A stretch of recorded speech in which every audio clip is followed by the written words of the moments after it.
I begin by commending my colleague, the Senior Minister, Dr. Ashley Kumar Singh, and his team on a fantastic budget. I also wish to commend my team at the Ministry of Tourism, Industry and Commerce for their hard work and dedication in preparing our submissions. Mr. Speaker, and I pick up immediately where my colleague, the Honorable Sarah Brown, left off.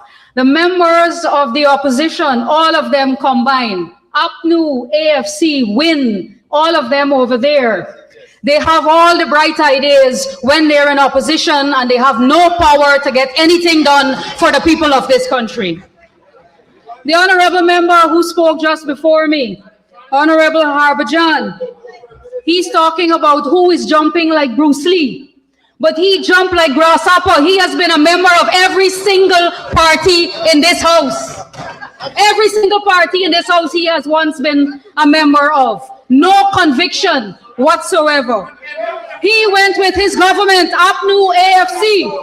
APNU AFC, they went to the people in Region 6 and they promised them $9,000 a bag for paddy. Remember that?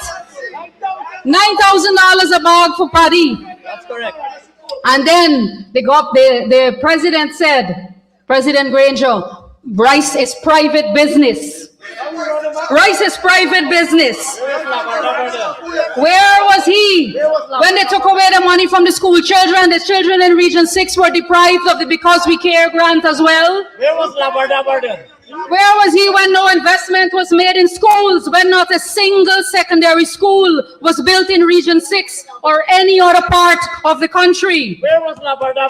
Where was he when no hospitals were built, when no highways were built, when no investment was made in the region, when 7,000 sugar workers were sent home, putting the people of Region 6 on the breadline?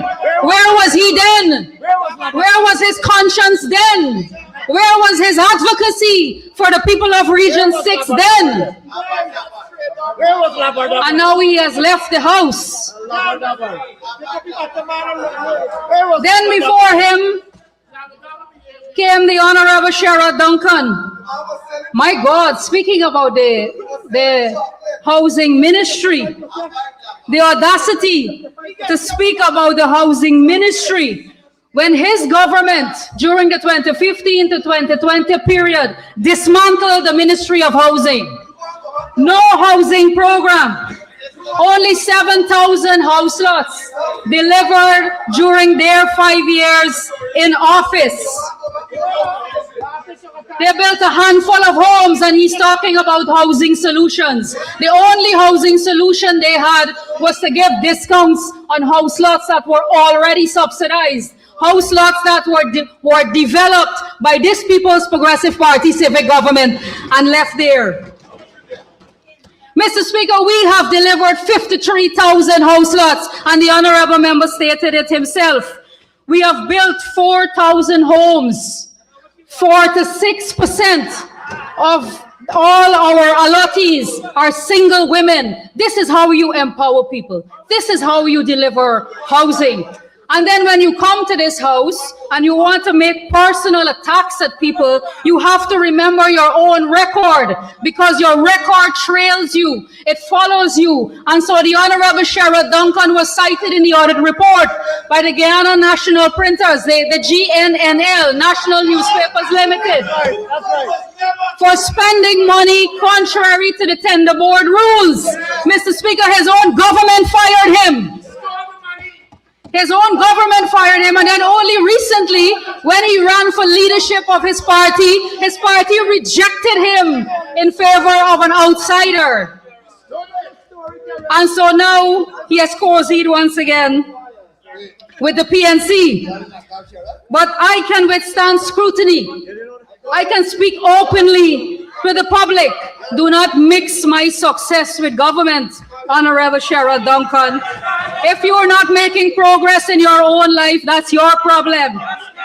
Your disparaging remarks or any disparaging remarks will never penetrate me. I know who I am, and I can withstand scrutiny, and I can look all of you in the eye and defend my record. Mr. Speaker, half of them over there are running from their own shadows, and the others are running from the law. But it will catch up. It will catch up with them. Mr. Speaker, this budget, the first for this term in office, is the vehicle through which we will begin the work to achieve the commitments made in our 2025 to 2030 manifesto. Mr. Speaker, the public is aware that the People's Progressive Party Civic take our commitments seriously, and that we were able to deliver all of the promises we made in our 2020 to 2025 manifesto. And therefore, the public knows that they can trust this government to deliver all of our commitments in the next 5 years. Mr. Speaker, I heard members on the opposition side take valuable time out of their budget presentations to debate the theme of the budget. Big controversy over the theme of the budget, not the content contained in the budget, but the theme of the budget, putting people first. But maybe, Mr. Speaker, they are obsessed with themes and slogans. So we are less preoccupied with who first crafted the term putting people first, and more occupied with ensuring that all of the initiatives contained in this budget puts people first. And so, Mr. Speaker, immediately after the budget was presented to the country, we saw a number of organizations, private sector organizations, making statements, long statements, in fact, the longest I've seen, because there were so many measures and initiatives contained in the budget that they took time to list it, to list all of it. The Tourism and Hospitality Association of Guyana calling this budget bold and forward-looking development agenda. Mr. Speaker, that is putting people first.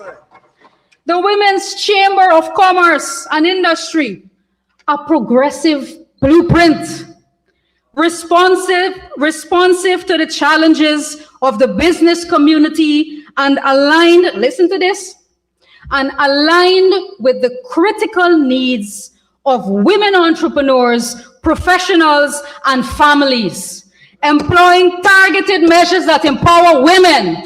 That is putting people first. The Guyana Manufacturing and Services Association says this budget, strengthening economic resilience, diversification, and inclusive growth. Inclusive means everybody will benefit, putting people first. The Private Sector Commission, improving the quality of life for all Guyanese. Budget 2026 includes initiatives that support families, workers, and the most vulnerable. That is putting people first. The GCCI, strategic focus on the development of its people. That is putting people first. Mr. Speaker, these are real organizations representing real people and effecting real change. These are not bots on social media. These are not fake accounts on social media that cannot effect real change. These are real organizations. Organizations also commended the government for its responsiveness to feedback and recommendations through meaningful consultations that effected the positive changes that we now see in this budget. Idle gossip and relentless commentary on Facebook do not lead to positive changes for the Guyanese people, Mr. Speaker. Guyana continues to experience phenomenal growth under this People's Progressive Party civic government. This is a story of holistic development, reflected in a 19.3% growth rate in 2025, with the non-oil economy expanding by 14.3%. These figures underscore broad-based growth across key sectors, including agriculture, construction, mining, manufacturing, and of course, services. As reflected in Budget 2026, every presentation you will hear from this side of the House, Mr. Speaker, will tell a tangible story of positive, direct impact on the lives of Guyanese. Everything we do as a government is premised on one ideology: putting people first. Budget 2026 is bold and ambitious. It reflects the continued determination of the People's Progressive Party to improve quality of life for every Guyanese and to foster inclusive economic growth. When one looks at the budget measures alone, it becomes abundantly clear that the people of Guyana remain at the center of each new initiative. The budget removes burdens and delivers benefits. Where one side is known for callous removal of benefits and the imposition of hardship taxes, this PPP government removes taxes and burdens and delivers benefits which increase year upon year. 200 new taxes, took money from the children. That is the legacy of the APNU-AFC coalition. And they come to this house and cry crocodile tears for the pensioners. But Mr. Speaker, it was their government that taxed electricity and water, that removed the subsidy that was there for the pensioners. We didn't have oil money, but we gave the pensioners subsidy for electricity and water. They removed it. Plus, they increased water tariffs, Mr. Speaker, by 100% in 5 years when they were in government, placing hardship burdens on the people of Guyana, especially our pensioners. But they come here now to cry crocodile tears. They're so concerned about the pensioners. We have doubled old age pension and continue to increase it year upon year. The old age pension is not an annual sum. It is a monthly. It is a monthly amount that is given to our pensioners.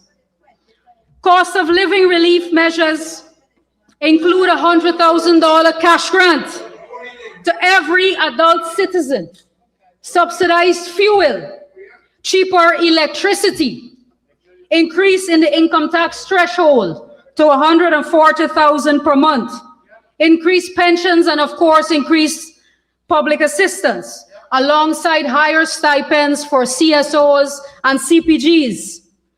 Measures included expanded small business support through improved access to financing, zero interest rates, and reduced collateral requirements. Upgrades to transport and aviation infrastructure, including river transport and airport expansion, targeted support for tourism, culture, and the orange economy through dedicated funding and incentives are all initiatives that support people development. Goal.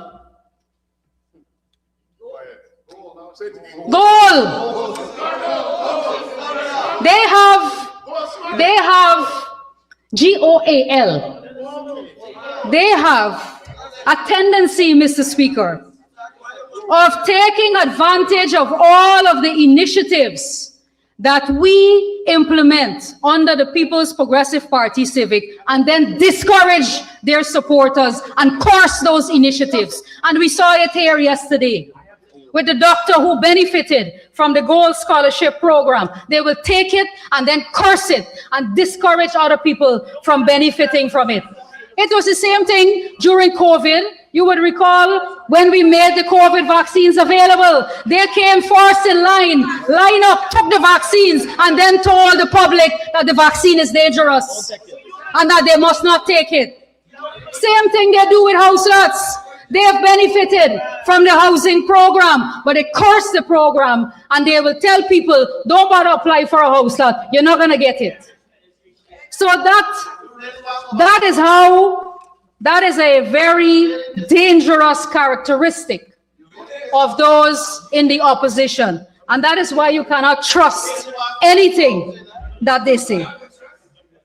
Mr. Speaker, turning now to tourism development. The tourism sector continues to exceed expectations. That's right. And is now firmly established as a main pillar of Guyana national development agenda. Tourism will play a key role in the expansion and diversification of our economy. The removal of all duties and taxes on ATVs and outboard engines up to 150 horsepower, and the introduction of flat rate taxes for double cab pickup vehicles. These three measures alone make essential tourism transport more affordable and reduces operating costs for tour operators, eco-lodges, and communities. Reduced operating costs results in the reduced costs for tourism experiences, especially our domestic tourists. But that's not all.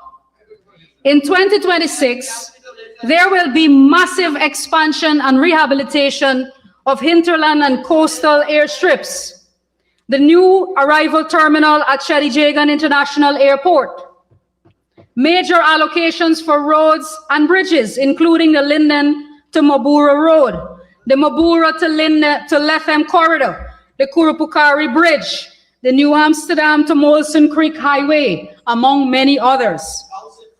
All of these address, that thing hurt you bad, eh? All of these address the issue of cost. Jealousy is a real thing.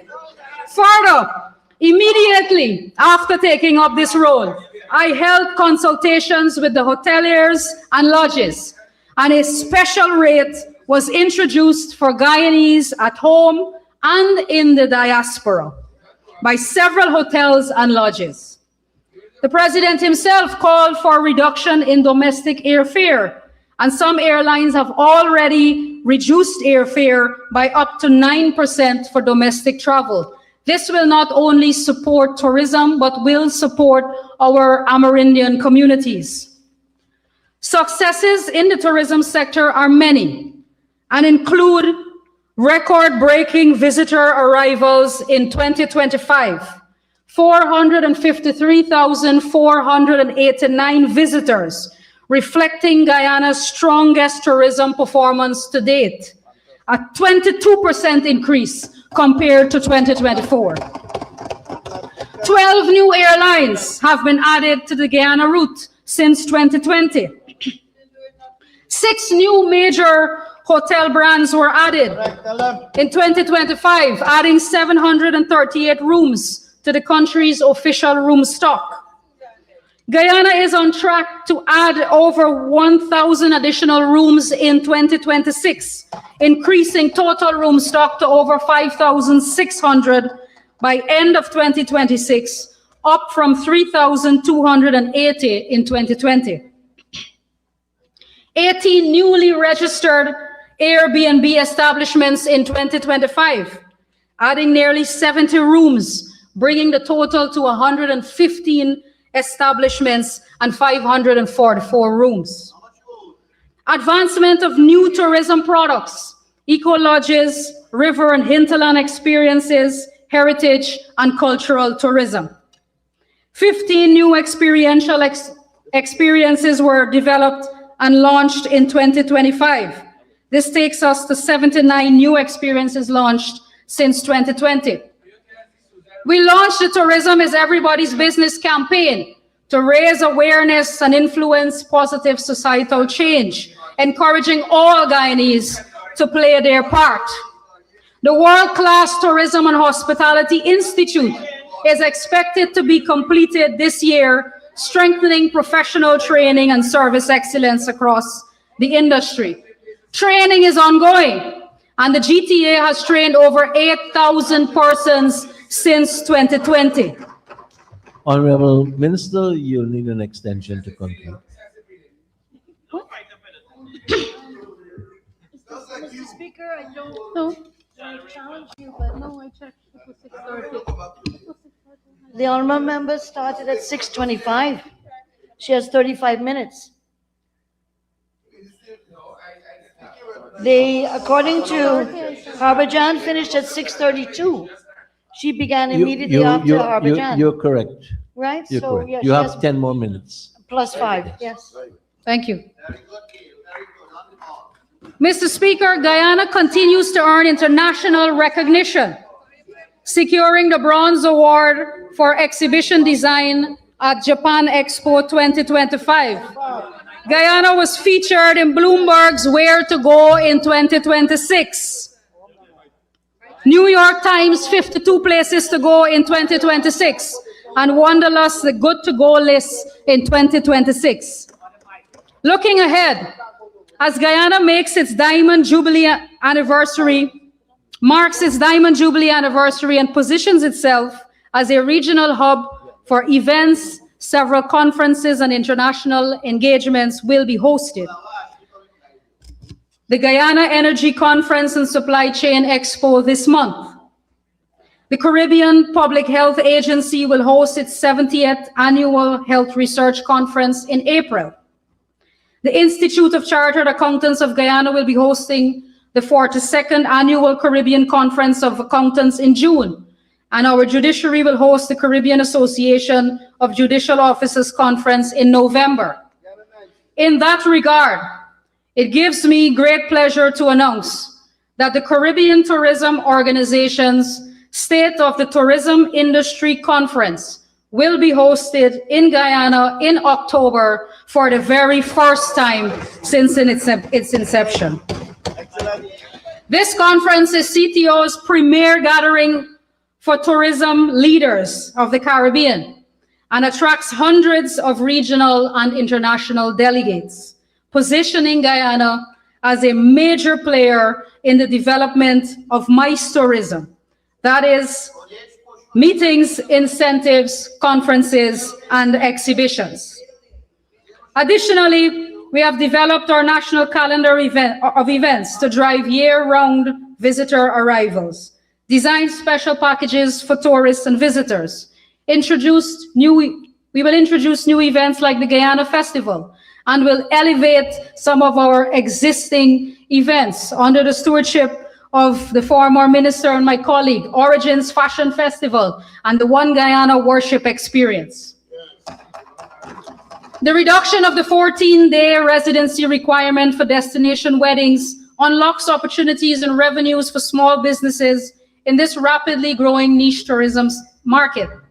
This one measure alone creates new opportunities for caterers, wedding planners, transportation service providers, photographers and videographers, decorators and designers, among many others. As I often say, the greatest beneficiaries of Guyana's tourism investments are small business owners. That brings me now to small business development. I began my presentation by saying this budget is the vehicle through which we will commence implementation of our manifesto commitments. One of the most exciting manifesto commitments is the establishment of a SME development bank. Budget 2026 establishes that $100 million fund that will see small and medium businesses access interest-free and collateral-free loans of up to $3 million, with the possibility of an additional $7 million through co-financing with a banking institution at preferential rates. Mr. Speaker, this is not a small one-off grant. This is access to real finance that can really make a difference in someone's life and tremendously alter the course of their future. The announcement of special investment zones spread across various geographical areas attracts investment and accelerates regional development. Expansion of export allowance to include value-added timber products enhances competitiveness for local manufacturers and exporters. The removal of VAT on locally made furniture supports domestic manufacturing and hotels. The removal of corporate taxes on agriculture and agro-processing strengthens value-added production and food security. Mr. Speaker, in 2025, the Small Business Bureau placed increased emphasis on community development projects aimed at strengthening sustainability at the local level. To date, 24 communities have benefited from this initiative with direct impact on approximately 250 persons. Through these efforts, communities across almost every region of the country are now engaged in larger scale projects capable of generating employment and consistent income. In 2026, the Bureau will continue to support small businesses through development grants with a target of at least 1,500 beneficiaries. Strong emphasis will remain on community-based projects. Additionally, 32 businesses benefited from the Loan Guarantee Program, representing an investment of more than $270 million. This program supports businesses seeking expansion but lacking the collateral required by lending institutions. Through the SBB, we back these businesses with up to 70% of the collateral required to access up to $30 million. Budget 2026 provides for assistance to an additional 60 businesses. In alignment with the People's Progressive Party civic government's broader initiatives to support persons living with disability, the SBB continues to offer collateral-free, interest-free loans for business startups and expansions. In 2025, 32 persons living with disability benefited from this initiative. A key pillar of our small business agenda is training. Over the last 5 years under our government, approximately 17,000 persons have been trained in areas such as marketing, financial management, and record keeping. In 2025 alone, more than 3,200 small businesses benefited from training, with a similar number to be trained in 2026. Our monitoring and evaluation unit continues to conduct follow-up visits to ensure the sustainability of supported enterprises. In 2025, the Small Business Bureau visited 658 businesses, and I'm pleased to report that 89% of those supported remain operational. You would recall the empty business incubators that were built under the APNU AFC government. That was nothing more than a shell. Under this People's Progressive Party civic administration, the reality has changed significantly. In 2025 alone, the Belvedere Business Incubator produced almost 18,000 pounds of flour, more than 2,300 liters of virgin coconut oil, 124,368 sachets of tea bags, and over 250,000 bottles to support packaging. All of this is free support given to our small agro processors. As a result of this incubator's operation, 30 businesses in Region 5 and 6 were not only allowed to thrive, but were able to generate employment. Similarly, the Lethem Business Incubator has also facilitated the creation of jobs and continues to provide storefront pods and office space rentals to support small businesses in Region 9. Agro processors interested in marketing value-added products can access glass front pods to showcase and sell their items directly to the public.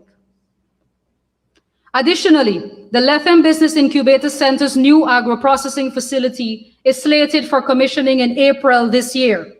This open concept facility will house state-of-the-art equipment to support farmers in Lethem and 58 surrounding villages. It will include 2 industrial walk-in refrigerators, one for meat products, particularly poultry, and another for vegetables and fruits, along with 4 freezers and dedicated produce storage space. Our support for small business is geared towards the expansion of non-oil sector activity aligned with national diversification goals. The Standards and Quality Infrastructure, GNBS. The GNBS is the national standards body for Guyana. With its 6 core services, this agency continues to develop, promote, and implement national and international standards to ensure the growth and competitiveness of industries and ensure the safety and protection of consumers. The Bureau continues to develop and approve an average of over 13 national standards annually, which are important for improvement for products and services, streamlining and benchmarking industry practices, regulations, and trade.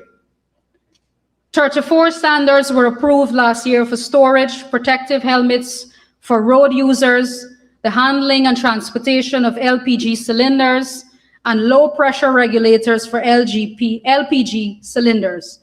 In total, 68 standards were developed in 2025. An additional 33 are projected to be approved in 2026. In 2026, also a national standardization strategy, 2026 to 2030, is expected to be implemented. This is a multi-year work program which prioritizes standards to be developed in line with Guyana's national development plans. Minister, now you need that extension. Okay. Yes, I can confirm now that the Speaker and myself have similar numbers. Yes, I would like to ask that the Honourable Member be given 5 more minutes to conclude her presentation. Thank you, Minister. You may continue. Thank you. The GNBS has a key role in the oil and gas sector to witness the verification of the custody transfer meters for the accuracy of measurements of crude on the FPSOs offshore.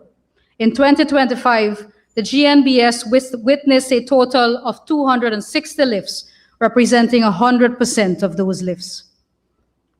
In 2025, the GNBS commenced the verification of stationary speed cameras, with a total of 41,114 verifications of measuring instruments conducted countrywide. In 2026, we are projecting to introduce verification of tint meters, sound level meters, and speed limiter for trucks. Consumer protection and fair trade. The role of the Competition and Consumer Affairs Commission is indispensable in safeguarding consumer rights and ensuring that consumers are treated with fairness and respect.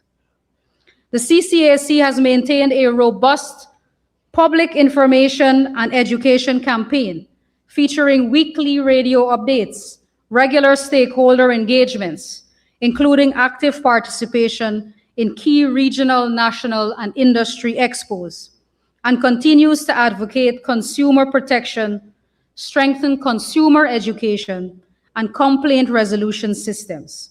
These efforts have borne significant fruit. In 2025, the Commission received 506 complaints.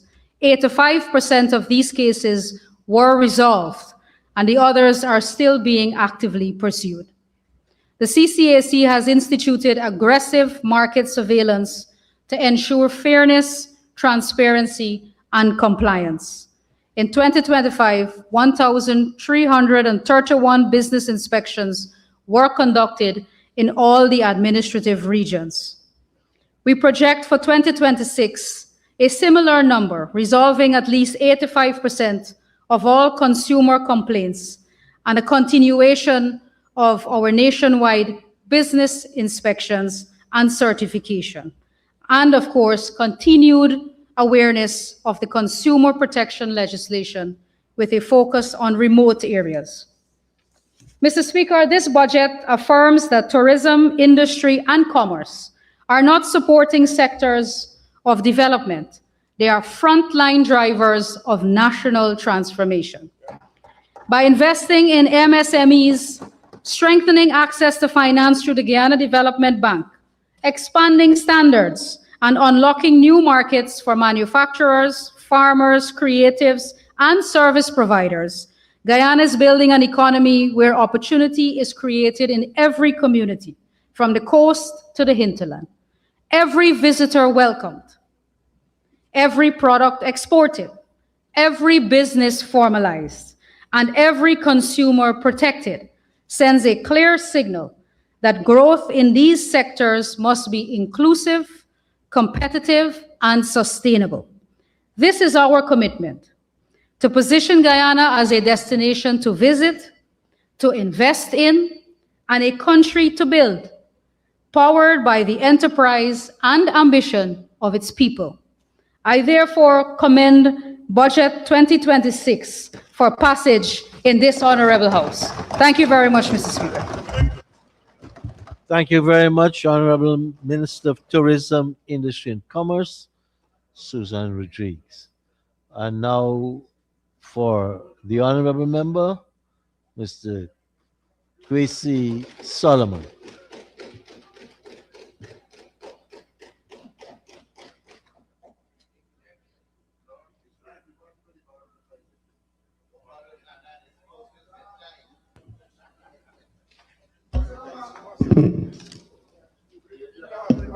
God is great. Amen. Thank you very much, Mr. Speaker. Mr. Speaker, before this House is invited to accept this unoriginally titled fiction of a budget that claims to put the Guyanese people first, let me first deal with a more basic inquiry made by the Honorable Minister of Finance himself.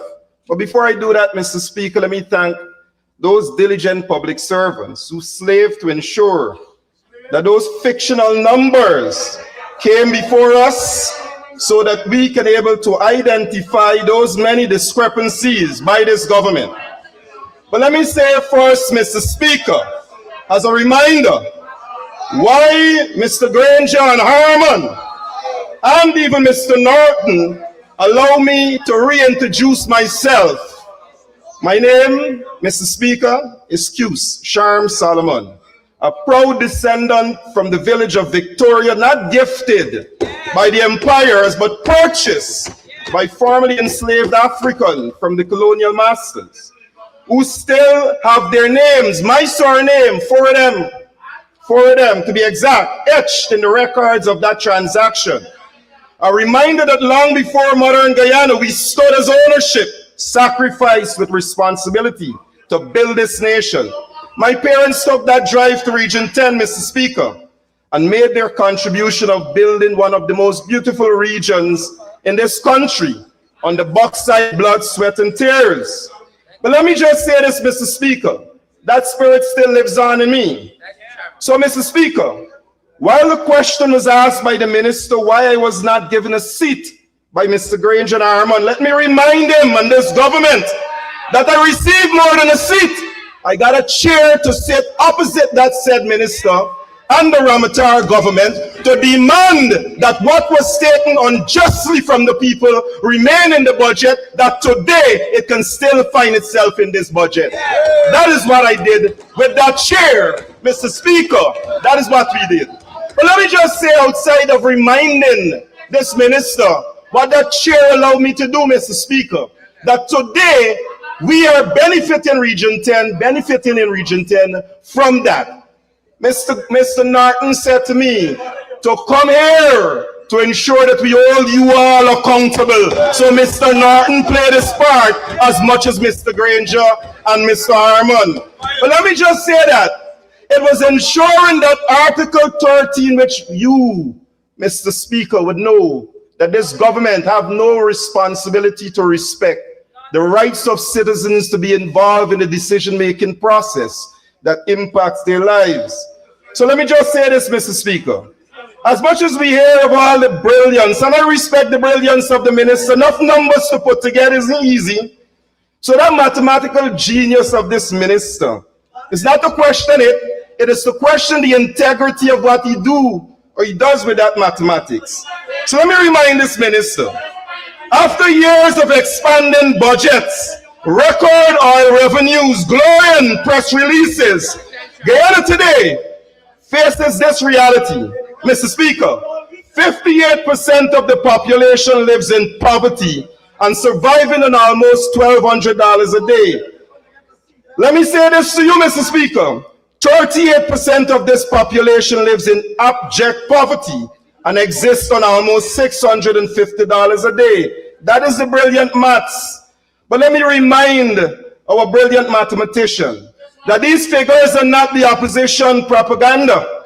They are the acknowledgement of the Inter-American Development Bank, the very institution that this minister proudly referred to on the 2nd of December as long-standing friends. But let me say this, friends don't lie. Friends don't lie, neither do they flatter. So, Mr. Speaker, in essence, the minister's friends have labeled him an utter failure for failing 58% of the Guyanese people who lives in poverty. By moving towards, Mr. Speaker, natural resources, which they've given me the opportunity to look at. So, Mr. Speaker, let me say this. The state of the sector and what has been done with the promises made. Significantly, mining is part of the non-oil sector and contributes significantly to that. But let me just say what that have done for those regions. What we are doing in this opposition is to ensure that those regions are well represented and given their fair share.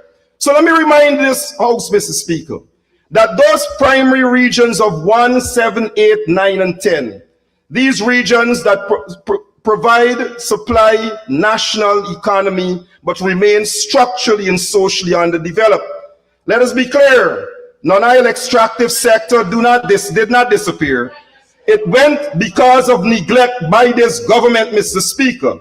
And what we have is almost 2/3 of this landmass, with over 25% of its population, cannot see the benefits of the extractive sector. But let me remind what goal within that extractive sector looked like in 2011 to 2015, with a constant target being set of 500,000 ounces, Mr. Speaker. We've never hit that target. So the aim maybe need to change. Somebody firing blanks, Mr. Speaker. But let me say outside of the blanks they're firing, because the APNUAFC government came in 2015, and in 2016 to 2020, we had an average gold price of a gold declaration of over 500,000 ounces, Mr. Speaker. We also in that period hit almost 700 or over 1,000 ounces of gold. Can you imagine that? But let me tell you what the contrast is about gold. You had the peak period of gold. You had the peak period of gold within that 5-year period. That's the price, was a heavy price, and we couldn't meet the demand with supply. But when the coalition came in, we rose the declaration to almost 700 or over 700,000 ounces. But let me say what happened when the coalition left. When we left, we have never found a 500,000 ounce target that today the ministers revised that target to see if we can hit again in 2026. And we have never had the price of gold that we have now at almost $5,000 an ounce, Mr. Speaker. So we have a demand once again, but we cannot meet the supply. And this is the legacy of this government in regards to gold. But let me talk about gas, Mr. Speaker. It was this government in the oil sector. When we signed that contract, I had a lot to say. Remember the talk about making the contract available? This government is yet to make one of those mining contracts available to this house and to this nation the way they asked the APNU to make available the oil contract. We call on this government now to make those contracts available so the Guyanese people can scrutinize it the same way we were able to scrutinize the Exxon contract.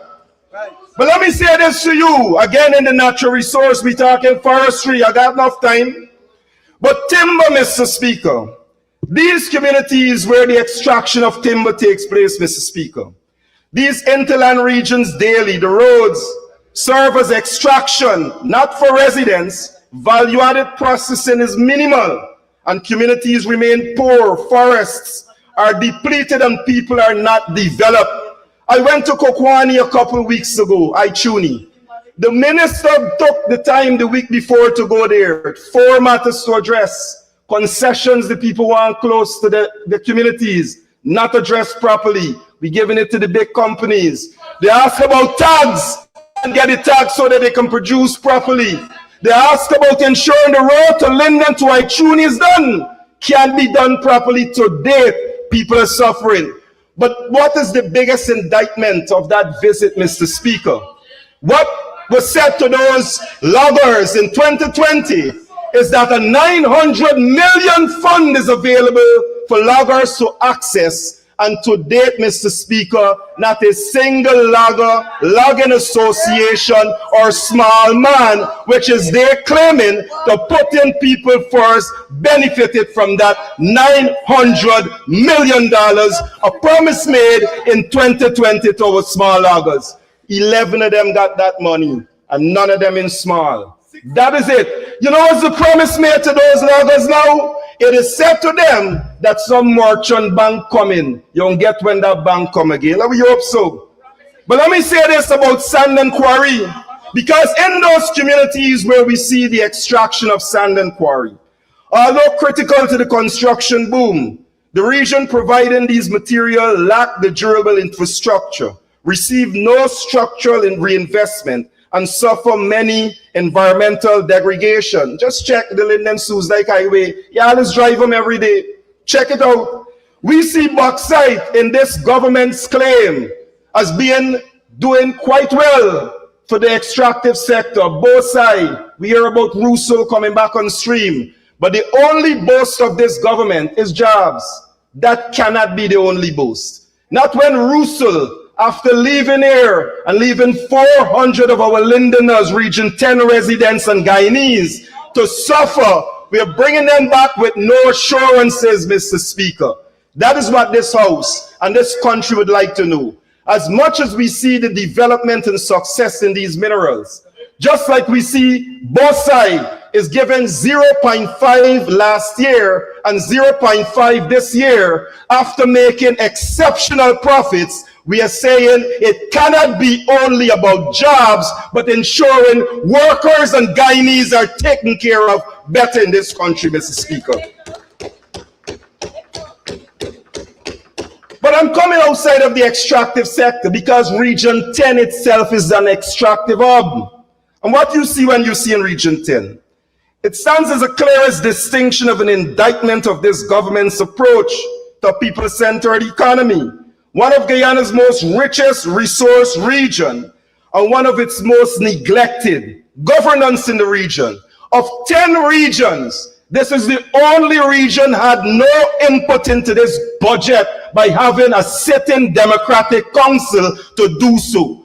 That in itself, Mr. Speaker, shows the sort of neglect and takes away that Article 13, the right to be involved in the decision-making process. So we ask, Mr. Speaker, who really made the input into this 1.55 trillion budget on behalf of the people of Region 10? That in itself is what the people must know, and that is why they must know they got absolutely nothing except 6 new roads budget for them in budget 2026.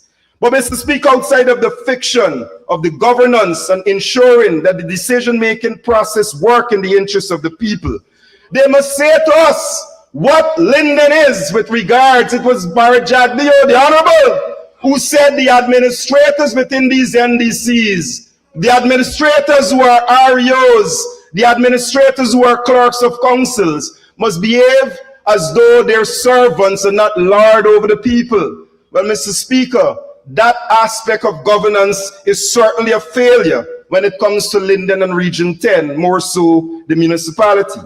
But it was the Honorable Bishop Edgell who boasted about the budget engagement.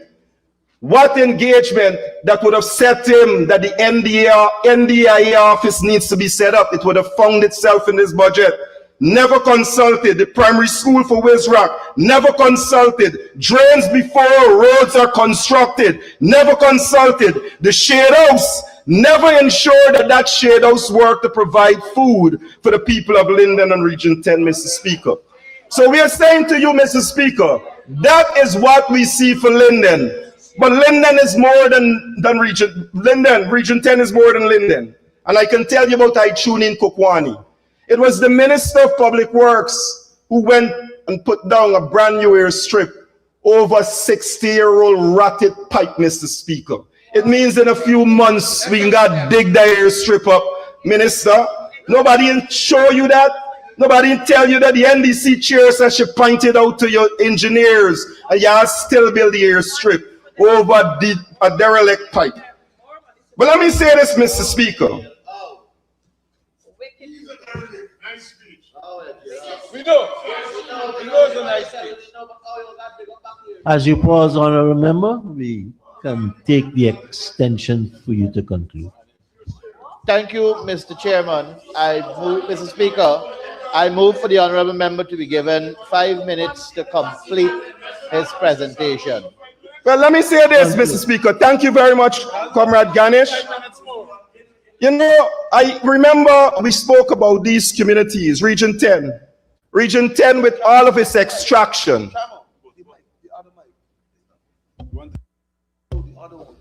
Region 10 with all of its extraction, Mr. Speaker. Let me say this. These regions represent, as I mentioned, over 75% of the landmass of this country.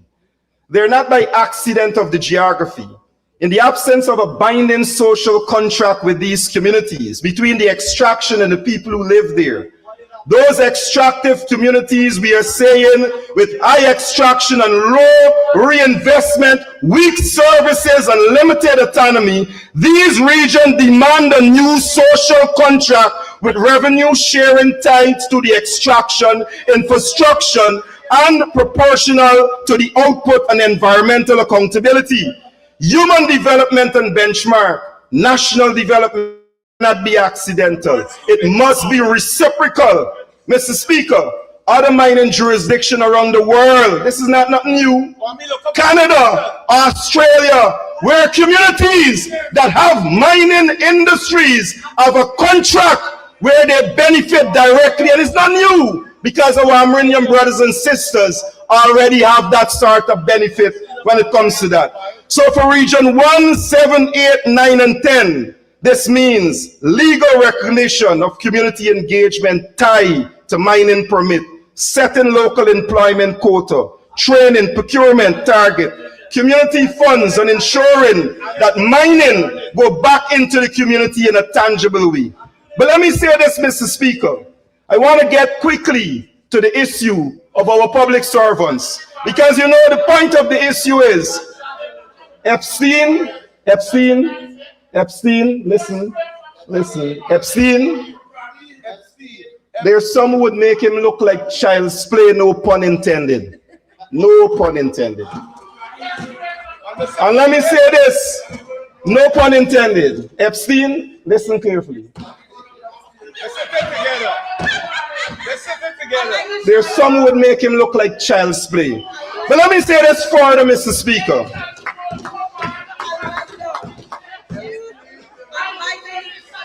No pun intended. Let me say this. What about taking taxpayers' money without their permission to ensure that they acquire land, erect buildings in parts of Guyana without the intent of giving the proper property back to these people? That is also what we call taking without permission. The resources are not there for their personal taking. It's not for your personal taking. It's for the benefit of the Guyanese people. But several examples of this behavior are on display. Yet the minister have the temerity to come and tell this house that the government of which he is a part of is fighting corruption. He is saying that anti-corruption is in his budget speech. Now we must ask, the evidence exists that the police are already shooting children who they see taken without permission. We got people who corruption allegations have been leveled to. The minister said they're an anti-corruption unit being put in place soon. The third time you use corruption would not be permitted. So we'll strike that one. I was responding to the anti-corruption. I withdraw that, Mr. Thank Speaker. you. So guided to the anti-corruption mentioned in the budget. The truth, Mr. Speaker, that putting people first, Mr. Speaker, people-centered budget would share the extraction benefit, respect constitutional participation, strengthen institutions, deliver justice, and transform those regions where extraction, including Region 10, is dominant. Budget 2026 does none of that. Instead, it prioritizes family, friends, and favorites, while leaving 58% of the population in poverty to live on $1,200 a day and 38% in extreme poverty to live on $650 a day. Again, Mr. Speaker, this is not dignity. Neither is it considered progress. It definitely is not a budget for the people. It is a budget for power. That is why it must be opposed in its current form, firmly and without apology. So in conclusion, Mr. Speaker, not until the potholes become a hospital bill and blackouts become a silent ICU, bridges trembles and budget speech echo are too late. Not until bad decisions come knocking on kitchen doors, and not until it comes sitting, sipping a cup of tea. Not until the investment failures turn into lost jobs and lost time, lost breath. Not until people realize in this country that policies are not paper number. They're neutral. They're meant to serve the people. And only then will they see that danger is not coming. It is already here with this so-called people-centered, putting people first budget. We are not divided by parties in this country. We're united by the consequences that this government and its reckless actions have before us. We do not confront these choices now. We will be in a situation where we will fight for our survival in this country.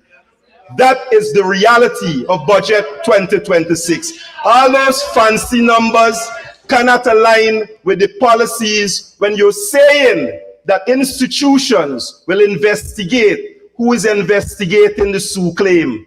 Who is investigating the many murders? Who is dealing with the justice for Jamal Jones in Linden? Who is dealing with the justice for Keon Fujine in Linden? Those independent institutions you speak of will not be independent to function unless they deliver justice to the Guyanese people. That is the fact of the matter, Mr. Speaker. So I want this government to know that putting people first means more than ensuring we got fancy numbers. It is ensuring that people benefit, not family, friends, and favorites, not those who we feel close to the power to ensure that they are given contracts. And I can ask the Honorable Minister Edgell, he knows what is happening in Linden. I am not the one who said it. Ask the many supporters of the government who took to social media live in their hundreds to denounce the minister and his behavior in Linden. Not me. Not me. They were loyalists. I ain't gonna call a name because I respect their decision, because they were correct. They were making a judgment not only on him, but the entire government, because they would know better. As they say, he who feels it knows it, and they felt it more than anyone else. So the minister can smile, but the minister knew exactly what they meant with those many allegations. But let me say this to this house, Mr. Speaker. let me say this as I conclude. Shami, you hitting too hard. As I conclude. So somebody asked me about my ring. As I conclude, I can show a new ring. I hope somebody don't show me an old worn out ring. Honorable member, you have to conclude. You're now 3 minutes over. So let me thank this house for accommodating this presentation and to say that putting people first requires more than fancy number and loud mouth. It requires the work that was done, for example, we saw with the APNU in the gold sector to raise it from those missed targets to over 700,000 ounces. Thank you very much, Mr. Speaker.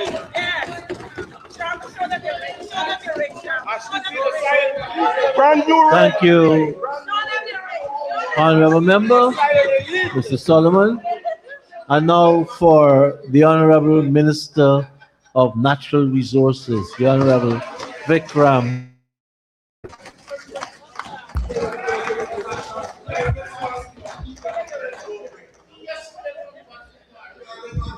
Thank you very much, Mr. Speaker. Mr. Speaker, on the 4th of September 2025, the people of this country came out in their large numbers and they voted solidly for the People's Progressive Party Civic for a second term in government, thereby renewing our mandate for another 5 years. Mr. Speaker, that was based on trust. It was based on a solid track record of development. It was based on deliverables, and most importantly, it was based on a manifesto with commitments. Commitments that Budget 2026 is already geared towards ensuring that we fulfill as a government within the next 5 years in office.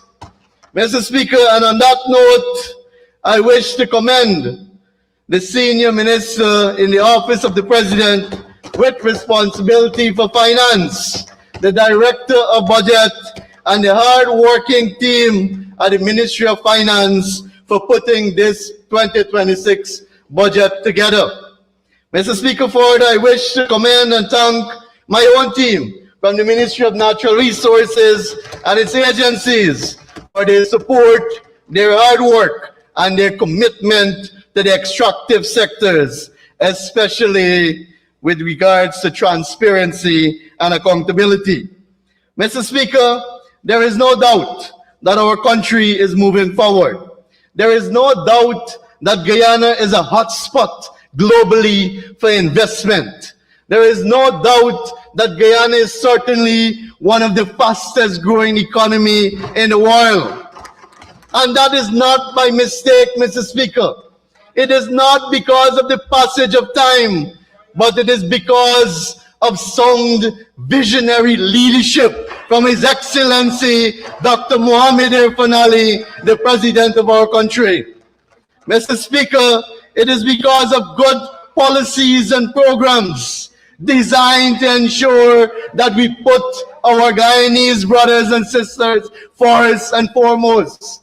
It is policies and programs that are designed to enrich our people and to continue on the road of prosperity that has started in 2020.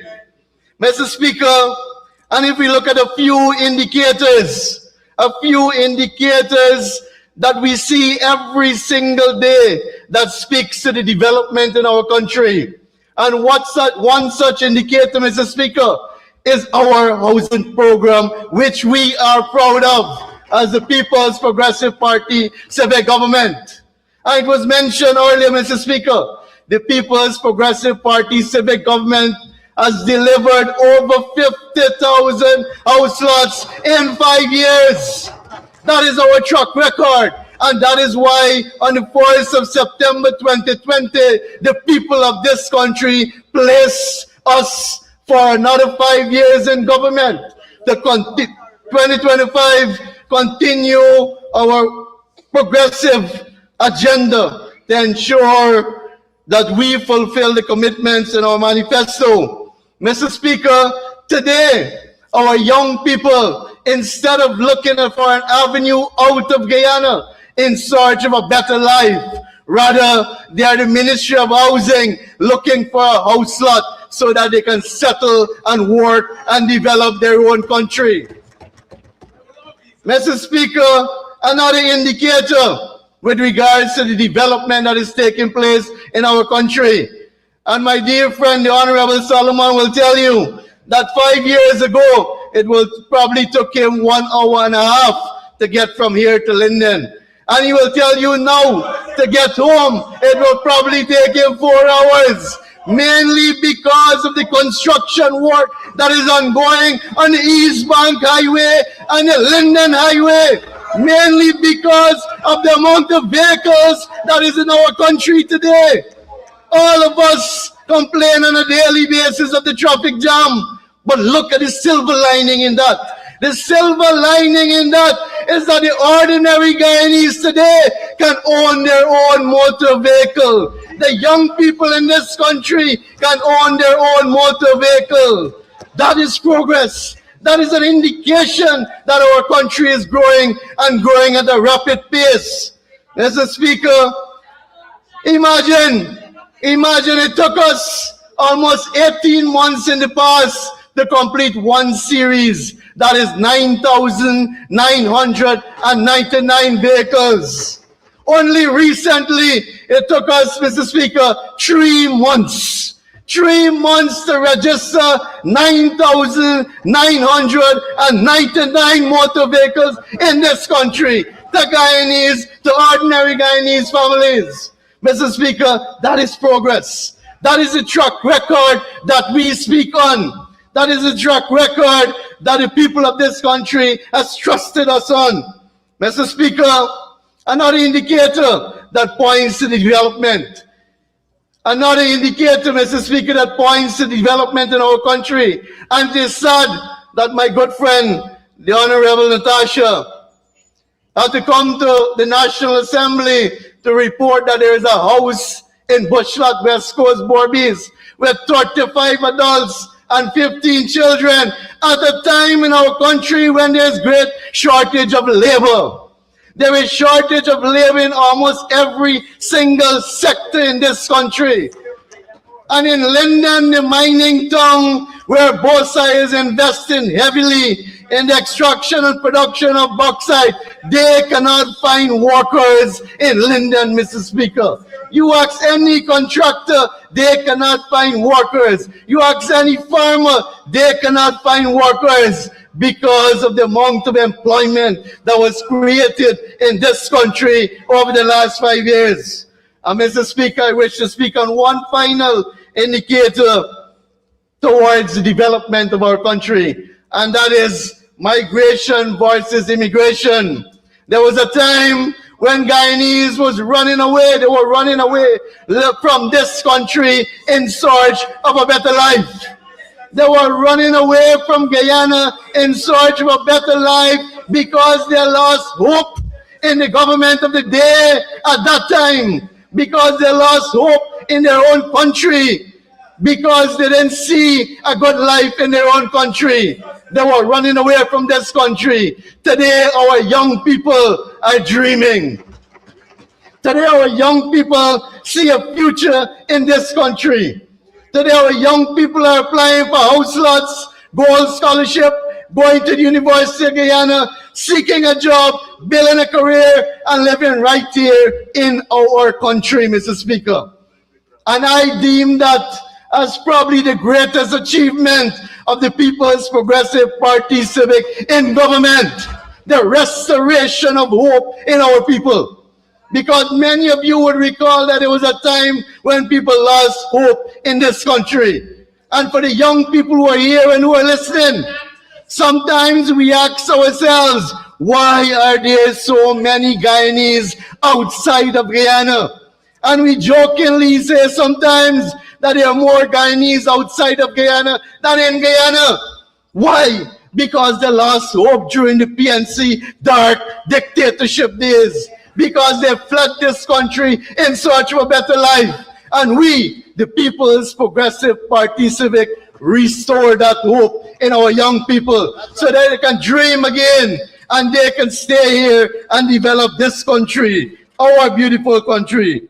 Mr. Speaker, I know a lot have been mentioned about the mining sector, but before I go to the mining sector, I wish to speak on the oil and gas sector, of which I have responsibility.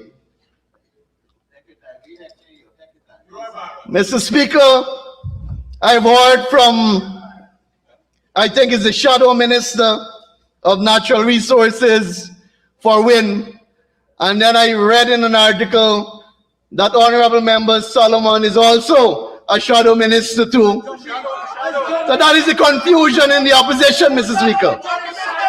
That is the confusion. Regardless, Mr. Speaker, regardless of who is shadow and who is shadowing and who is a shadow, both of them spoke, and they dare not spoke of the oil and gas sector, such an important sector in our country. And oil and gas has propelled the development in our country. Oil and gas has acted as a catalyst for the development in our country. Oil and gas has actually helped expand the other productive sectors in our country, like tourism, like manufacturing, like construction. Oil and gas has been the catalyst for that. And Mr. Speaker, before I speak on the production aspect, I want to speak on the transparency aspect of managing the oil and gas sector. But let me say in this house, Mr. Speaker, that Guyana's oil and gas sector, and as patriots, we should be proud of this. Guyana's oil and gas sector is regarded as one of the best managed oil and gas sector in the world among new oil producing countries. And that is a fact, Mr. Speaker.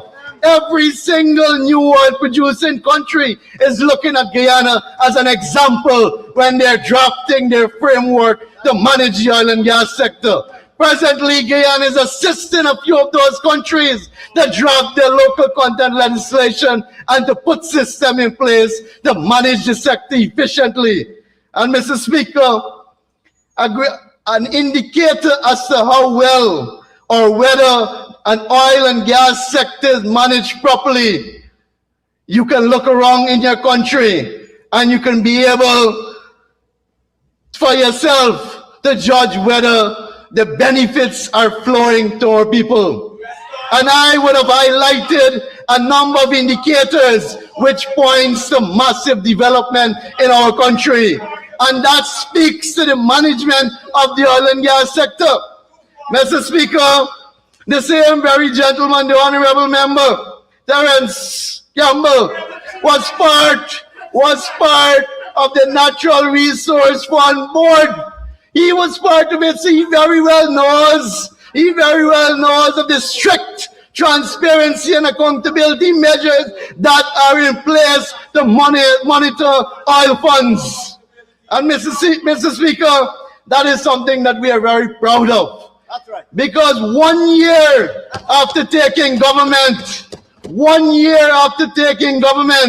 on December 28th, 2021 in this house, we passed the new Natural Resource Fund Bill.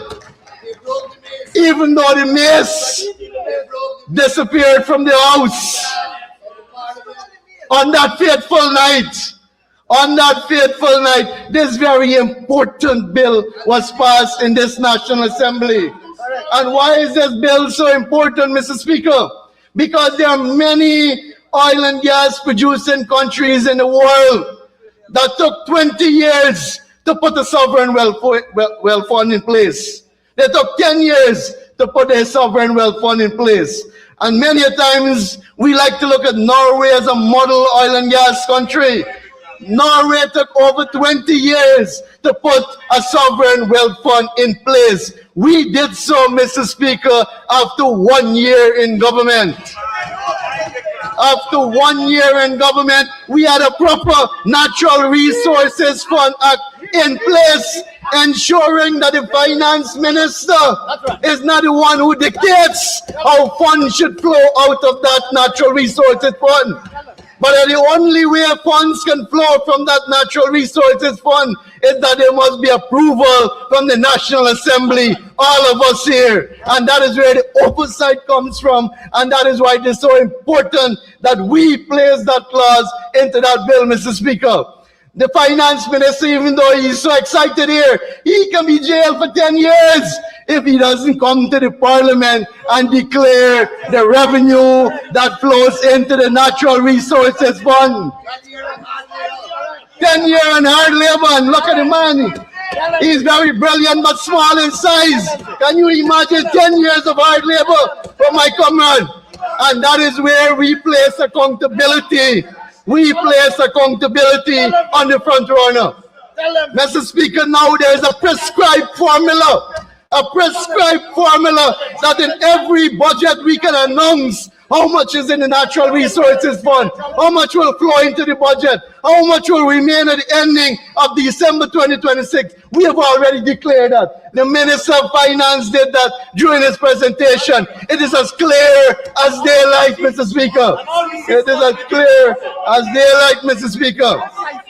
Any individual, Guyanese or not, could go online and you can look at the Gazette, where we gazette the oil revenue that flows into the natural resource fund, and you can add down and you will know how much we receive in a given year. That is transparency. That is accountability. That is how you manage an oil and gas sector. Mr. Speaker, further, Guyana recently submitted its 2023 EITI report. It's 2023 EITI report. And we are already working, Mr. Speaker, to complete the 2024 annual report to be submitted on time.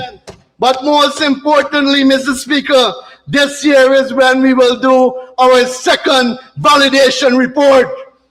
And it is unfortunate that the last validation exercise under the APNU AFC era, Guyana only scored 53 points.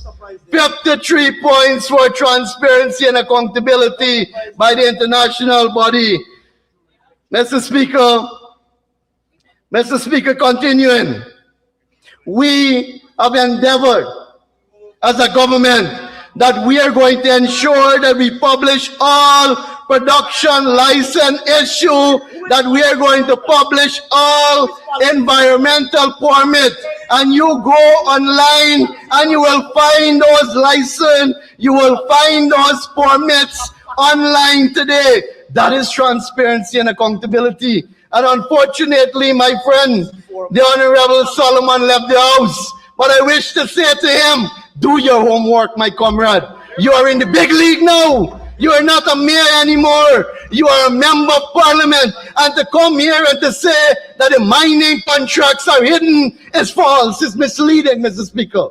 Because the finance minister can attest that on his website, we have placed the contracts that were signed with all large-scale mining company. And it was announced on a press conference by the Honorable Vice President of this country, Dr. Barra Jack Dio. Mr. Speaker, moving on transparency. Unfortunately, my friend, one of the shadow ministers of natural resources, the last time we had 3. Now apparently we have 3 again, with Terence throwing his hat in the ring.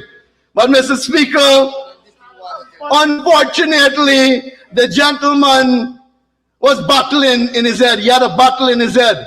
And that battle was between his conscience, between his party's position, and between what AI generated for him. Because he sounds so confused, Mr. Speaker. And then today I say, when questions transparency and accountability in the oil and gas sector, we question production. But Mr. Speaker, maybe the gentleman doesn't know that on every FPSO offshore Guyana, and we have 4 now, Soon we will have 5. On every FPSO offshore Guyana, we have a representative from the Ministry of Natural Resources on a full-time basis.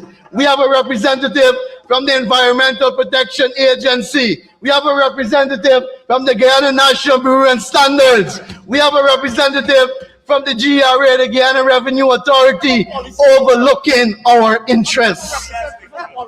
Overlooking our interests. And the only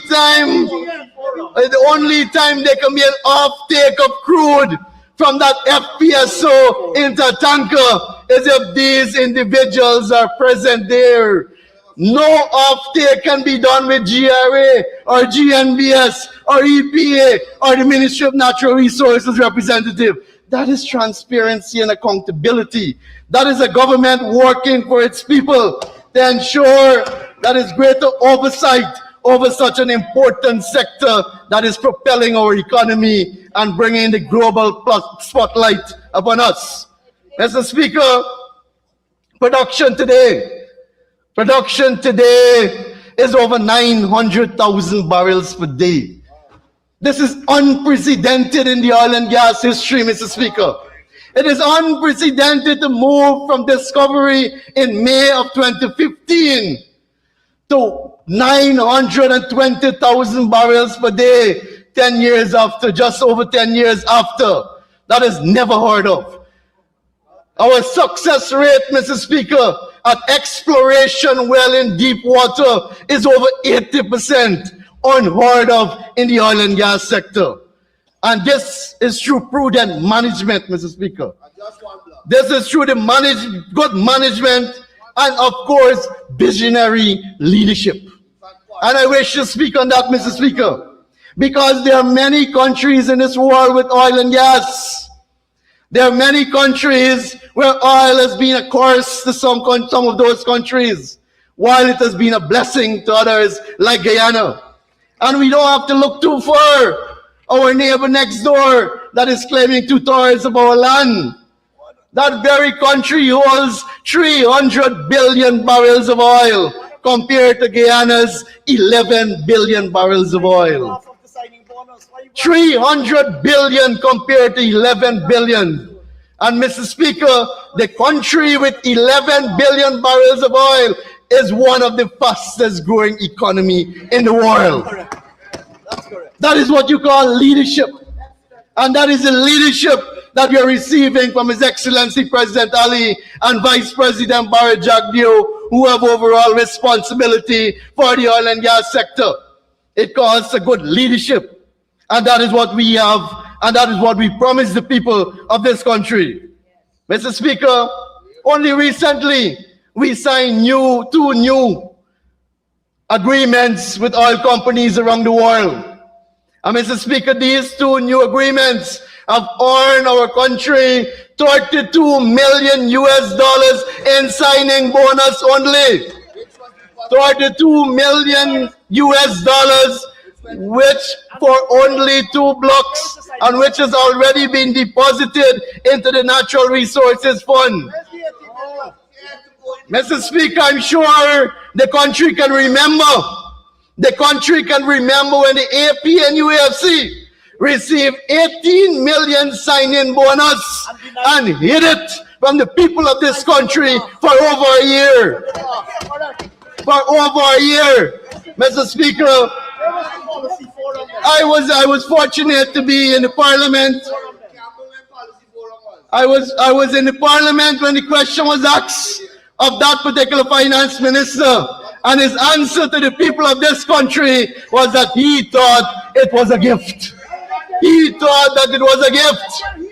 And then another minister of that government said the money is tucked away safely to fight off Venezuela in the National Court. 1.5 years after, Mr. Speaker. And just to draw a comparison,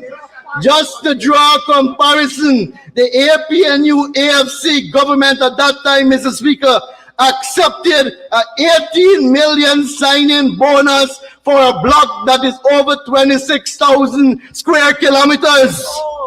When we would have earned 32 million sign-in bonus for 2 blocks, less than 4,000 square kilometers.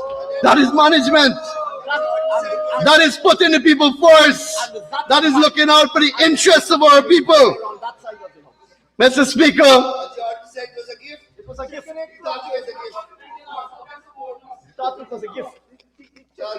Mr. Speaker, while we have been managing production and exploration, and we will continue to encourage exploration in a safe, environmentally friendly way, because it brings opportunity to our people. And we have seen that through the establishment of the Local Content Secretariat in January of 2022, after the passage of the bill here in December of 2021. We have seen the almost flawless of the implementation of the local content legislation in this country, where today we have over 1,200 Guyanese businesses registered with the Local Content Secretariat and are providing goods and services to the oil companies in this country. Without that legislation, Mr. Speaker, we as Guyanese would have been bystanders. We would have been spectators in our own country. And when we were doing consultation for that bill, Mr. Speaker, many of the critics said that legislation would kill the oil and gas sector. And we said we are going to forge ahead because Guyanese must benefit from the oil and gas sector. And we are seeing the results today. Over $2 billion over $2 billion already brought into our economy because of that simple piece of legislation that we enacted. And the WTO. I can remember those arguments. I can remember those arguments by the opposition on that faithful night of the 28th of December 2021. Faithful because we almost lost this miss. We almost lost the miss on that night. Mr. Speaker, while we have been ensuring that we monitor the sector, we have also been building out the legislative framework to manage the sector in an efficient and environmentally friendly way. With the passage of the Petroleum Activities Act, a modern piece of legislation to manage an oil and gas sector, replacing a 1986 Exploration and Production Act. Mr. Speaker, only recently in this assembly, we would have passed the Oil Spill Prevention Bill, which is very critical for every single oil producing country in the world if you're serious about your environment. Because with our policies and programs, especially in the natural resources sector, while we encourage exploration and production, we are also mindful that the environment must be protected. That every single possible ways in which we can use to protect our environment, that we do so. That there is low impact mining, that in the oil and gas sector, we have a capping stack in place in Guyana. One of the very few capping stack in the world, and we have it in our country here in Guyana. So if in the event, God forbid, there's a blowout, we can deploy that rather than to wait for one from Texas or elsewhere. We have it in Guyana, Mr. Speaker. We ensure that we have an oil spill bill in place where it shows clear liabilities with regards to cleanup and compensation and restoration of marine environment. That is all spelled out, Mr. Speaker. Mr. Speaker, I wish now to turn my attention to the mining sector. And we have heard a lot about the mining sector, particularly the gold sector. And Mr. Speaker, I've been in this National Assembly since October 2016. And I have never heard so much emphasis and so much excitement over the gold sector like 2026.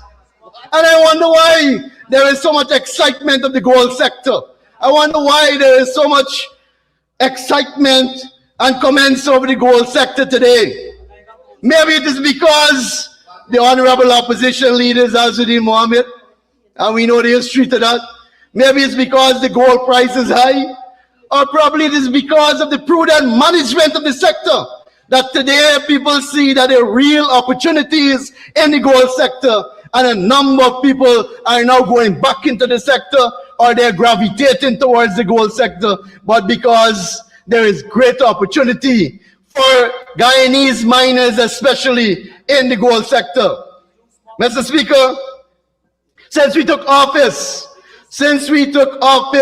in 2020 to date, over 1,000 small Guyanese miners have benefited from the access to land and the accessibility to the land through the expenditure of over 10 billion Guyana dollars on hinterland infrastructure to ensure that our roadways are safe.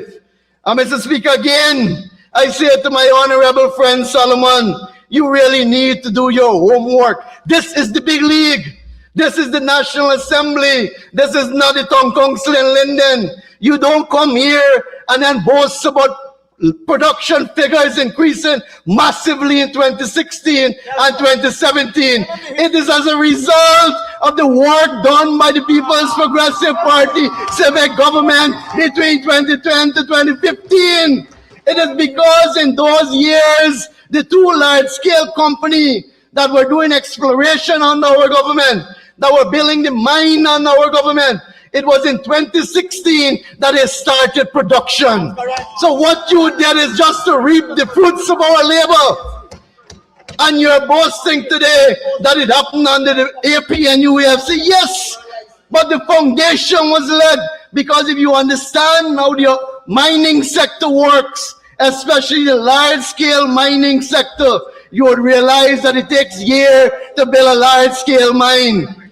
And the Guyana Gold Fields, Aurora Gold Mine, and Troy Resources started to produce in 2016 and continue production all the way up to COVID, when Troy Resources closed and production went down because of the impact of COVID on most of the operations in the hinterland. Today, Mr. Speaker, we have seen a resurrection of the gold mining sector. We have seen a transformation of the gold mining sector.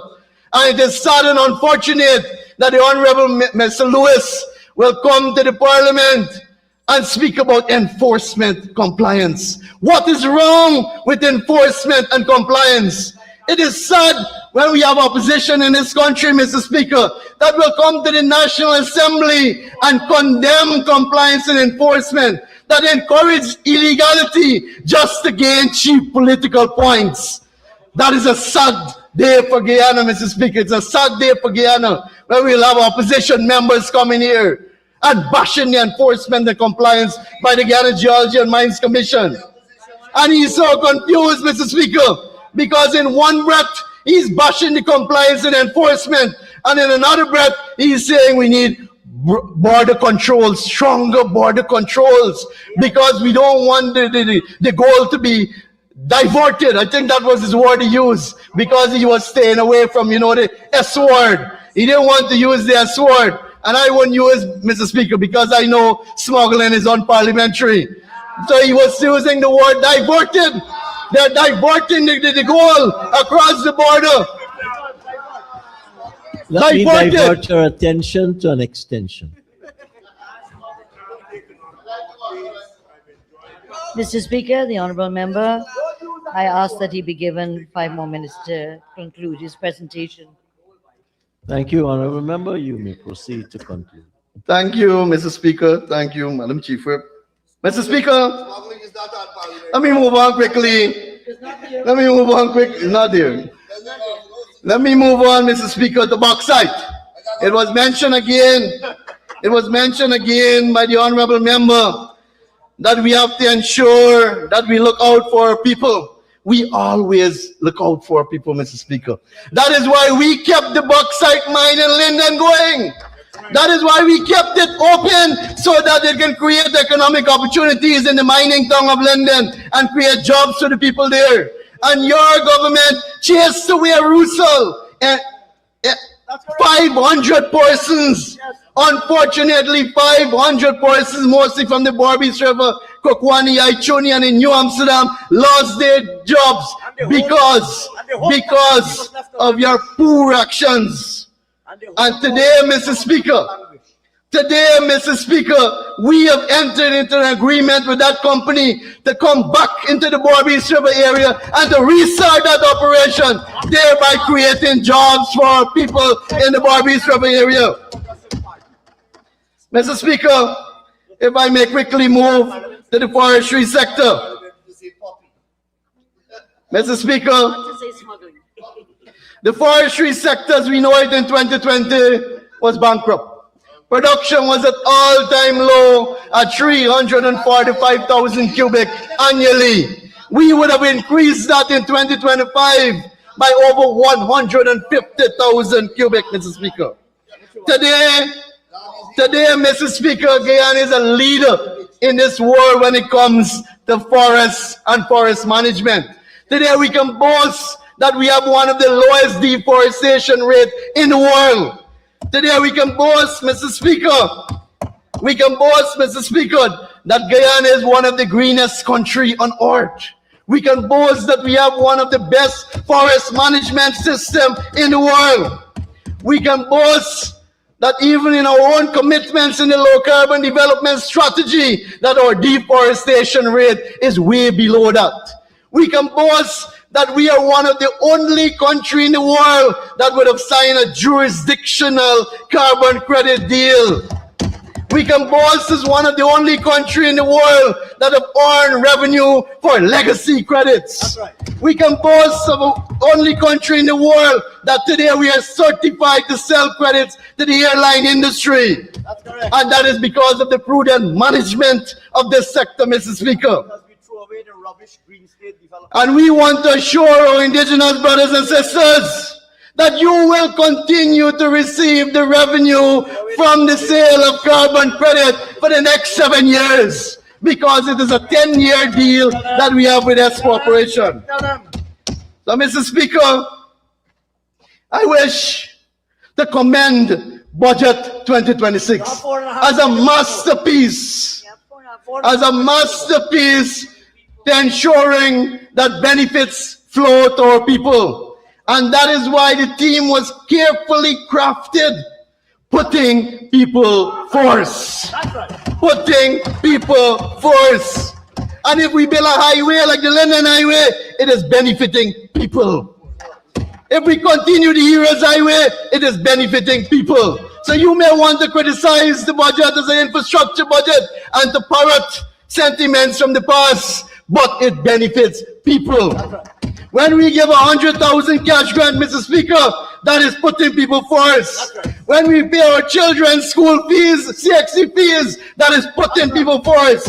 When we give our children the Because We Care cash grant of $85,000, that is putting people first. When we remove the toll from the Barbies River Bridge and the Whisper River Bridge and the Barajak River Bridge, that is putting people first. When we created employment across all the sectors, that is putting people first. When we distributed over 50,000 house lots, that is putting people first. When we ensure that the University of Guyana is free, that is putting people first. When we ensure that every child, every person that apply for a scholarship will get a scholarship, that is putting people first, Mr. Speaker. When we take duty off of ATVs, that is putting people first. When we reduce duty from four-door pickups, that is putting people first.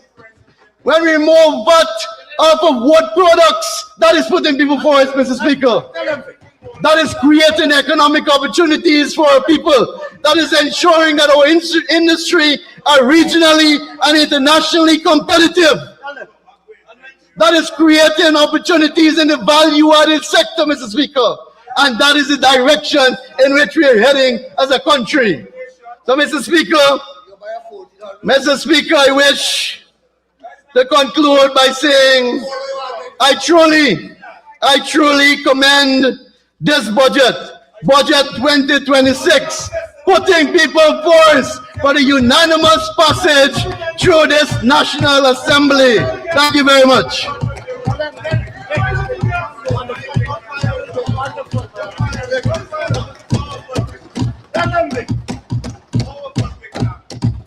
Thank you very much, Honorable Member. Mr. Vikram Bharat. Before I take the next contributor, two announcements.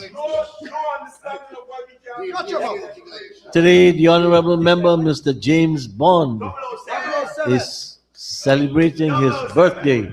Congratulations, Mr. Bond, on behalf of all of us in the National Assembly. And secondly, we are going to continue to conclusion.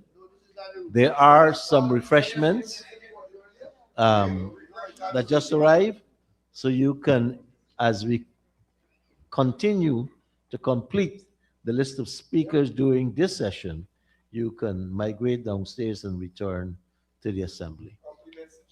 Honorable Member, Mr. Riaz Rupnarain, for your presentation.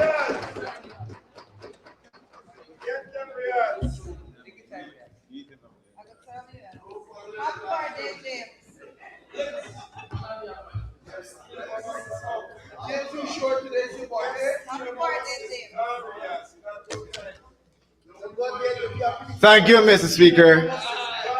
Mr. Speaker, before I address the Honorable House on the 2026 budget, I seek your indulgence to underscore the importance of today's delivery as my maiden speech to this noble assembly. I am the second person to come from Jackalope Pomeroon River since 1977 as an elected member of the National Assembly. Mr. Speaker, the journey reminds me of two enduring truths. First, what God has ordained for you will only come when it is destined to happen. And secondly, Mandela describes it better. Education is the greatest weapon you can use to change the world. And Mr. Speaker, I must express gratitude to the persons who placed their confidence and vote and made my presence in this honorable house possible. To the APNU supporters, and more particularly to the leader and comrades of the People's National Congress Reform. I have been elected by a few, but to represent all, from Pomeroon to Parliament. Mr. Speaker, it is precisely because of that responsibility to all Guyanese that I now turn to the matter before the House, the 2026 budget. A budget is not merely a financial document. It is a statement of priorities.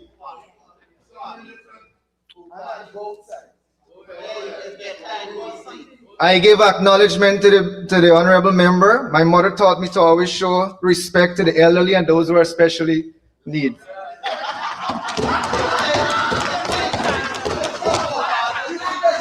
This budget of $1.558 trillion is the largest in the nation's history. Now, we would have wanted real transformation beyond infrastructure, bringing relief to working class people of this country, and represent fairness as it looks to put people first. Unfortunately, majority of it does not. Mr. Speaker, what we're seeing is a budget heavily weighted in infrastructure with far less attention to poverty reduction, reducing the cost of living, improving the lives of working class and vulnerable groups. Mr. Speaker, let me be lucid. The budget will be spent on the people. It is a Guyanese budget. It is the largest in our history. So then monies will be injected into the economy. But my argument lies in who will be reaping the majority of the benefit. Is it those that need it, or is it those that want it? Mr. Speaker, it is not about aggregate figures, but the impact it will directly have on the individual and the family, on every individual, as the honorable members of the opposite side would have indicated.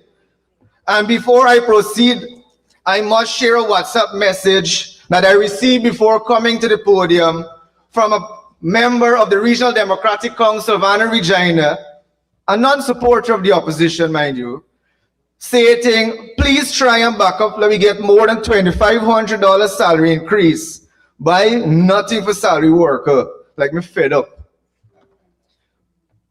It is to highlight that everybody stating that each individual will benefit. Mr. Speaker, during the course of yesterday and early today, the government members of parliament indicated that the budget is the best for all groups, of all people. But coincidentally, when everyone approached the podium, they kept repeating a few pension benefits, a few social benefits, repeatedly like a broken record. It's the same program that has received additional funding. That is why they have limited resource or limited statement to add for something new. Mr. Speaker, the increase in the income tax threshold removes just over 5,000 persons from the tax register. 5,000 persons out of a national labor force, which requires more than over 90% still remain on that taxation system. Now, this translates to $2,500, not even a fraction of what the cost of living is in particular areas. And I've heard, especially this morning, that government members of parliament admitting that they are aware of the cost of certain commodities in far-flung area, and yet to intentionally sit and still plan the budget without catering for that is a temerity to be callous. Mr. Speaker, according to the IDB annual report, food prices have risen by 8.2% last year, August. Mr. Speaker, the mantra will be $2,500 better than anything. So let's look at the track record. Let's go 4 years before. 2022 budget presented by the same government members of parliament. $552.9 billion. The tax threshold was increased by 10,000 as well. Mr. Speaker, ultimately, same story, different day. Mr. Speaker, with all of this, they will say the budget benefits everybody, and we are lying. The budget has the numbers, but it lacks the priorities. Mr. Speaker, while the 10,000 increase for 10-day workers is a step forward, it reflects a short-term response to a long-standing structural issue. Many of these workers have given years of service under the 10-day program, but they yet remain without pension security or consistent NIS payment that will allow them to have access to broader social protection at present and beyond retirement. A stipend does not address the long-term problem. Mr. Speaker, we welcome development. We support infrastructure that advances Guyana. But development must mean more than concrete and contracts. It must mean that all citizens can afford the basic necessities. All citizens. Distribution must be focused not on equality, but also on equity. Mr. Speaker, I am well aware that the mere mention of poverty often invites immediate dismissal from the government members of parliament, as though acknowledging hardship is an act of disloyalty, particularly the IDB report, which has been constantly repeated. I can recall, I looked to see the government official, so I can't call his name in the parliament, mentioned on social media that the IDB report was supported by the labor force survey done in 2021, which means that the data is not relevant or it is inaccurate to draw a conclusion on an IDB's report.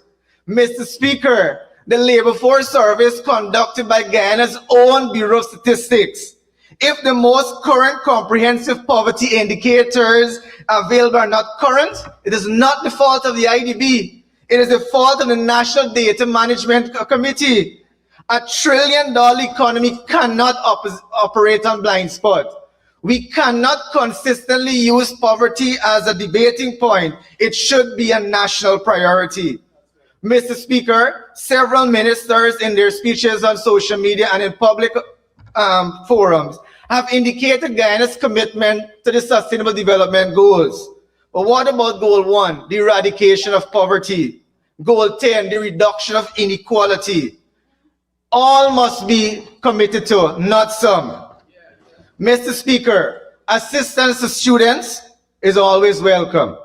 We do not oppose any help for children, particularly children, the elderly, and those who are differently able. However, a uniformed education grant treats unequal situation as though it is equal. A child traveling from Lower Pomeroon River to attend Charity Secondary School, which is the closest secondary school to their area, has to pay at approximately $2,000 per day. That is $390,000 per academic year. Taking into consideration if that family has 2 or more children attending the high school. Mr. Speaker, the residents in Pomeroon have indicated that at some days they have to make a decision of who to send and who to stay home. That is not the eradication of poverty. Mr. Speaker, the government has a boat that provides transportation for these students to the secondary school. The government, the boat cannot or does not carry all the students. Policy that ignores differences is just for visibility, not for transformation. Mr. Speaker, there are several instances, and if the minister so require, I can provide the details of same, where the students were told by the boat operator, facilitated by the council of the NDC, that they cannot travel in the school boat because their parents voted for an opposition party. As I indicated earlier, the information can be provided to the relevant ministry if requested. But to obey the rules of the parliamentary process, I will not call names without their presence. I just said you can have it, the honorable member. Mr. Speaker, as a teacher, I can tell you light travels faster than some. And sometimes some persons look intelligent until you hear them speak. Mr. Speaker, this budget not only fails to address some domestic issues, but foreign policy issues as well. On matters of foreign relations, sovereignty and national security, there is no government of Guyana or opposition of Guyana. There is only Guyana. It is our national interest. We stand on Guyana's territorial integrity and sovereignty, and we support any measures to solidify this. But it must be in tangent with the interests of Guyanese people. Mr. Speaker, the Ministry of Foreign Affairs allocations increased by 10% in the 2026 budget for Program 121. This is a crucial aspect, primarily as the ministry aims to develop foreign policy to target the Guyana-Venezuela territorial controversy in particular. Mr. Speaker, I anticipate at the speech of the Honorable Minister of Foreign Affairs, a foreign policy framework will be given after a 6-year cycle on Guyana's strategic priorities, the obligations that we have under bilateral and multilateral agreement, and our social and security implications of those agreements that we have signed thus far. This becomes necessary because of the plethora of international events that have occurred over the past months, primarily with the absence of a parliamentary sectoral committee on foreign relations. Mr. Speaker, the minister will obviously say, as he did in his 2025-2024 speeches, that he inherited an incoherent foreign policy from the former administration. 6 years later, on multiple budget cycle, there has to be one provided by the now office bearer. Mr. Speaker, in Program 121, the third strategy identifies education and awareness of the territorial controversy, of the Guyana-Venezuela territorial controversy. But how is this effectively being done? What are the indicators? Are the target groups? How is it being implemented, especially for areas like the Pomeroon River, Bartica, Lethem, and other border communities? In 2024, the Minister of Foreign Affairs indicated that training will resume after a hiatus, apparently because of the pandemic as well. Mr. Speaker, awareness cannot be an abstract line item. These citizens deserve explanation, reassurance, and inclusion, not silence. More than that, there is nothing in the budget to incentivize our border communities and bring calm to reassure them. Our bordering communities must be treated as an important part of foreign policy.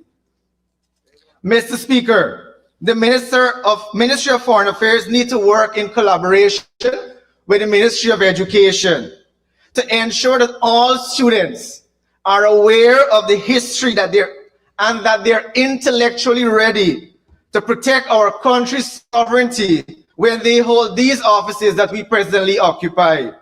Mr. Speaker, we must not assume that a simple program done when our borders are being threatened or a Patriotic Day significance is done on a program to pacify and curb the anxiety of the people, especially those residing in the county of Essequibo.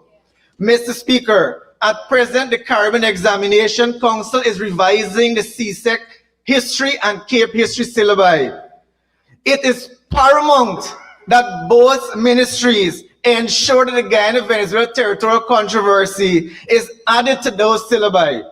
This will ensure that not only the Guyanese students, but the Caribbean students are aware of the right we have to Essequibo.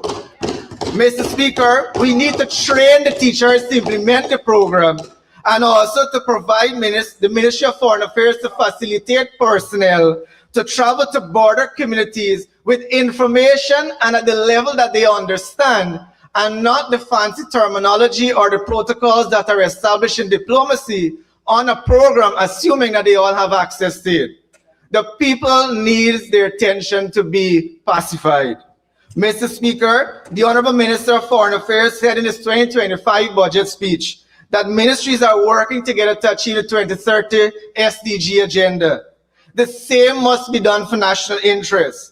We have Caribbean history teachers at the 11th hour asking students to change their SBA topic because they are unable to grade a paper on the territorial controversy. Mr. Speaker, this is an indicator that education and awareness are not being done effectively. Having a couple of television programs in the city will not curb the situation. Mr. Speaker, the opposition is deeply concerned about the perception of Guyana's foreign policy becoming more reactive and less proactive. And don't take my word for it. As two of the Guyanese students who were studying in Jamaica under CSEC scholarship would have indicated to the media outlets when Hurricane Melissa struck Jamaica, that learning lesson for the government is to establish proactive, comprehensive plans for future emergencies affecting Guyanese students abroad. Guyana must cooperate internationally, but cooperation must never be compliance without consent. Okay, I need a consent of the House so you can conclude. Thank you, Mr. Speaker. Mr. Speaker, I ask that the honorable member be given 5 minutes to conclude his presentation. Thank you, Honorable MP. You may proceed to conclude. Mr. Speaker, the penultimate speaker of yesterday's debate highlighted the need to work collectively for the greater good of this country and represent those who have elected us. I agree fully. But this cooperation must be collectively done. For Parliament is too often informed about decisions after they have already been made, rather than consulted beforehand. I conclude on a worrisome note, Mr. Speaker, that the budget gives most people significant desire, which is the freedom of speech and expression. That freedom is only allowed when it is in favor of the government. When people speak up against what they experience, they are persecuted. Yes, Mr. Speaker, persecuted. As communities like Lima Sands, that the ground is only allowed to be used by their party supporters, and people are fearful to inform the relevant authority because they do not want to lose access to the only income that they have. Their party supporters guard as though transport has been given to those persons, and in some cases, even they spend social aid. Mr. Speaker, fear, that is how we have some of our people. Fearful and submissive, they must demonstrate godlike gratitude to government for things that the state has given them, that the state is mandated to give them, that they as Guyanese, as taxpayers, as natives of this land are entitled to. Mr. Speaker, this will also be claimed to be lies. But let me remind the honorable member that at the close of yesterday's debate, your own member of parliament stood and stated that pensioners should be thankful for the increase because it is a supplement they did not work for. I guess that too was AI. It is sad when our elders have to beg to be cared for.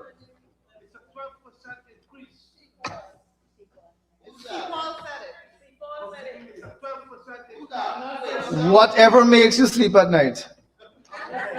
The ministers cannot ask for feedback and impact.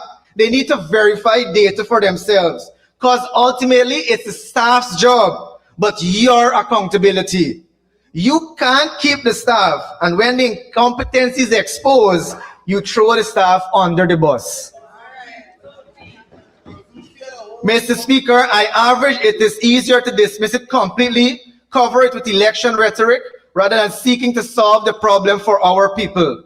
Mr. Speaker, a common phrase that people say when you traverse areas, especially at Charity and Pomeroon, is that even the foreigners are treated better than them, and we are second-class citizens in our own country. Mr. Speaker, $1 trillion plus budget is not an achievement if most of the people still remain poor. Thank you. Thank you very much, Honorable Member. Mr. Ruth Lorraine.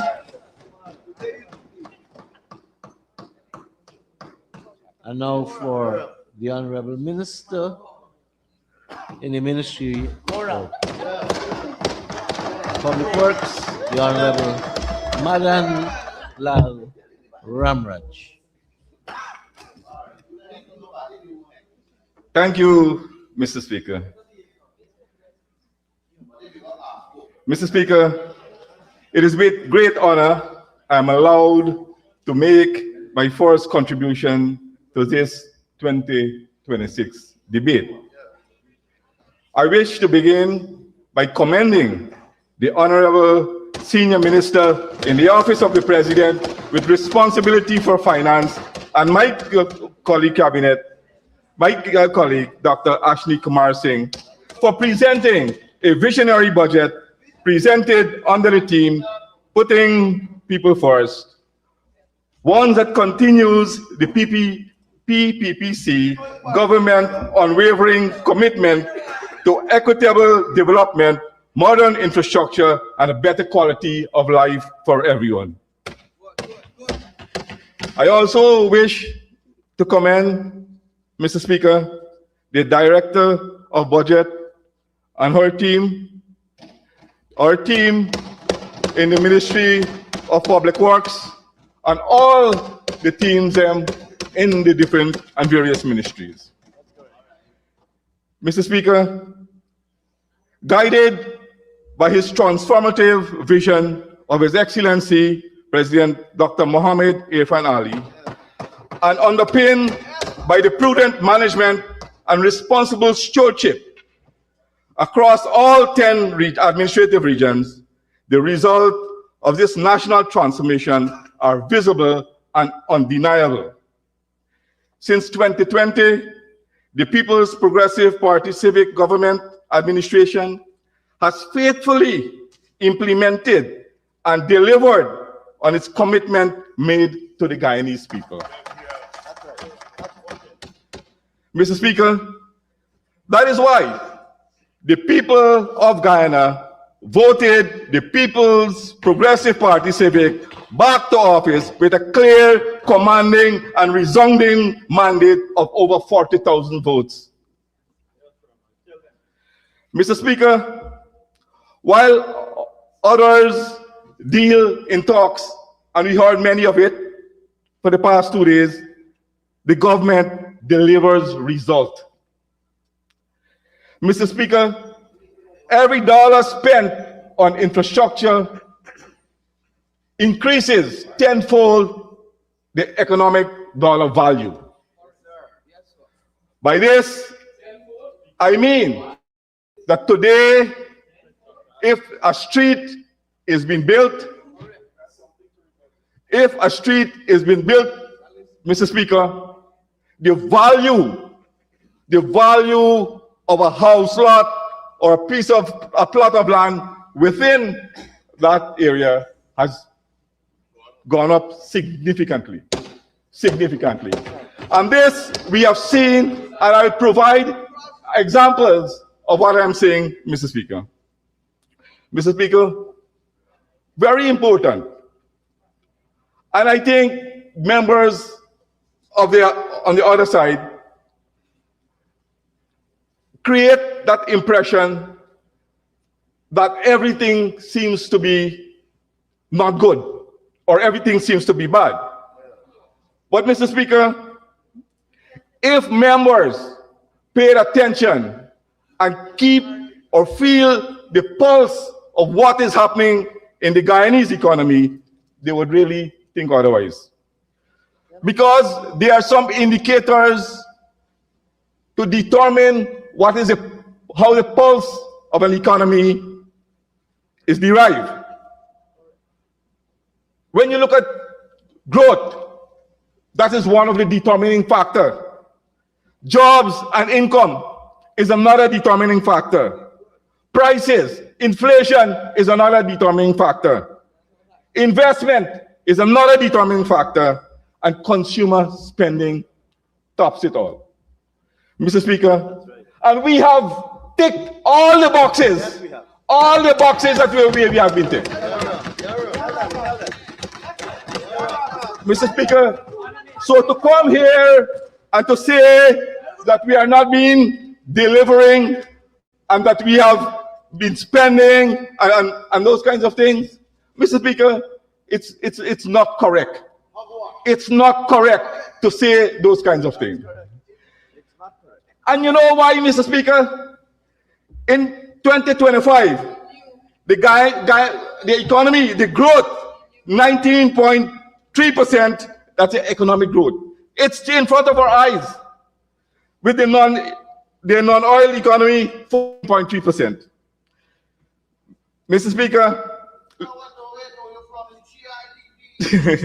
in 2025, the Ministry of Public Works in 2025, Mr. Speaker, issued, I'm showing what development look like. In the Ministry of Public Works, we have issued over 5,000 contracts.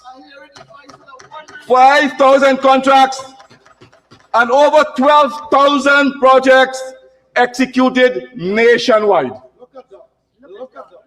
Mr. Speaker, this is development for every single Guyanese.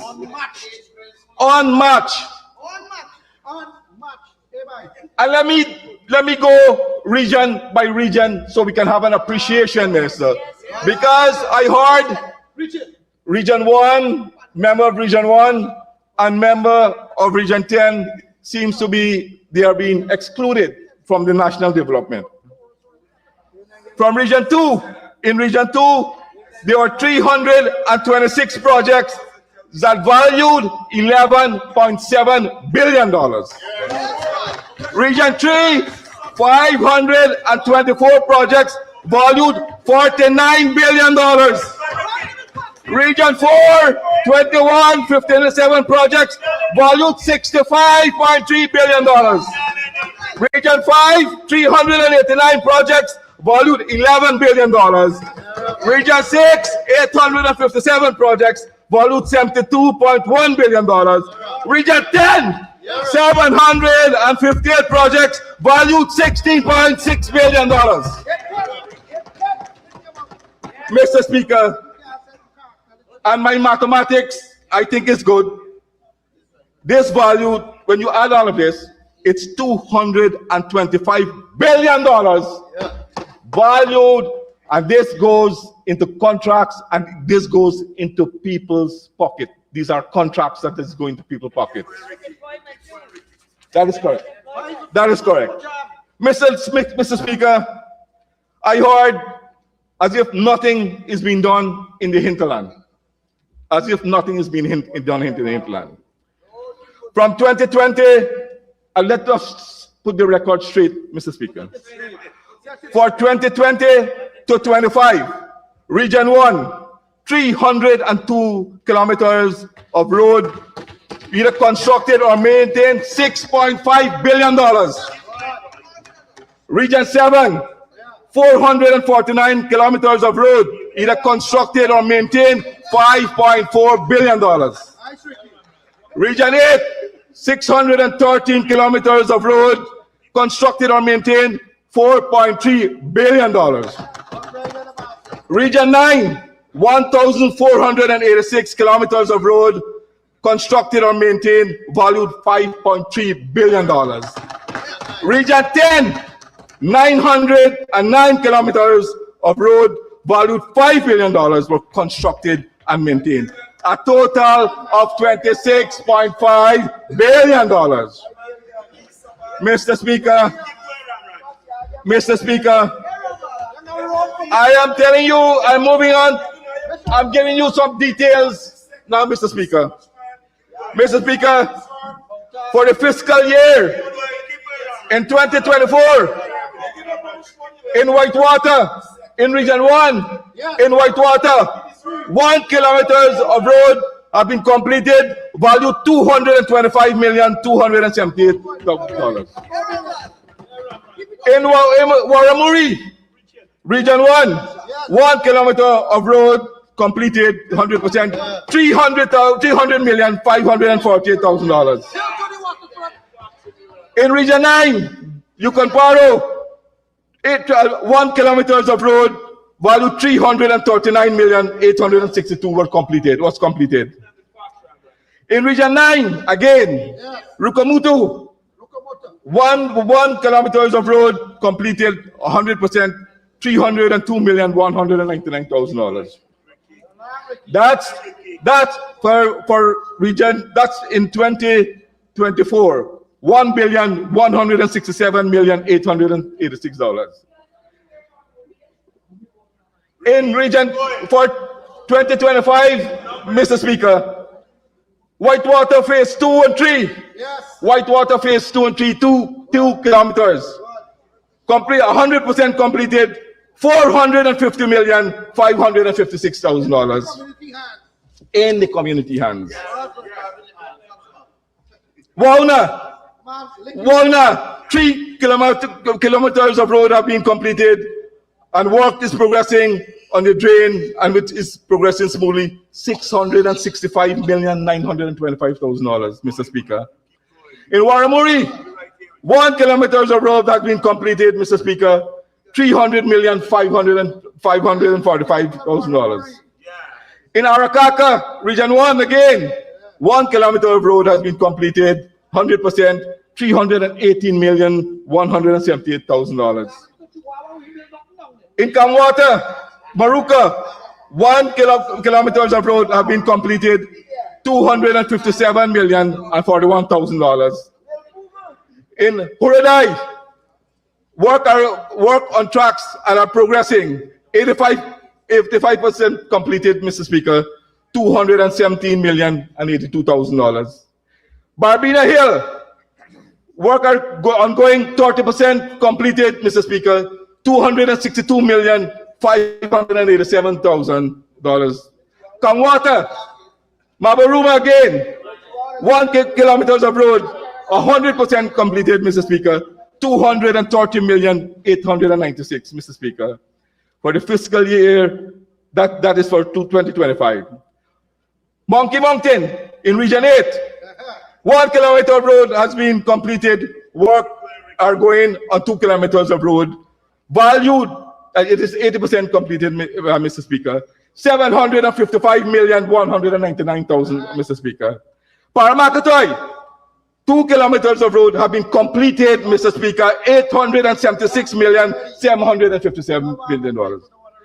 Mr. Speaker, for 2025, $4,334,772.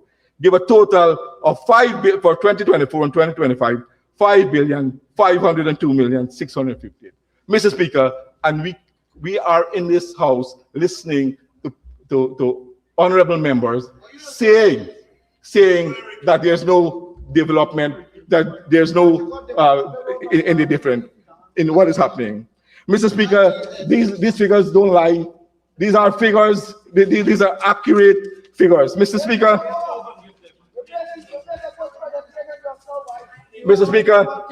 and this is not all. This is only for public works. This is only roads. We heard all the different sectors speaking about development in interior location. Mr. Speaker, and this is not all. This is not all. In the we are talking about airstrips. In the Matthews Ridge, it's 20% completed, Mr. Speaker. The value of that is $1.5 billion, Mr. Speaker. In Region 9, the Aishalton airstrip is completed at a cost of $920,398,000. In Karasabai, it's 20% completed, $995 million, Mr. Speaker. These are what we are speaking about. This is what the government is talking about. When we talk about people investment, this is exactly. And my honorable member, all of it will be done. Don't be afraid. This government looks out for people. All of it will be done. All of it will be done. We are not adverse to criticism and works that have not been done. We will get it done. We will get it done. Mr. Speaker, I want to give you examples of my recent visit. Mr. Speaker, last Thursday, I visited Region 7 and spent quite some time in Bartica. Mr. Speaker, the development trajectory and what is happening in Region 7 is unprecedented. We were told those roads that joins by the Rabo and Bartica Patara Road has been completed. And when, Mr. Speaker, people used to pay $1,000 for a short drop, or it has to go wrong, and etc., etc., they're paying $200 now. $200, Mr. Speaker.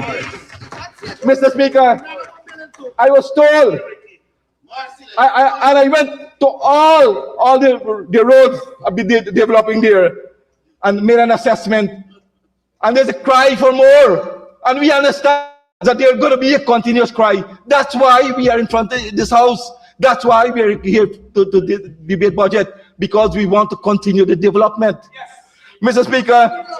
Mr. Speaker, so I was told, yes, Jawala too, Dr. Jawala too.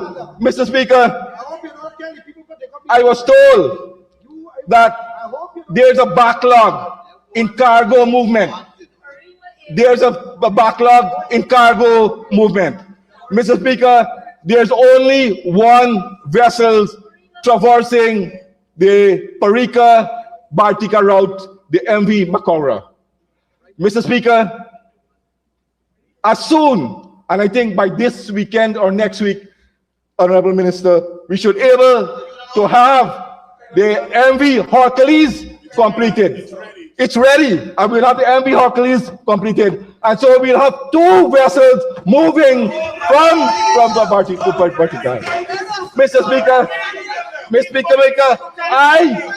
Speaker, I made an on-the-spot decision. We had Monday. We had the vessel moving Monday, Tuesday, Wednesday, Thursday, Friday, and it goes Saturday and come back Sunday. You know what I did, Mr. Speaker? I said, no, go Saturday, come back Saturday, go Sunday, come back Sunday. Mr. Speaker, you know what the deputy mayor of Bartica told me? He said, Minister, thank you very much. He said, Minister, every boat, every vessel that come here, a new car is in the vessel. That's what he said. So, Mr. Speaker, it means I am putting it at a minimum. I am putting it at a minimum, a 5 cars, sorry. I am putting it as a 5 car per week. Mr. Speaker, it means that every month at least 20 new cars are going into Region 7. Mr. Speaker, and we are hearing today, or we are hearing that we're talking about not putting people on force.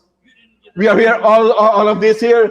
Mr. Speaker, that's on Thursday. On Friday, I went to Region 8. I visited K2, I visit Madja, I visit Parmakatoy, I visit the highest village, Kubukubaro. It's, Mr. Speaker, It's the kind of transformation. Who would have expect that up 300 feet, 3,000 feet above the sea level, that roads are being constructed, people are asking for more. Who would have believed that? Those men who could have believed that, Mr. Speaker. Mr. Speaker, only recently His Excellency commissioned the Parmakatai airstrip. Go look at what is happening there. I was, Mr. Speaker, now, a couple of years ago, 2023, when I went to distribute the cash grant, I could not have gone from Parmakatai to K2. Now I could have drive across. I drove, comrade. I drove. Sorry, I don't remember, Mr. Speaker. So that is what we are talking about. Putting people first. This is what you're calling development. This is, Mr. Speaker, this is what we are speaking about. Mr. Speaker, when we speak of putting people first, Mr. Speaker, this is what it means in practice. In 2025, Mr. Speaker, and the honorable members on the other side should listen to this. In 2025, under the Ministry of Public Works, 10,868 small contractors benefiting from contract for $14 million and up, while 1,600 medium-sized contractors got contract ranging from $14 million to $100 million. Mr. Speaker, we are talking about 12,000 contractors. These are small people who are benefiting from the government. Well, this is only from Public Works. This is only from Public Works. What about all the other ones? Mr. Speaker, so, Mr. Speaker, this is what we are doing, putting people first. And this is what the budget speak about.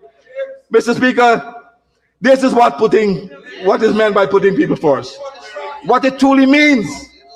And the People's Progressive Party-led government has been delivering on that commitment, Mr. Speaker, not just for 1 year, but consistently since assuming office. Mr. Speaker, this is not progress on paper. It is progress felt in everyday life, in shorter travel times, stronger connectivity, new business opportunities, and improved livelihood for families and in both coastal and hinterland communities. Mr. Speaker, when we speak about village economies, when we speak about village economies, one can recall clearly, Mr. Speaker, not too long, a couple of years ago, when the village economy was destroyed in the Borbis area by closing the sugar estate, carelessly closing the sugar estate. Mr. Speaker, these are reversed.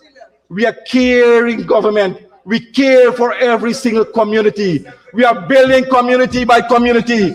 Can we go today and tell those people in Maka, or can we go to Sophia and tell those people there that you are not entitled to contracts, or you're not entitled to development?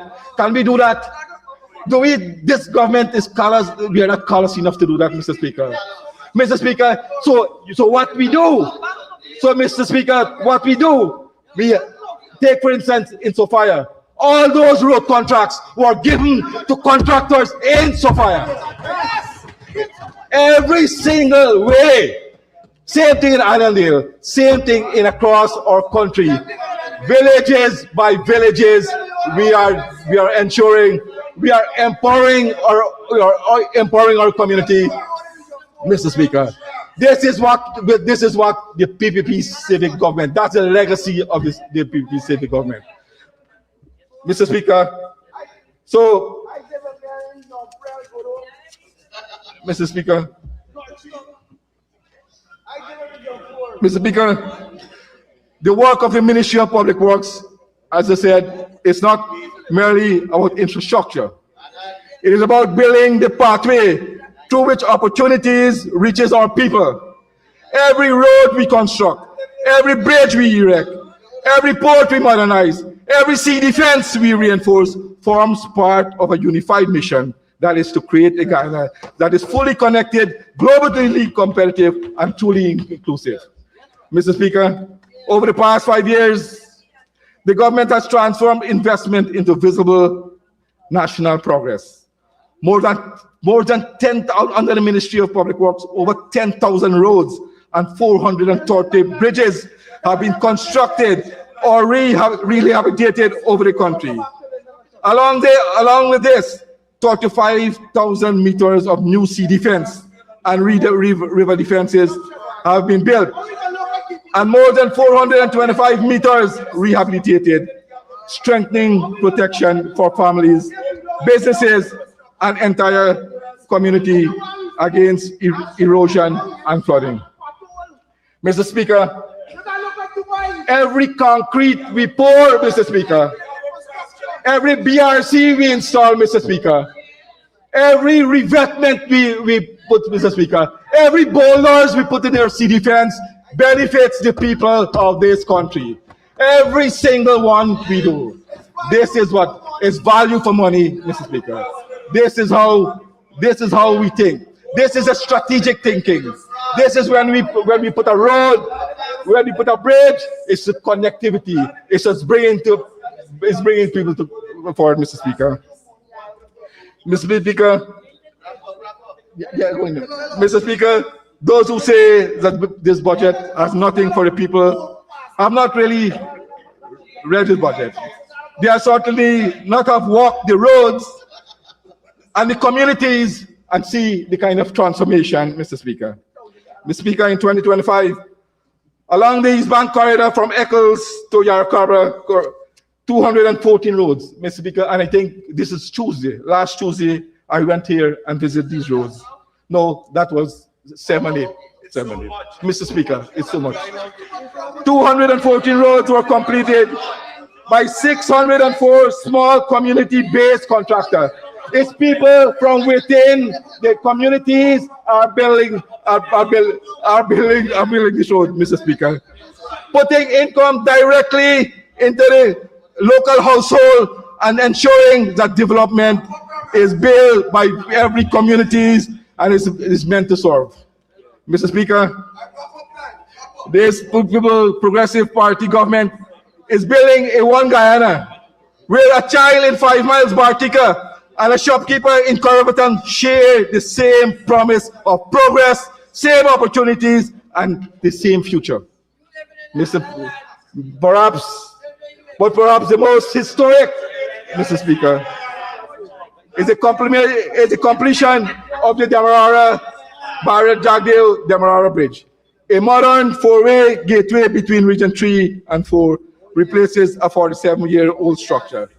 Mr. Speaker, if you don't be on the ground and walk the road and meet with people, you don't know what is happening.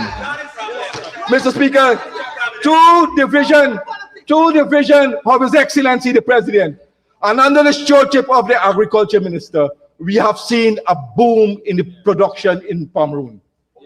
In Pomeroon, we have seen the increased production in paddy in Region 2. Mr. Speaker, for last year, 100,000 bags of paddy came from Region 2 all the way to Region 5. Mr. Speaker, you know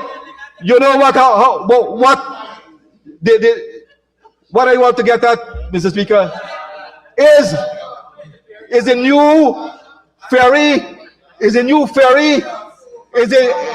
MV Hercules that were used to transport the paddy across the Barra-Jagdale Demerara Bridge. That is the importance. That is the importance of our investment. Our investment is bringing tangible result. It's benefiting every single farmers in Region 1, in Region 2. As far as Maruka, people are using this passageway, this new artery to come to the different regions.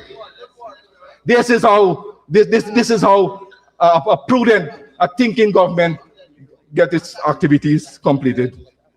Mr. Speaker, previous to the bridge, the Jagdeo, the Mara Bridge, there was about 25,000 vehicles and about 70 to 70,000 persons traverse it.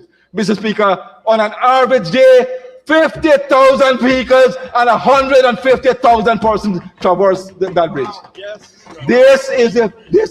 And it's toll free. And it's toll free. Toll free, Mr. Speaker. This Mr. Speaker, this is what people-centered thinking is about. This is what putting people first is about. Mr. Speaker, on Saturday, I was over in Region 3.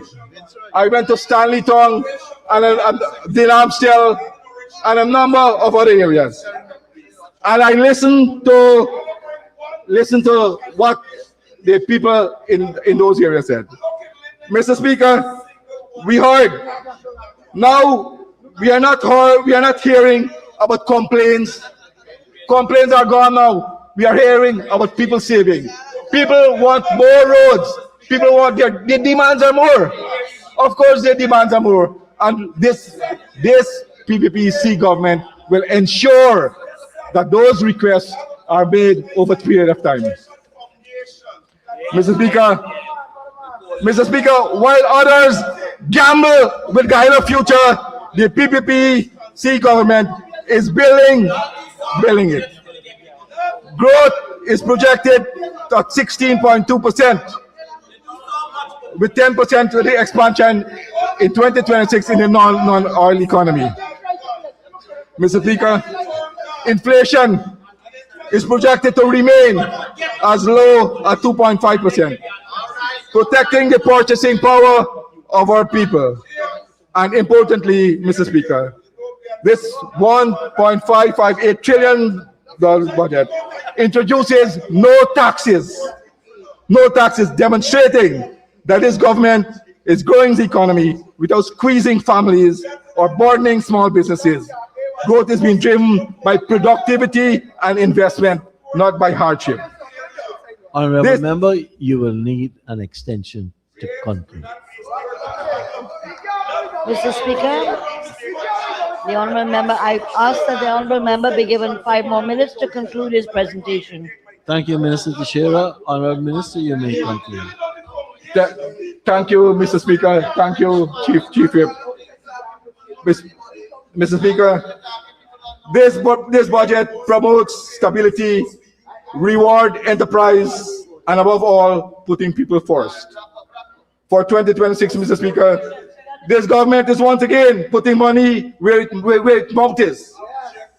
Through the Ministry of Public Works, a bold program of miscellaneous and urban road and drainage works will continue to be rolled out in Region 2, 3, 4, 5, 6, and 10, valued $40 billion in the community. Mr. Speaker, as we move forward, the Ministry of Public Works will remain at the forefront of delivery, turning this government vision into roads, bridges, ports, and pipelines of opportunity. We are not investing at random. We are building deliberately to diversify the economy, strengthen climate resilience, and lift communities across every region. In conclusion, Mr. Speaker, it is deeply humbling to be part of a team that is not only shaping the physical landscape of our country, but improving the daily experiences of our people. Each and every infrastructural project is a statement of intent. It tells every Guyanese that we are moving forward with confidence and with care of how citizens feel and everyday services they use. And I want to just quote a little quote from what the finance secretary of the Ministry of Finance said, Mr. Pasha. We must not lose focus of the bigger picture, that is the overall benefit that the budget brings to the entire population. It connects us as one Guyana to the shared future as we are building together. Mr. Speaker, Budget 2026 is anchored in growth, fairness, connectivity, and a deep commitment of putting people forward. For this reason, Mr. Speaker, I proudly and confidently support this budget, which represents a nation advancing together, connected, transformed, and focused on meaningful progress for every single Guyanese. Thank you, Mr. Speaker. Thank you very much, Honorable Minister.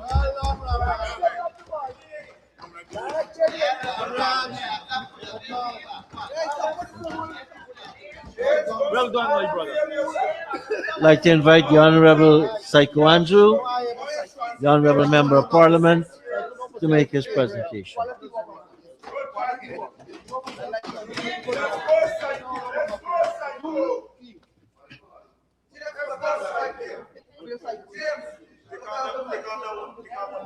This one's on. Hello.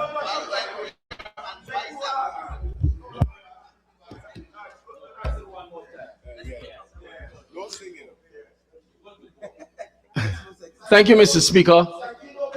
Mr. Speaker, I would just like to take this opportunity to make a little correction. I hope it doesn't come from my time. And my name is Saiku Andrews with an S to the end. There's an error there. So, Correction, Mr. Speaker, for Psycho Andrews, and now your time starts. not Saiku, Saiku. Psycho.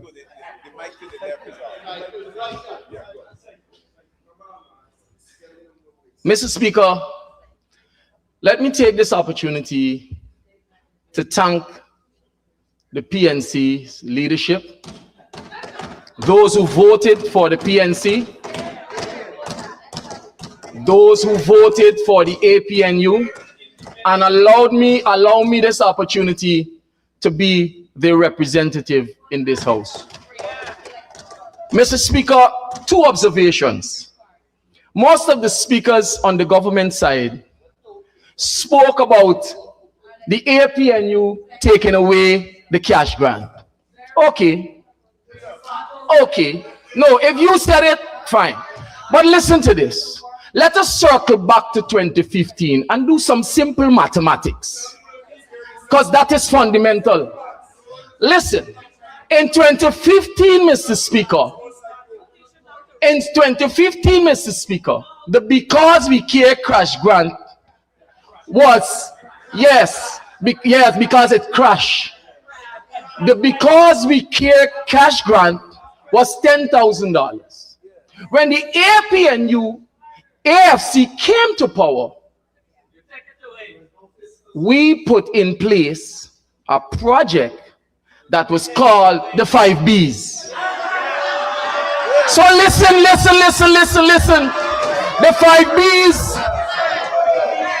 The 5 Bs, bus, boats and bicycle, that is transportation. Breakfast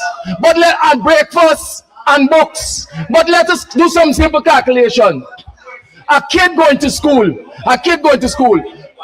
$100 to go, $100 come. Conservative estimates, $100 to go, $100 to come. 5 days a week, that's $1,000. 39 weeks in the school year, that is $39,000. That is more than the $10,000 We Care cash grant.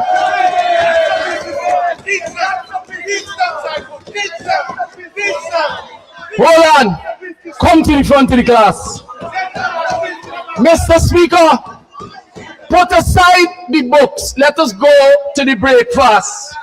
Conservative estimate, $400 per breakfast, 5 days a week, $2,000, 39 weeks in the year.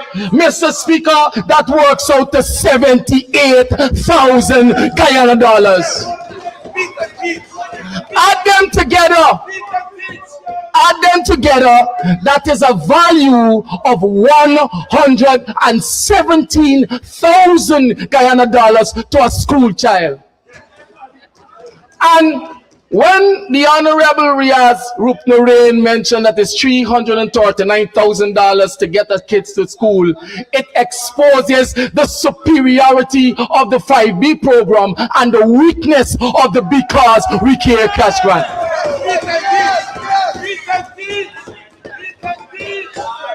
But you know what, Mr. Speaker? You know what, Mr. Speaker? When people don't care about people, you know what they do? They don't examine programs to see the good in it. And if they could see that the program is superior, all they need to do is examine it. There's something bad, we take this out, we refine it, and we just allow the people to benefit. But no, for political expediency, this government throw away the 5Bs, and guess what happened? A kid gotta pay $339,000, $2,000 a day, 10,000 a week, 39 weeks, $390,000 per year. And you say you care about people, you care about yourself. Now, on a lighter note, Mr. Speaker, listen to me. Listen to me. When I look at this budget, Mr. Speaker, it says putting people first. But one would expect stronger measures geared at the senior citizen, uplifting the life of minimum wage workers, youths, and the vulnerable. But at the end of the day, Mr. Speaker, this budget that is presented in this House is clearly a budget of sand, stone, and cement. 50% of this budget goes to capital expenditure. Mr. Speaker, I am not here to oppose vision, you know. Don't get me wrong, comrades. I am not here to oppose vision. I am not here to oppose transformation, Mr. Speaker. As a matter of fact, Mr. Speaker, I welcome transformation. I welcome vision. As a matter of fact, listen, the Barajaglio River Bridge is just a replacement of what was truly a transformational piece of infrastructure.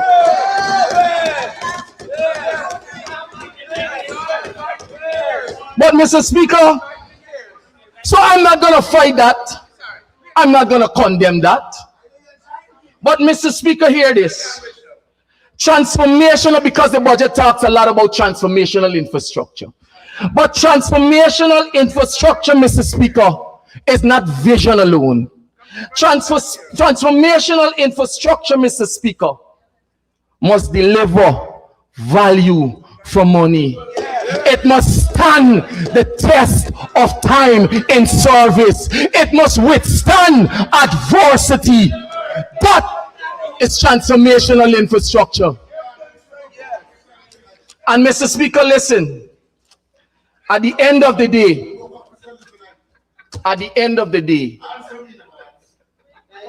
we in the PNC has a record of delivering truly transformational infrastructure.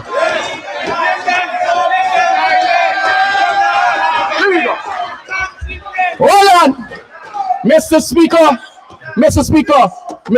I wasn't born in Pushadnagar, right? Right, Mr. Speaker, hear this.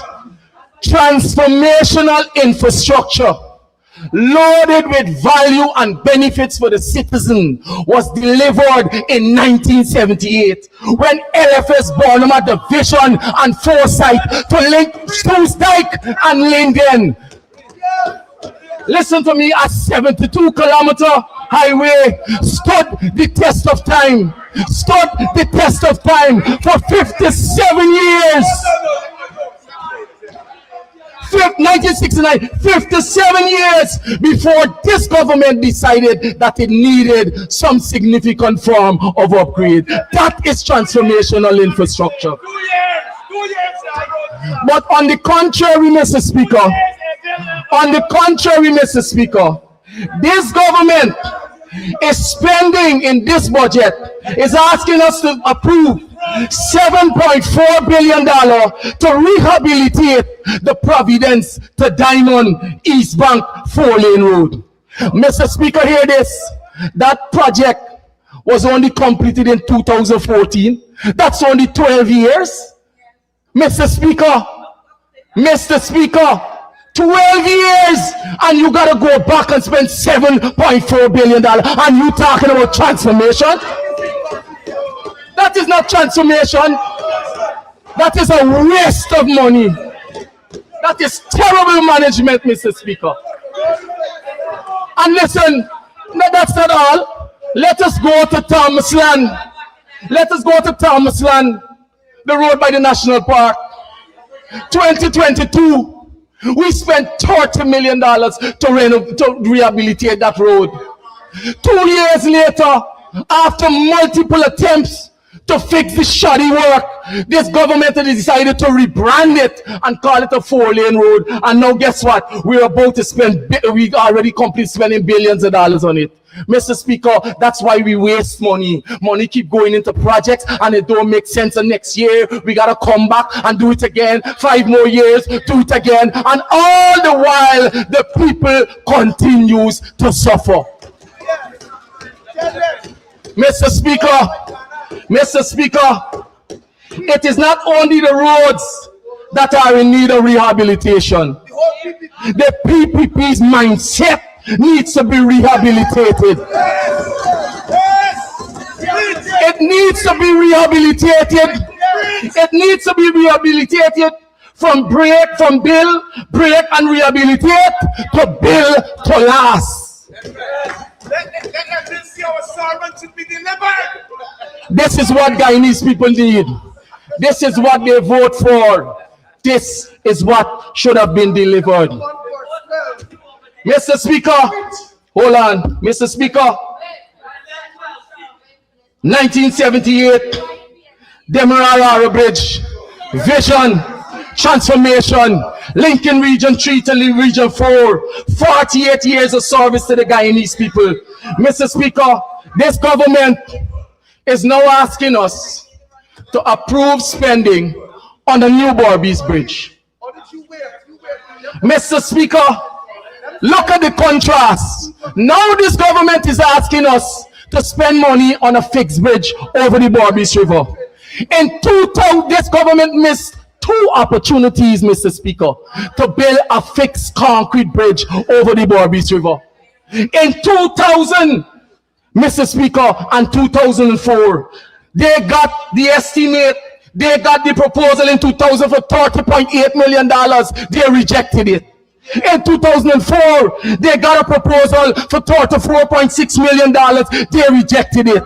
But in 2006, Mr. Speaker, they decided to burden the Guyanese people with a floating bridge that cost $45 million plus return on investment and all of the other maintenance costs over a 21-year period, subjecting the people of Region 5 and Region 6 to some of the highest toll rates in the Western Hemisphere. That is not leadership.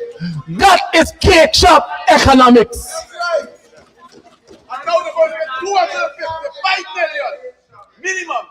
Mr. Speaker, this is contempt. This is contempt and managerial hypocrisy. Because here it is. The new bridge, at a press conference, an honorable member of this house was asked about a feasibility study. Mr. Speaker, you thought that decision was bad? This was the response. What feasibility study? We already did a comprehensive feasibility study in 2004 that told us where is the exact location and the benefits. So why did you need 3 feasibility studies before you decided to build a floating bridge? You know why, Mr. Speaker? Because the PPP got trapped in 1978, trying to recreate and mimic the transformative legacy of LFS Burnham with a floating bridge. But by the time they decided to build a floating bridge, that era has already been gone. The PNC been there, done that. Now, Mr. Speaker, you talk about transformational infrastructure. Like I said before, it has to stand the test of time. It has to deliver value for money. And listen, when you look at the Kanji River Bridge, it stands 48 years in service to the people. Ask the Honorable Minister, how much money you really spend when the year come on the Kanji Bridge? It's almost negligible, because that is transformation and value. You know what is vision and transformation? Having the foresight to leave a 200 plus feet reserve to link Georgetown from Mandela Avenue to Sue's Dyke. But guess what? We did a wonderful housing scheme, the largest housing scheme in the Caribbean, but a lack of vision. Guess what it did? Or mix-up vision. Guess what it did? It put the housing scheme smack dead center in that pathway. Now guess what? We're about to build the Mandela to Eccles all the way to Sue's Dyke Highway. And now the road is like this. You gotta go straight, twist, turn around Diamond, go around like if it's an amusement park ride. But hold on, Mr. Speaker, this is beyond poor planning. This is beyond poor planning.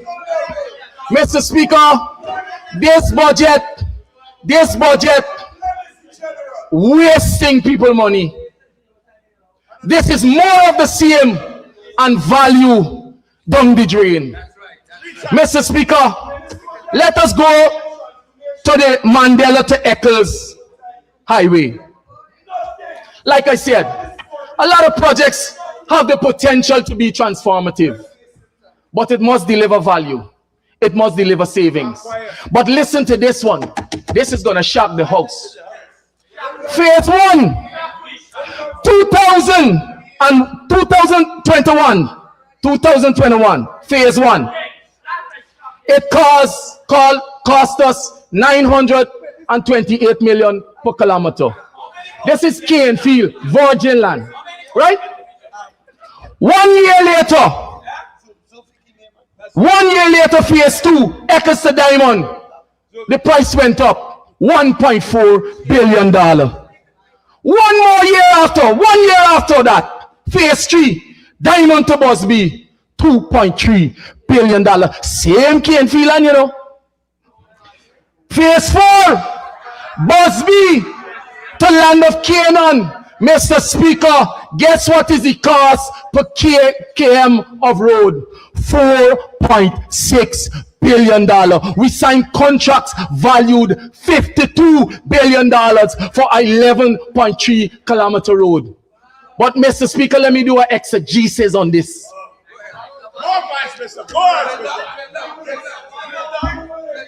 Before you can engage in that exercise, you need an extension. Mr. Speaker, this time run out real fast. Mr. Speaker. But I'll live with what I get. Hold on. Mr. Speaker, I ask that the honorable member be given 5 minutes to proceed with his presentation and conclude. Mean even the 10% into what I want to say. But here it is. Let us finish. Mr. Speaker, hold on, Mr. Speaker, it's party time, right? You got a party time, Mr. Speaker. Good, let us go. But Mr. Speaker, on that same road, the devil is in the detail. Ashoka Bill Construction, the same company that is building the Ogle to Eccles bypass, phase 1 and phase 2, that is carrying the same cost per kg across those phases, as the minister pointed out, that we're paying the same price. That same company of international repute, that company bid a total cost of $41.5 billion to construct the entire road corridor in phase 4. We signed contracts for $52.5 billion. Mr. Speaker, can the members of this house explain how, in the name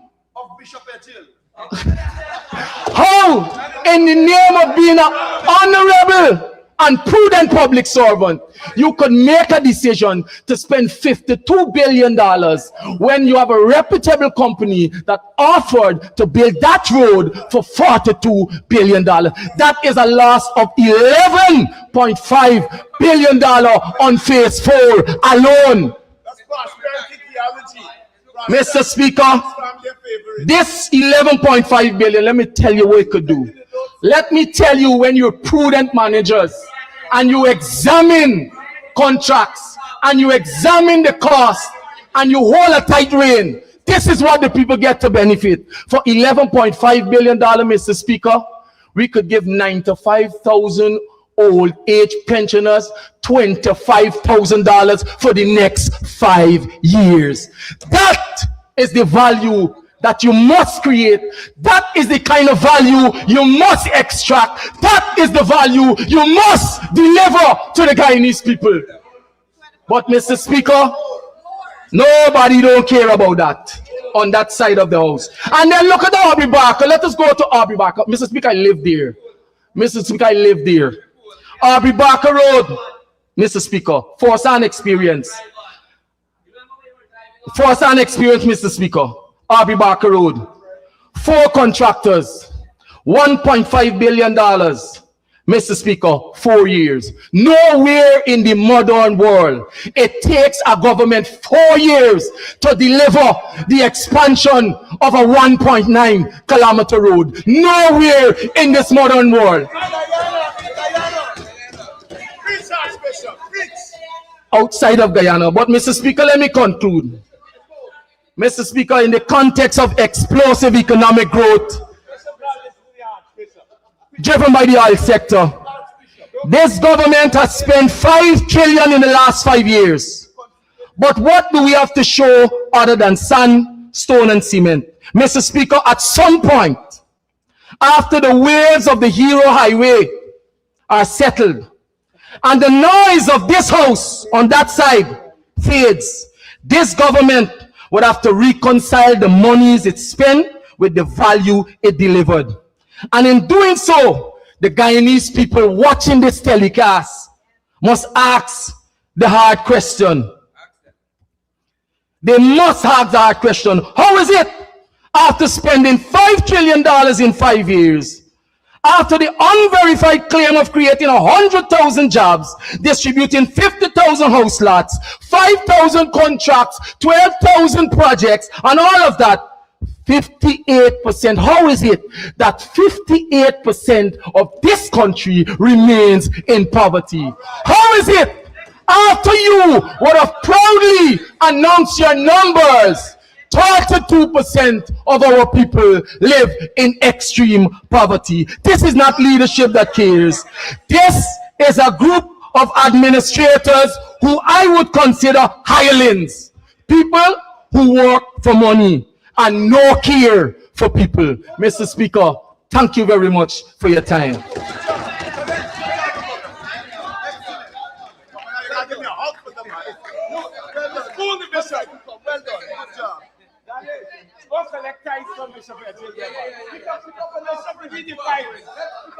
Thank you, Honorable Member. Now we hear the Honorable Minister in the Ministry of Local Government and Regional Development, the Honorable Pauline Sukai. Pauline, the wake rough for sailing. Rough, this is rough. Pauline, you need to share it next. After sharing legs.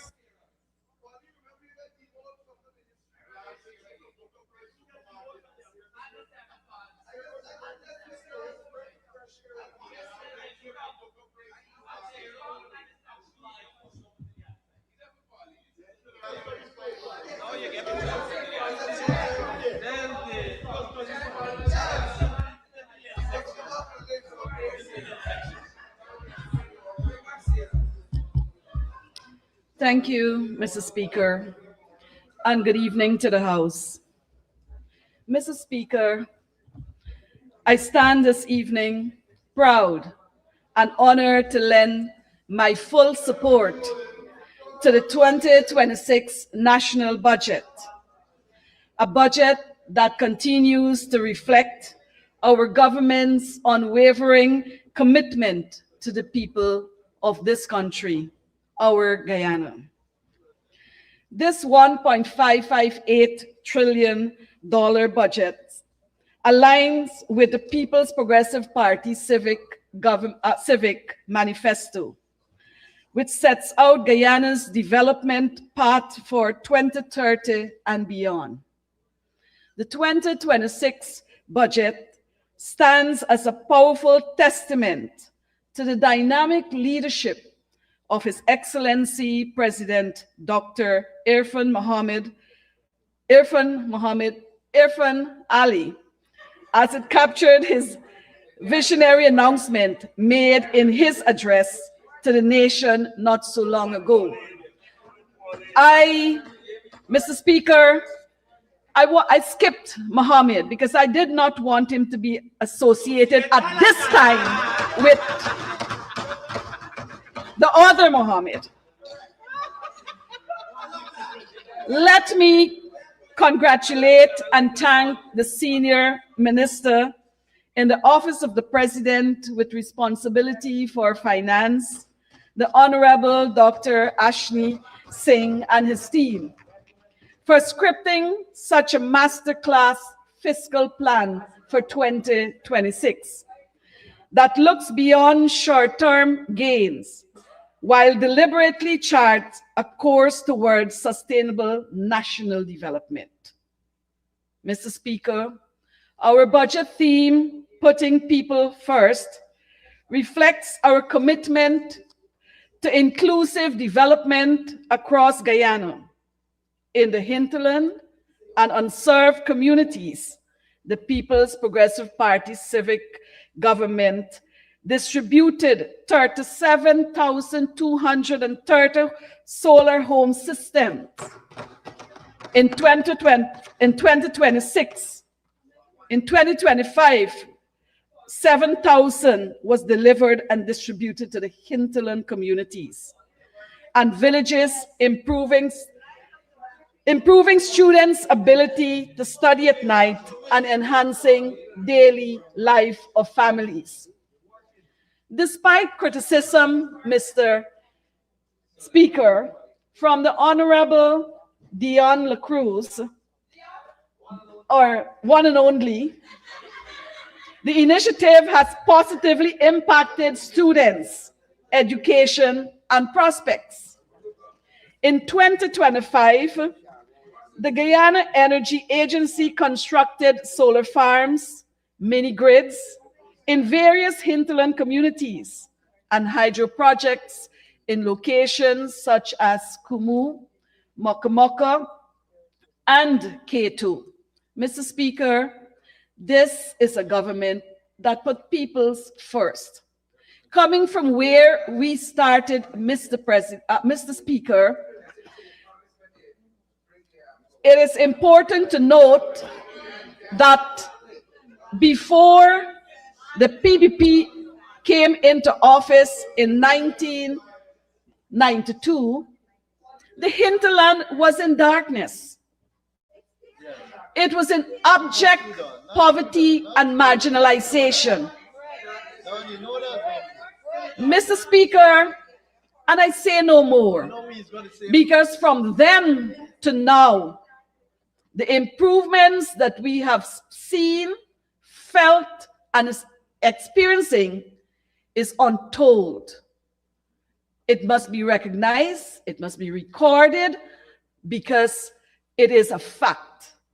And therefore, Mr. Speaker, when young parliamentarians who I applaud has taken up the leadership in their own space, not exactly on this platform that is putting people first and focuses on people's development, they need to reflect and to question themselves whether coming to this house with heaps of criticisms and not looking back, many times It is the history that informs the next step forward. And Mr. Speaker, I just wanted to say that because when one consider where Guyana was, by those, the young members associated with, the honorable members associated with, it was truly a failure. And I want to say this.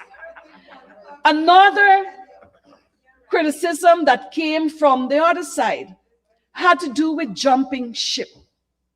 And when the matter of jumping ship was being told to this House only a couple of hours ago, I remember Dr. Ashni Singh's referral about the scatteration. Mr. Speaker, the scatteration have them scattered all over. And it was like the pot telling the kettle the bottom black. Because the same person who was speaking about jumping ship has jumped on a ship that is fastly sinking.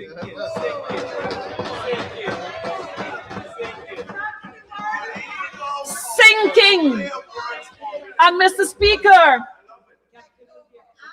having been the major opposition team just 5 years ago, can accuse someone who has chosen to jump ship on a platform of progress, a platform where this government continues to put people first. It is nonsensical because the pot is calling the kettle black, but the kettle jumped on a progressive ship, not a sinking one. The 2026 budget, Mr. Speaker, includes funding of $6 billion that will be directed to the establishment of 10 more mini-grids for communities. Mr. Speaker, and for the honorable member, someone said here he should have read the budget, or the honorable member should have read the budget, because in the 2026 budget, Dr. Ashley Singh, the honorable member, indicated that for Region 1, there will be an extension to the solar farms that exist there in Port Kaituma, Matthews Ridge, and Mabaruma. This is what we would refer to as a government that continues to incrementally change the landscape of the hinterland and put people first. Of course, Rome was not built in a day. And I am proud, as I started my presentation, proud. I feel privileged that I could be on this side, no matter what position I may be in, no matter how critical it will appear to those on the other side. It is a position of choice, a position of recognition, and a position of representation for the people of this country. The hinterland, as well as the coastal regions, have benefited from investment in road networks and connecting bridges and drains. The new highway in the coast is a reality and has brought relief and strengthened economic opportunities for all of Guyana. Opening up lands for housing scheme, will be opening up lands for agriculture, opening up opportunities for young people, for women. Mr. Speaker, if that is not putting people first, then what is it? What is it? Similarly, in the hinterland and remote communities, the road network has expanded to bring improvements. Each year, the People's Progressive Party civic government has incrementally increased investments to upgrade and construct road networks in the hinterland. This year, the budget has allocated $10 million to commence these critical transport networks. Mr. Speaker, I want to take some time to address the numbers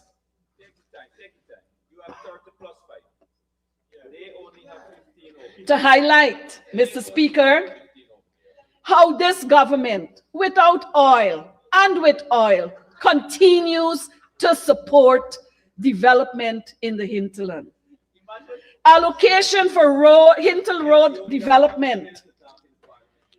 I want to demonstrate how the incremental increase is impacting and affecting a positive way of life for our people. In Region 1, in 2020, $146 billion. 2021, $700 million. In 2022, $970 million. In 2023, $1.8 billion. In 2024, $1.3 billion.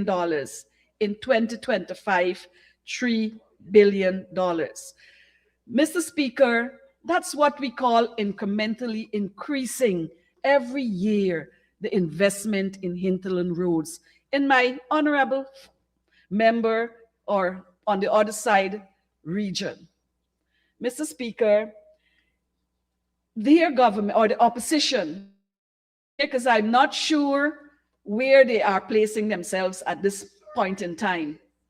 Mr. Speaker, their history and their record has never shown such development track record. And that is why, Mr. Speaker, they can bawl, they can shout, and they can perform antics at the podium. But that will not bring them votes. It might bring them social media likes, but it will not bring you votes.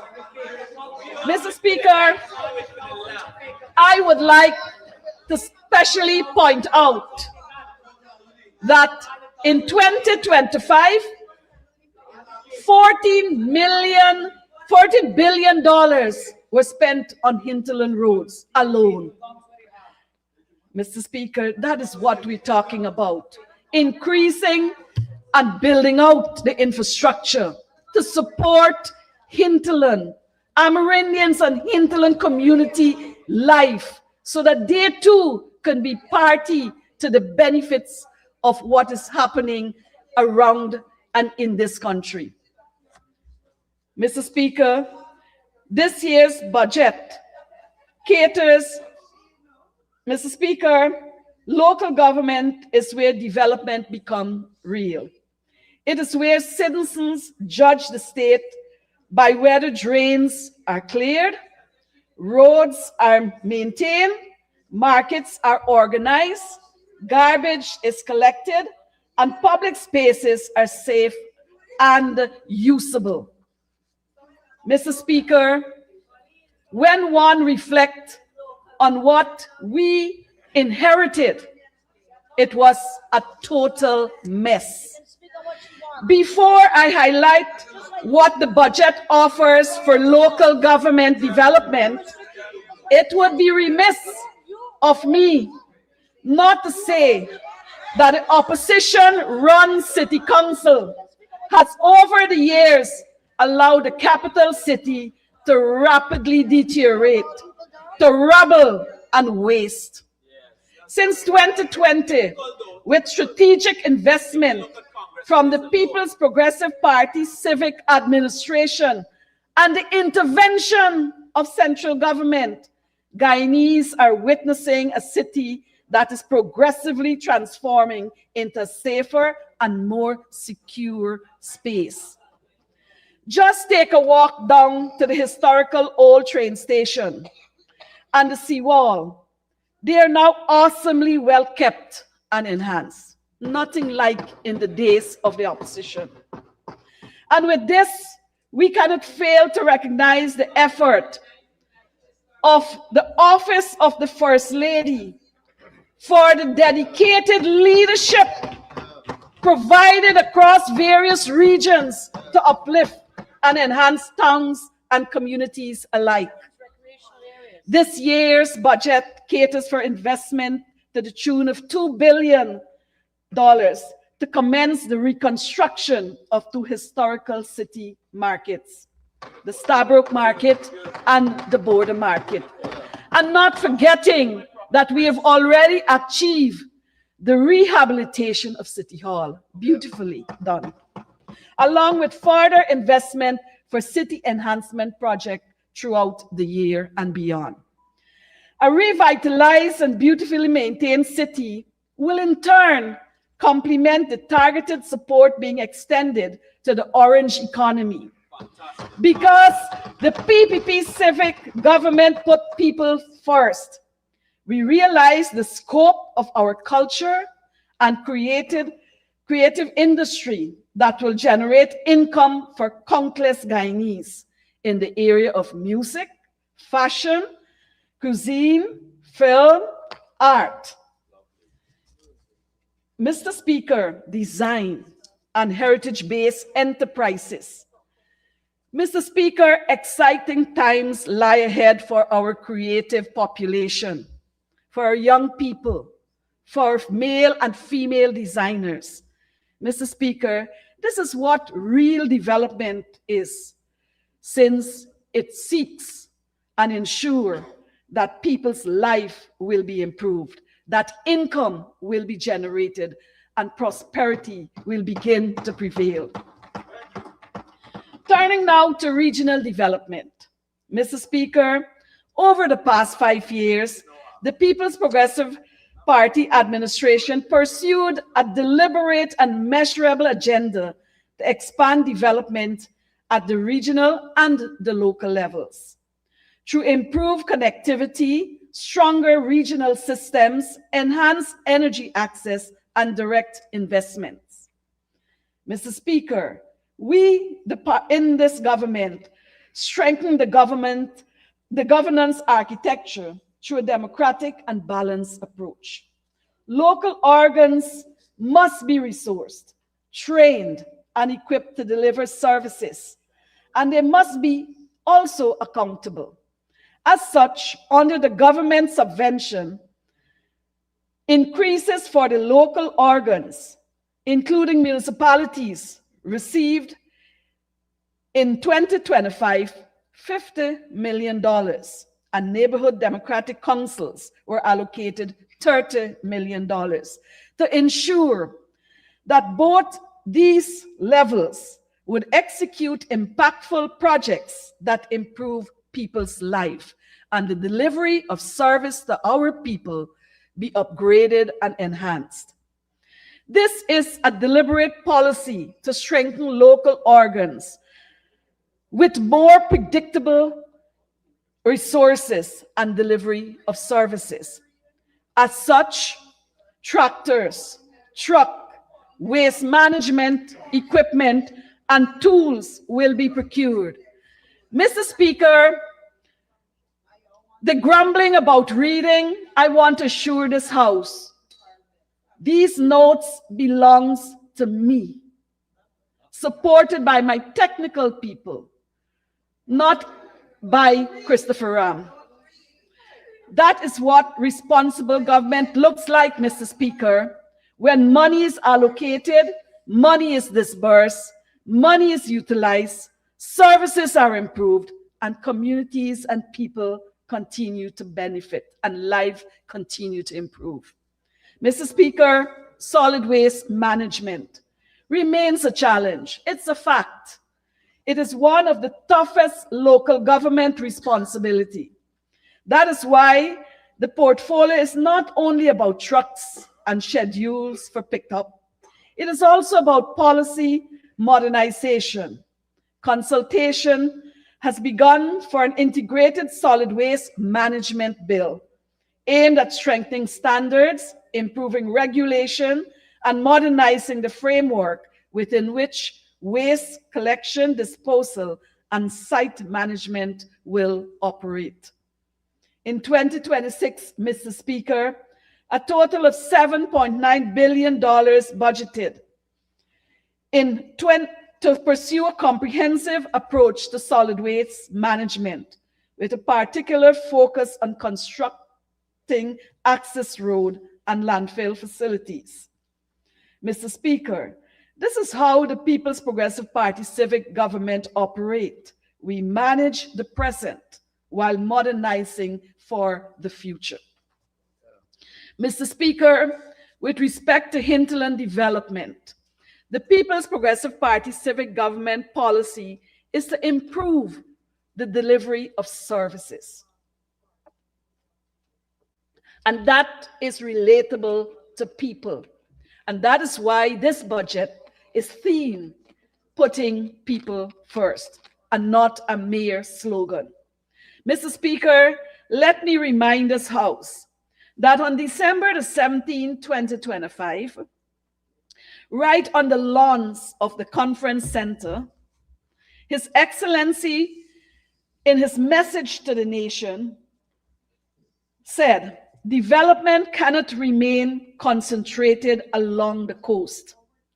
It must be national in scope, deliberate in its execution, and tangible in the daily lives of Guyanese, particularly those in riverine, remote, and hinterland communities. This is substantive. This is visionary. And this is coming from a leader who has put people first. His Excellency recent commissioning of hinterland airstrips in Paramakatoy Region 8 and at Aishalton in Region 9 demonstrates a strategic push to integrate these communities into the national economy through transport infrastructure that supports agriculture, tourism, healthcare, education, and access to market. Mr. Speaker, the vision, the pronouncement, the message of His Excellency to this nation is not only now beginning, but he has reinforced what this government should focus on. And therefore, with the commissioning of more than one airstrips in the hinterland community, it was providing evidence to what the intention is, so that we will be able as a government to continue to deliver, to serve, and of course, to attract the votes so that you on the other side may take a lesson from us over a long protracted period of years while you sit on the other side. As part of the integrated food production strategy, the government has set ambitious annual output targets to be achieved from regions 8 and 9, including 1 million pounds of carrots, 500 pounds of citrus, 200,000 pounds of peanuts, 150,000 pounds of mangoes, 200,000 pounds of beef, and 100,000 pounds of mutton, along with the cultivation of potatoes, onions, and carrots. Mr. Speaker, I am pleased to announce that the first shipment of mangoes, amounting to several thousand pounds that might otherwise have rotted, were already flown out of Aishalton, and more than 40,000 pounds of produce have begun arriving in Georgetown. Again, as I speak, or as I stand here, I'm happy to report that 38 acres of arable land has been cleared in Region 8 in Paramakatoy to revolutionize agricultural production. This will be done with the support, technical and otherwise, by the Ministry of Agriculture. It will ensure that youths, women, farmers remain involved in production, are working and earning through a lucrative project right in their home or village. Mr. Speaker, that is what integrating the hinterland areas and location with the national policy of food security. Our country, Mr. Speaker, has committed to be the supplier of food for the region.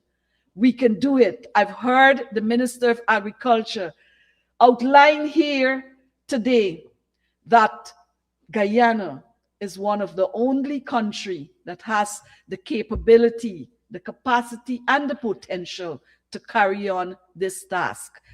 And the hinterland community are going to be integrally a significant participant in this activity. Mr. Speaker, development cannot occur in darkness. For long, under the grapples and the hamstrung and the tentacles of the opposition, Guyana has been in a really sad state. And so today, I want to say that infrastructure alone is not enough. And I agree that all the beautiful highways we've had, the modern BJ Bridge, the Amarar Harbor Bridge, Mr. Speaker, they are magnificent. It's awesome. It's building out and modernizing our country. But that is not enough. And I agree. And that is why over 7,500 hinterland residents have benefited from training and educational opportunities through programs such as GOAL and other scholarships, including the free tuition at the university. And Mr. Speaker, our government continues to invest in our human capital, our human resources. And I like to tell the story, which I've said before, others have heard it before, but I want to say it in this August House, Mr. President, Mr. Speaker. Our government has put people first. People, for us, are the important players in everything that we do. And so, in a family, when the mother gets pregnant or a female gets pregnant, she has the option of going not only to the private hospitals, but now, comfortably so, she can go to the government public health system. Mr. Speaker, she gets free examination, she gets free ultrasound, she also gets free medication if necessary. She gets free birthing of the child in the institution. And when that child is born, that mother receives $100,000. That's investment from day one in our human resource. When that child gets into nursery school and registered in the private or the public schools, that child is today receiving, or this year will receive $85,000. When that child is about or is ready and eligible to write the CSEC examination, Mr. Speaker, parents will keep the cost or the fees for 8 subjects in their family budget because the government is covering the cost of up to 8 subjects for that child born. Mr. Speaker, if that child chose to go into business or go on to higher academic levels, whether it's to study at an international institute or university, they can get free gold scholarships, fully paid by this government. And if they decide to go to the university, they also get free tuition. In fact, we've gone beyond that as a government. And we have written off the loans for young people and workers who would have been attending university, taking the opportunity to educate or further educate themselves. Mr. Speaker, skills training, the investment in practical institutions and skills training in this country is enormous. There is no other country, even in the old socialist country, can they match what this country, under the leadership of the People's Progressive Party, Civic, has accomplished. We have accomplished opportunities that are so easily and readily available to young people. Anyone above the age of 18 today can dream of qualifying themselves in whatever field they may choose. That's an investment in our human resource, an investment in the human capital, an investment for our people to put on our shoulders the challenge of continuing the transition to a modern country, a country which will be built and will be led by a People's Progressive Party civic government for a very long time. Mr. Speaker, I want to turn to Region 8. Before you turn to have a Region 8, let us turn to an extension. Sorry, Mr. Speaker, I'd like to ask the honourable member to have 5 more minutes to conclude her presentation. Thank you. Go ahead, Honorable. Thank you. Thank you, Mr. Speaker. Mr. Speaker, like all the other geographical MPs in this honorable house, I am privileged to be serving Region 8 as a geographical member of Parliament. And it would not be correct for me not to speak a little on Region 8. Because people in Region 8 are benefiting from our government development programs and plans. Mr. Speaker, it was my government who worked tirelessly in this region, whilst in opposition during 2015 to 2020, when power-hungry individuals held onto seats in government. Tangible development only started to flow unabated when the People's Progressive Party civic was returned to office. Mr. Speaker, the hardship that Region 8 suffered during 2015 to 2020 is unimaginable. Transportation or modes of transportation collapse. Mr. Speaker, Roads can I became interrupt? really difficult. Honorable Member, Honorable Minister Gale, to share. But I think I hear an honourable member, threatening another member. And so I'd ask you to please listen carefully to some of that thing, because what I heard just now, I will take it as a threat. I feel threatened all the time. The gentleman at the back. Honorable members, we have been going well for the day so far. We have 3 members to come. Please let's desist, or we will have to start naming people. Go ahead, Minister. Thank you, Mr. Speaker. Mr. Speaker, but today I've listened to the Honorable Minister within the Ministry of Public Works, and I concur with him that traveling in the North Pacorimas, which is Subdistrict 1 in Region 8, is much more easier than it ever was under any other government. But this government has achieved great strides in traveling. Mr. Speaker, it used to take an individual to ride an ATV from Parmakatoi to Cato for 1 hour and 45 minutes. Mr. Speaker, you yourself would have traversed those areas. Today, riding an ATV takes 20 minutes from Parmakatoi to Cato, and using a pickup truck takes 25 minutes. That is what achievement for Region 8 is.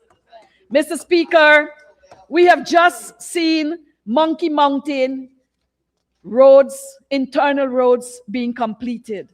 We've seen Parmakatoi roads being completed. We've seen Cato gravel road being completed, and over 27 communities in the North Pacorimas will be benefiting from improved, upgraded internal roads.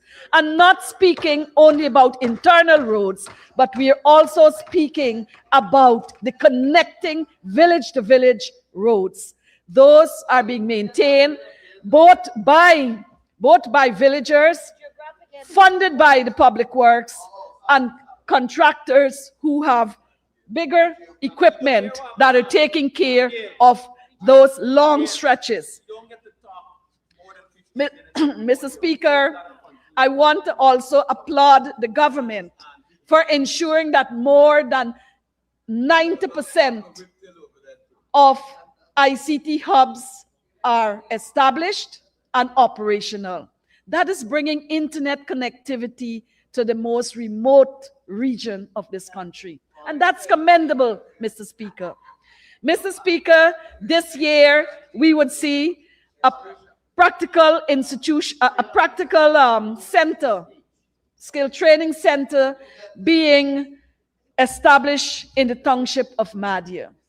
Madia itself has benefited from 5 kilometers of roads, including now we will be ensuring that the road from Madia to Brian Sucre Junction will be done in this term. In fact, awards started since last year, and the minister, I accompanied him to inspect some of the completed roads, and he was very surprised to find out that roads awarded in August of last year were completed by December of 2025.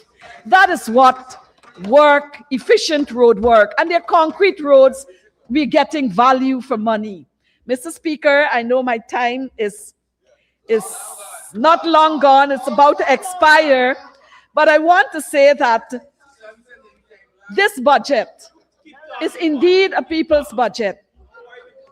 And therefore, I wish to commend this budget and to ensure that we get full approval for this budget, and to encourage the opposition to put people first, not yourself, not the bullying, Mr. Speaker, not the chanting, not the arm waving, not the shouting, but to put people first. They are the significant players in any development.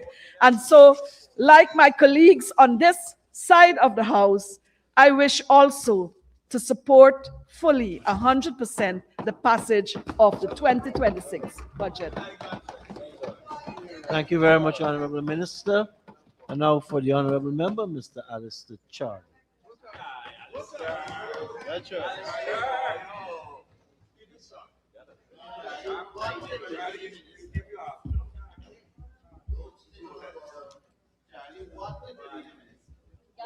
Thank you, Mr. Speaker. I bring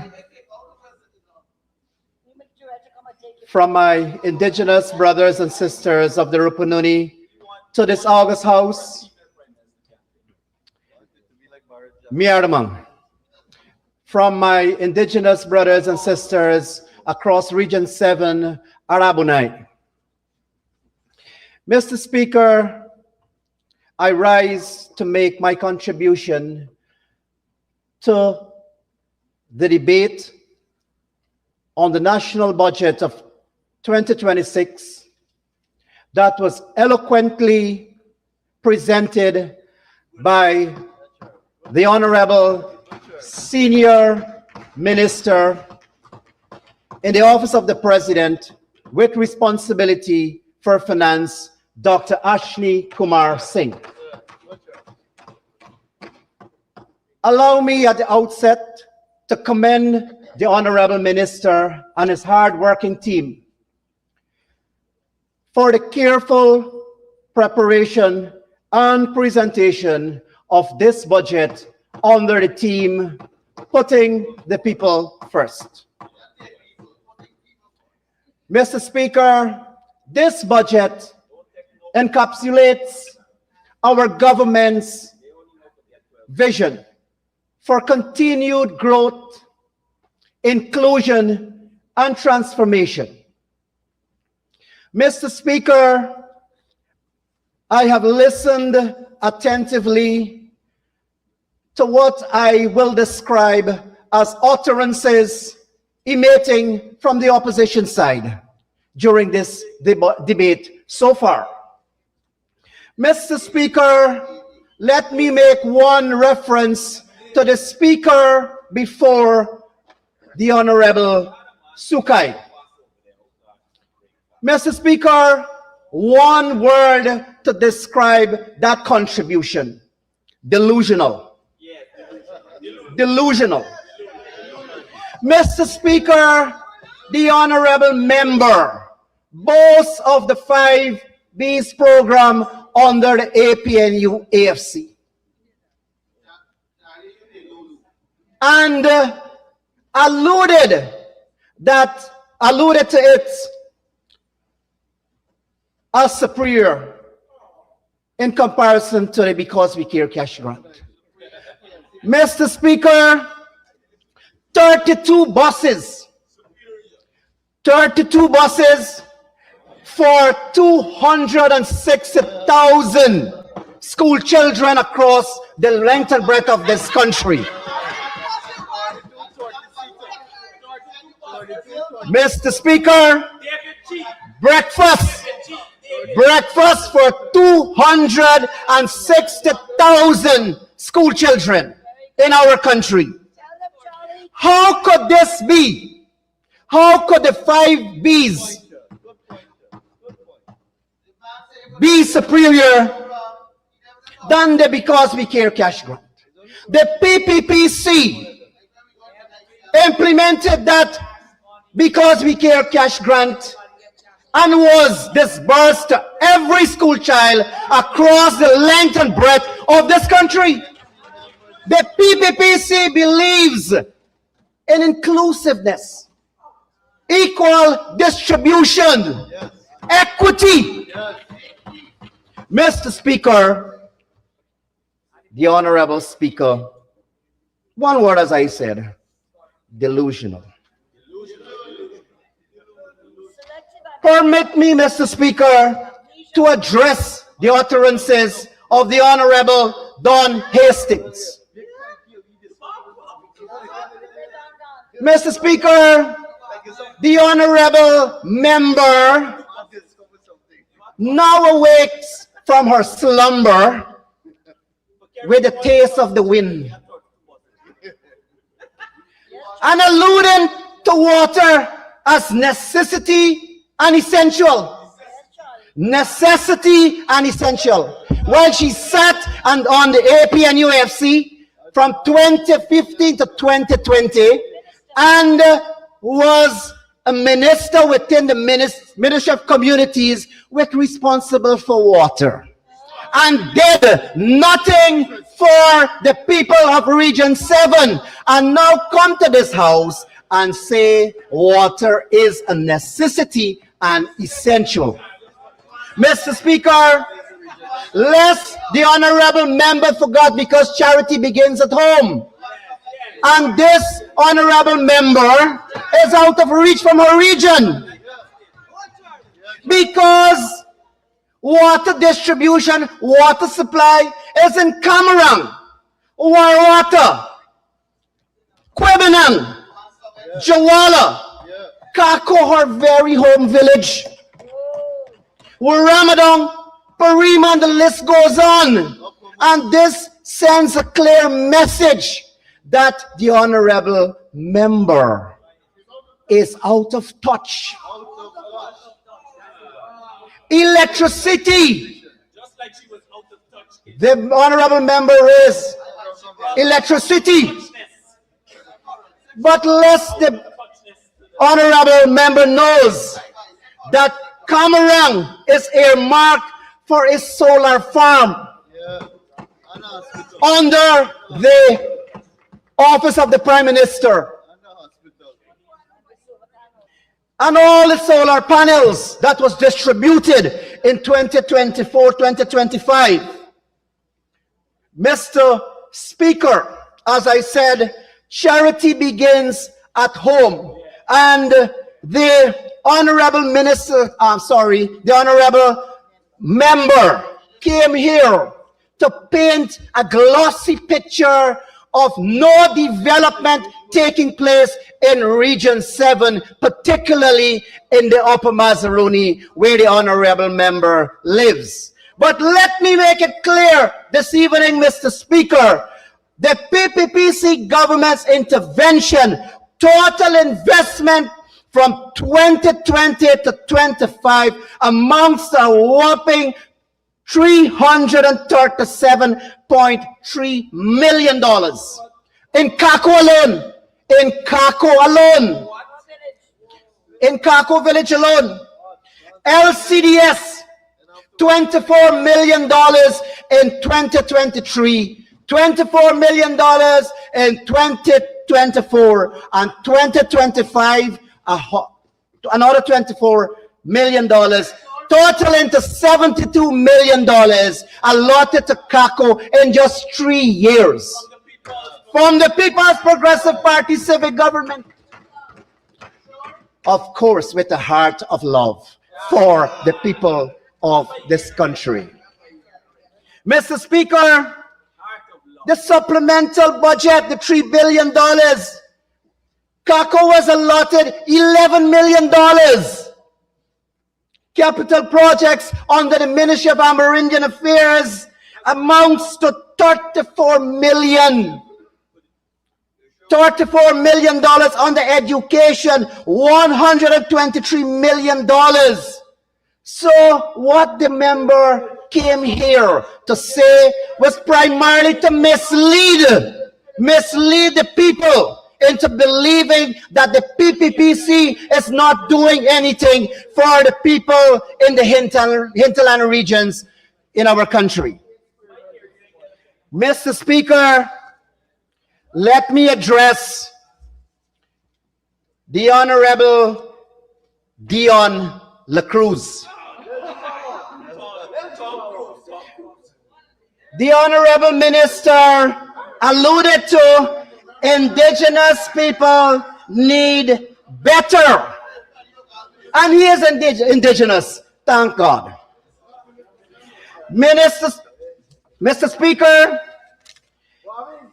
I did my research and came up with the empirical evidence. Mr. Speaker, the honorable member hails from Rincon in Maruca Region 1. But let me tell the honorable member that Rincon alone received presidential grant $10.1 million. $10.1 million from the Ministry of Amerindian Affairs. Mr. Speaker, LCDS for 3 years, $72 million. $72 million. And the honorable member told this house that nothing is being done on the culture, youth, and sport. But the member is out of touch with his people and village council. Receiving in 2023 $1 million, in 2024 another $1 million for ground enhancement. For ground enhancement. We have the record. We have it. We have it. Mr. Speaker, let me go on. Mr. Speaker, he is out of touch.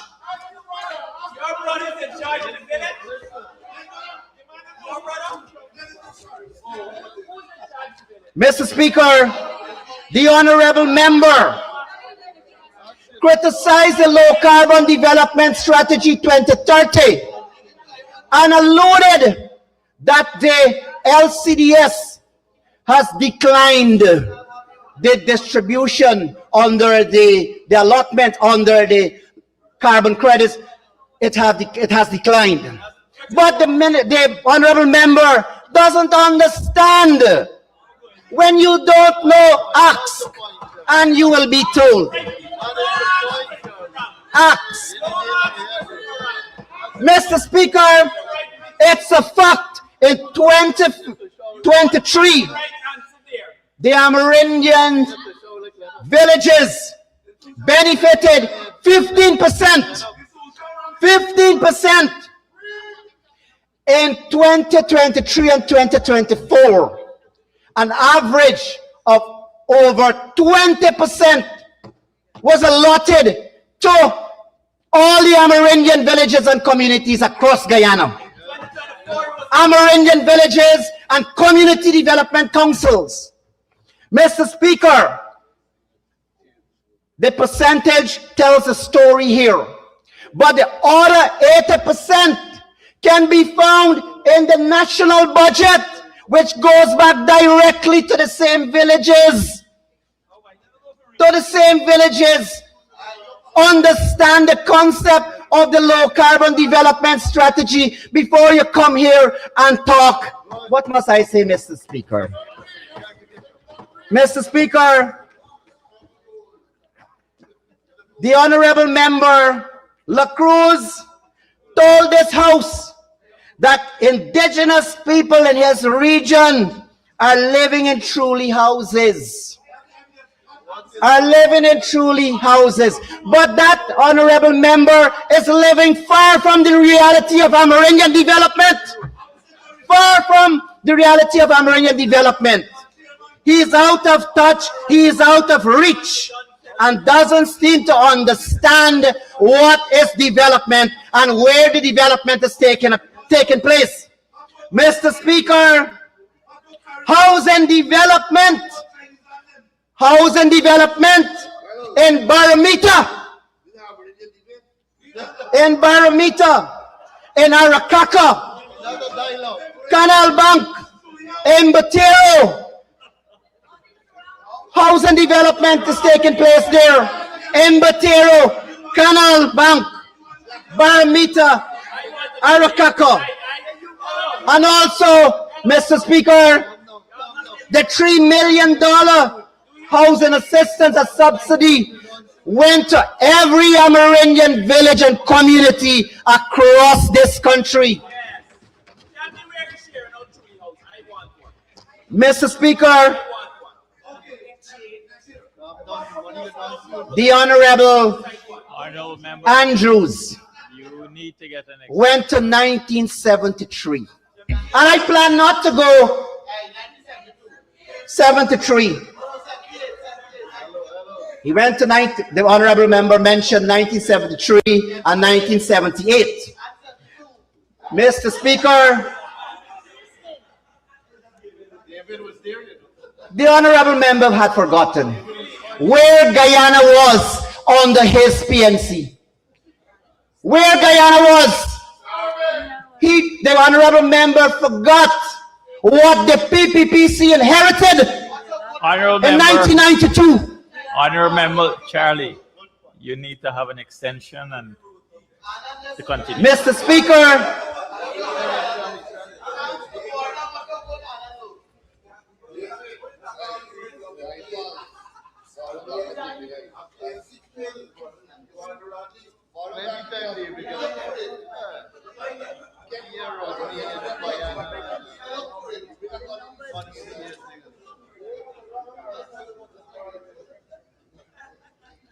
thank you, Mr. Speaker. Mr. Speaker, I now turn this House attention to Amerindian and hinterland development. Mr. Speaker, 7.5 billion is earmarked in 2026 alone to continue to support Amerindian communities across Guyana. 400 million budgeted to further advance the land titling program. 5 billion budgeted to continue support our Amerindian communities through the Amerindian Development Fund and presidential grants. 1.9 billion budgeted to continue the CSO program. 133 million dollars budgeted to take care of the Hinterland Scholarship Program to benefit 800 students. Mr. Speaker, the PPPC government will continue the Gold Scholarship Program for the Hinterland students. The PPPC government will continue to ramp up the construction of schools at all levels health centers, wells, and water distribution systems across the hinterland. The PPPC government will continue to support the Amerindian heritage celebration for every Amerindian and every Guyanese in our country. Mr. Speaker, I stand in full support of this people-centered, transformative, and inclusive budget. One that builds on the achievements of previous years and lays the foundation for sustainable national development. Mr. Speaker, the PPPC budget, the people's budget, putting people first,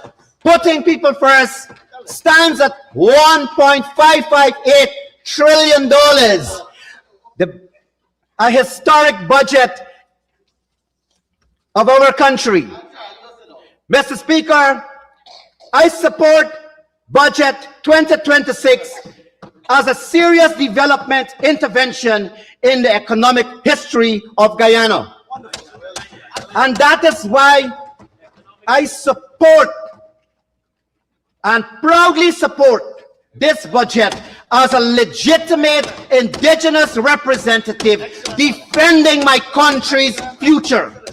Mr. Speaker, I commend this budget to this honorable House, and I ask the opposition to take it from here and join us on this side of the House. Let us all pass this budget for the people of our country, putting people first. And I thank you, Mr. Speaker. Thank you, Honorable Member. Our next speaker will be Honorable Samal Hussain.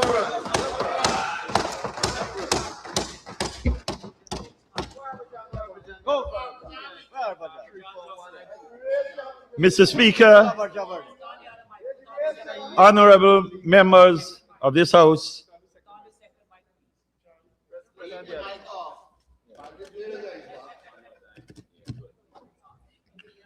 I rise today not only as a first-time parliamentarian, but as a proud representative of a government that was once again chosen by the people on the 2nd of September 2025 with a landslide victory.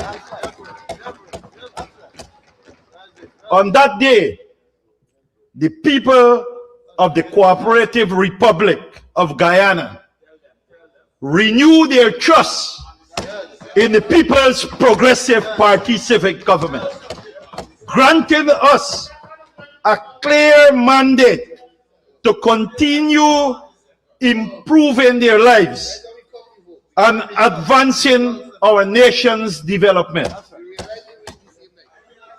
They did so because they saw leadership that delivered.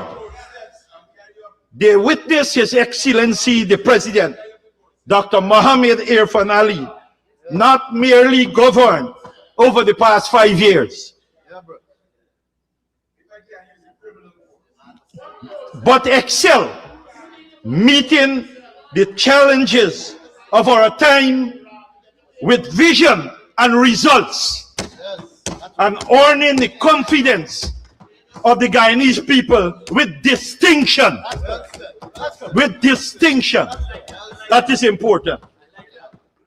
That means the Guyanese people look at the record, listen to the noises from those on the opposite benches, and made a judgment about who they trust to govern and who they do not. Listen, my brother, you gotta go to the back of the class. You're not so bright. You go to the back. Despite the shouting, the fear-mongering, and the constant attempts to rewrite history, the people rejected those in the opposition and renewed this government's mandate. It's important that you understand. Mr. Speaker, as such, allow me the opportunity to commend our senior minister in the office of the president with the responsibility of finance, my good friend, the Honorable Dr. Ashley Kumar Singh, and his team on putting together the largest budget in our country's history. One that is not a collection of numbers, but a blueprint for the dignity of our people. That is why it comes under the theme, putting people first. Mr. Speaker, before I continue, I want to address the Honorable Member, Mr. Gobin Harbourjan. It's my countryman, but when you're out of touch, Mr. Speaker, it's a bad thing. Mr. Speaker, it's normal. I don't expect better from the Honorable Member, because this government has employed Harbourjan to fix all those problems that he raised here, and he did nothing in 5 years. Nothing, absolutely nothing. And he was paid a handsome salary every single month. For 5 years. For 5 years. And you come in here, and he's doing the same thing at Win. You know what he's doing? The man, the Honorable Member, raised some issues, and I need to clear them up. I will do his job, because he never does nothing. And I will give the Win party an advice when I finish with Harbourjan that should be taken very seriously. Mr. Speaker, the Guyana Lands and Survey changed the land rental from $2,000 to $1,000 for land rental. That is an intervention this government made.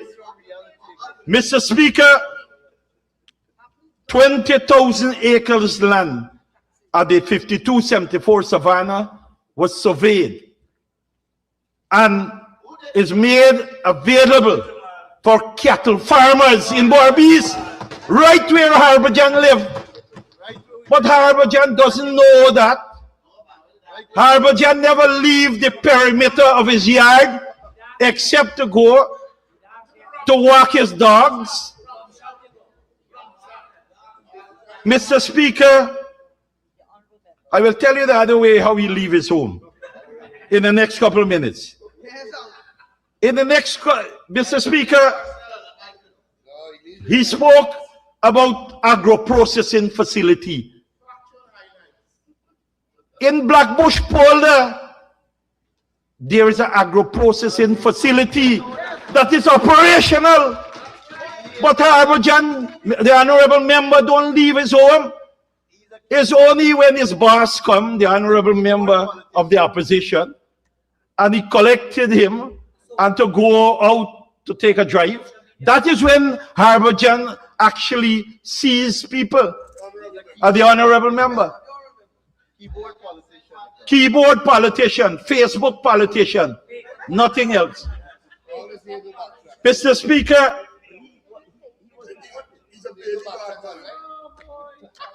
Harbourjan spoke, the Honorable Member spoke about land availability in Barbies, region number 6. Mr. Speaker, we are engaging in a number of land clearing in the entire Barbies. You know, one of the biggest projects that we are doing right now is the Hope Light Canal in Barbies. And that is from India. You know, the Hope Light Canal will ensure that we have thousands of acres of land available for farmers in Region 6 and protected from the floods. Mr. Speaker, we have lands right now that we are making available at Molson Creek. We are doing an all-weather road there to open about 300 to 500 acres of land there, and even more Oh, I apply to Guyana Lands and Survey. Commission, as you said. Please, Mr. Speaker, I want to correct you, the honorable member, on the amount of land that was cultivated. He said 63,000.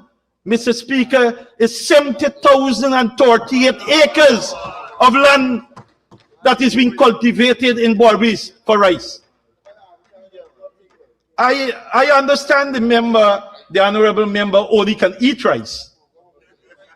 And you know what really shocked me is when the honorable member comes to this house and want to speak about rice.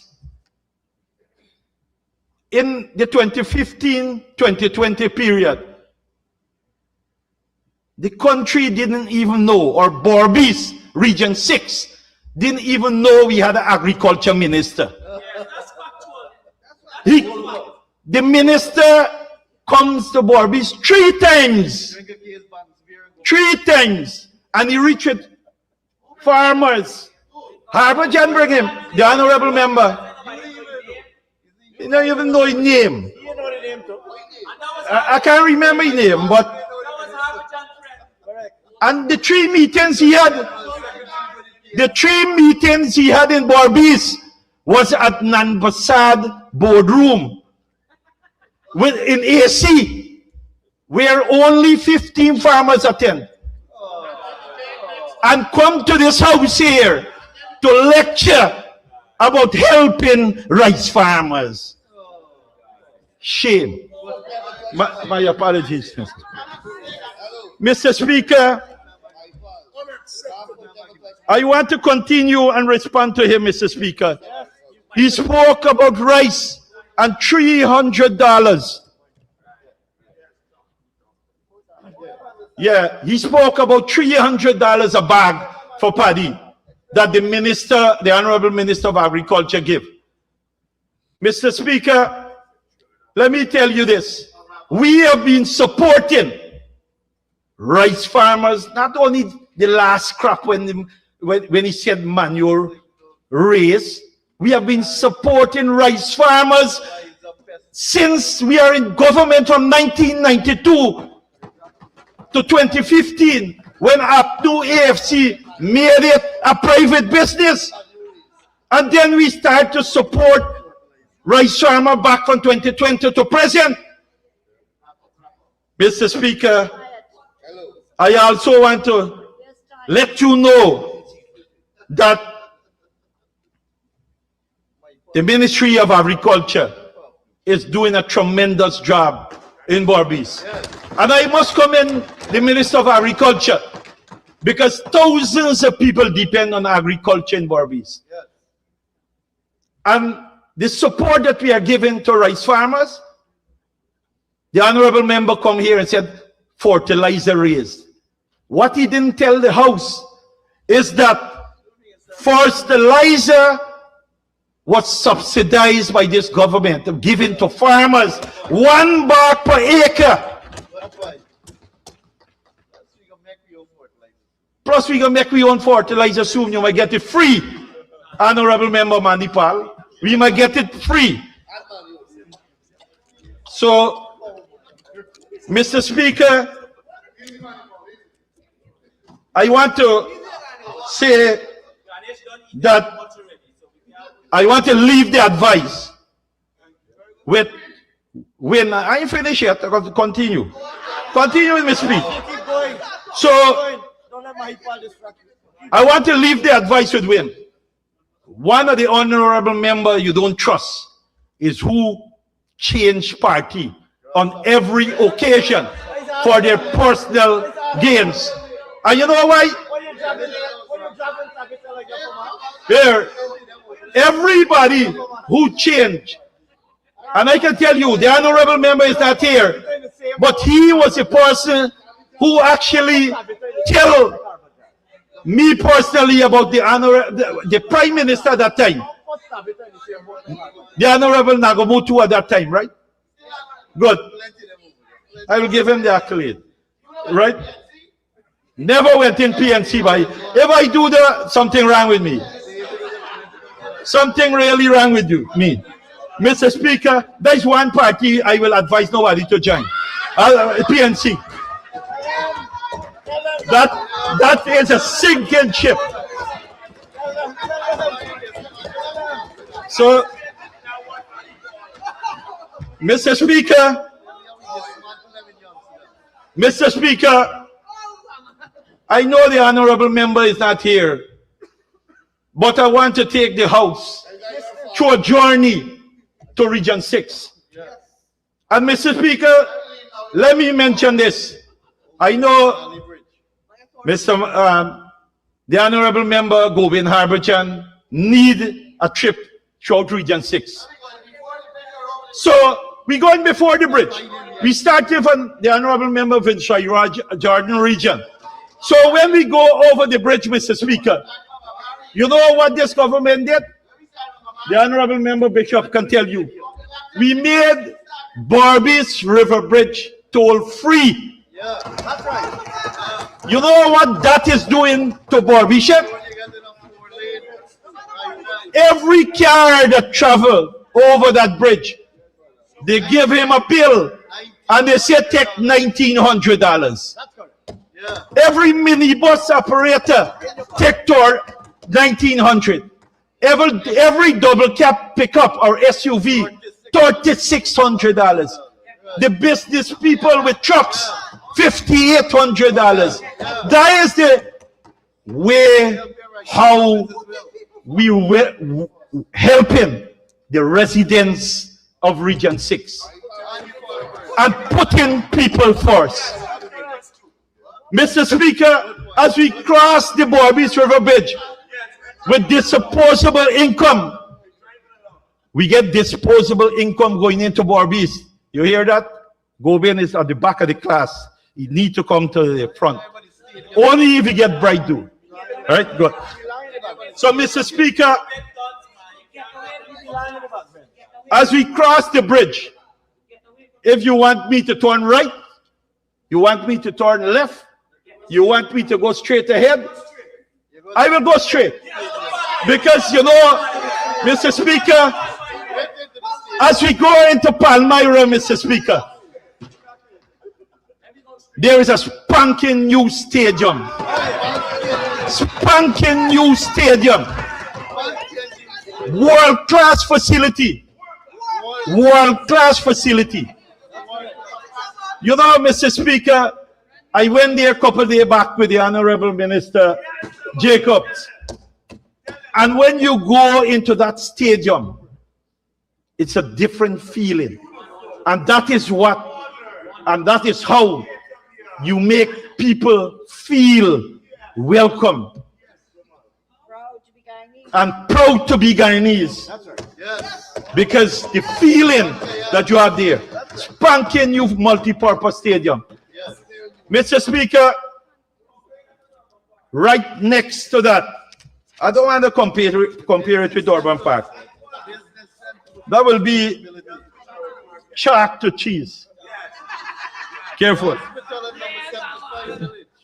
Mr. Speaker, in Palmyra, Mr. Speaker, the tarmac that is being built there, over 10 acres, that will be hosting the Barbies Expo, where thousands of people will benefit here, Mr. Speaker. That is putting people first. Mr. Speaker, at Palmyra, we didn't move from Palmyra. No, we are Palmyra still. Yeah, Palmyra. We have, Mr. Speaker, I want to say we are right in front there.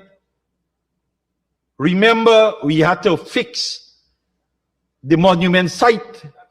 Honorable Member Manipal, the thing collapsed. If it collapsed, we have to fix it. But then, because, Mr. Speaker, because we have to remember that we have the Center for Equity, Opportunity, and Innovation. You know why is that center, Honorable Member?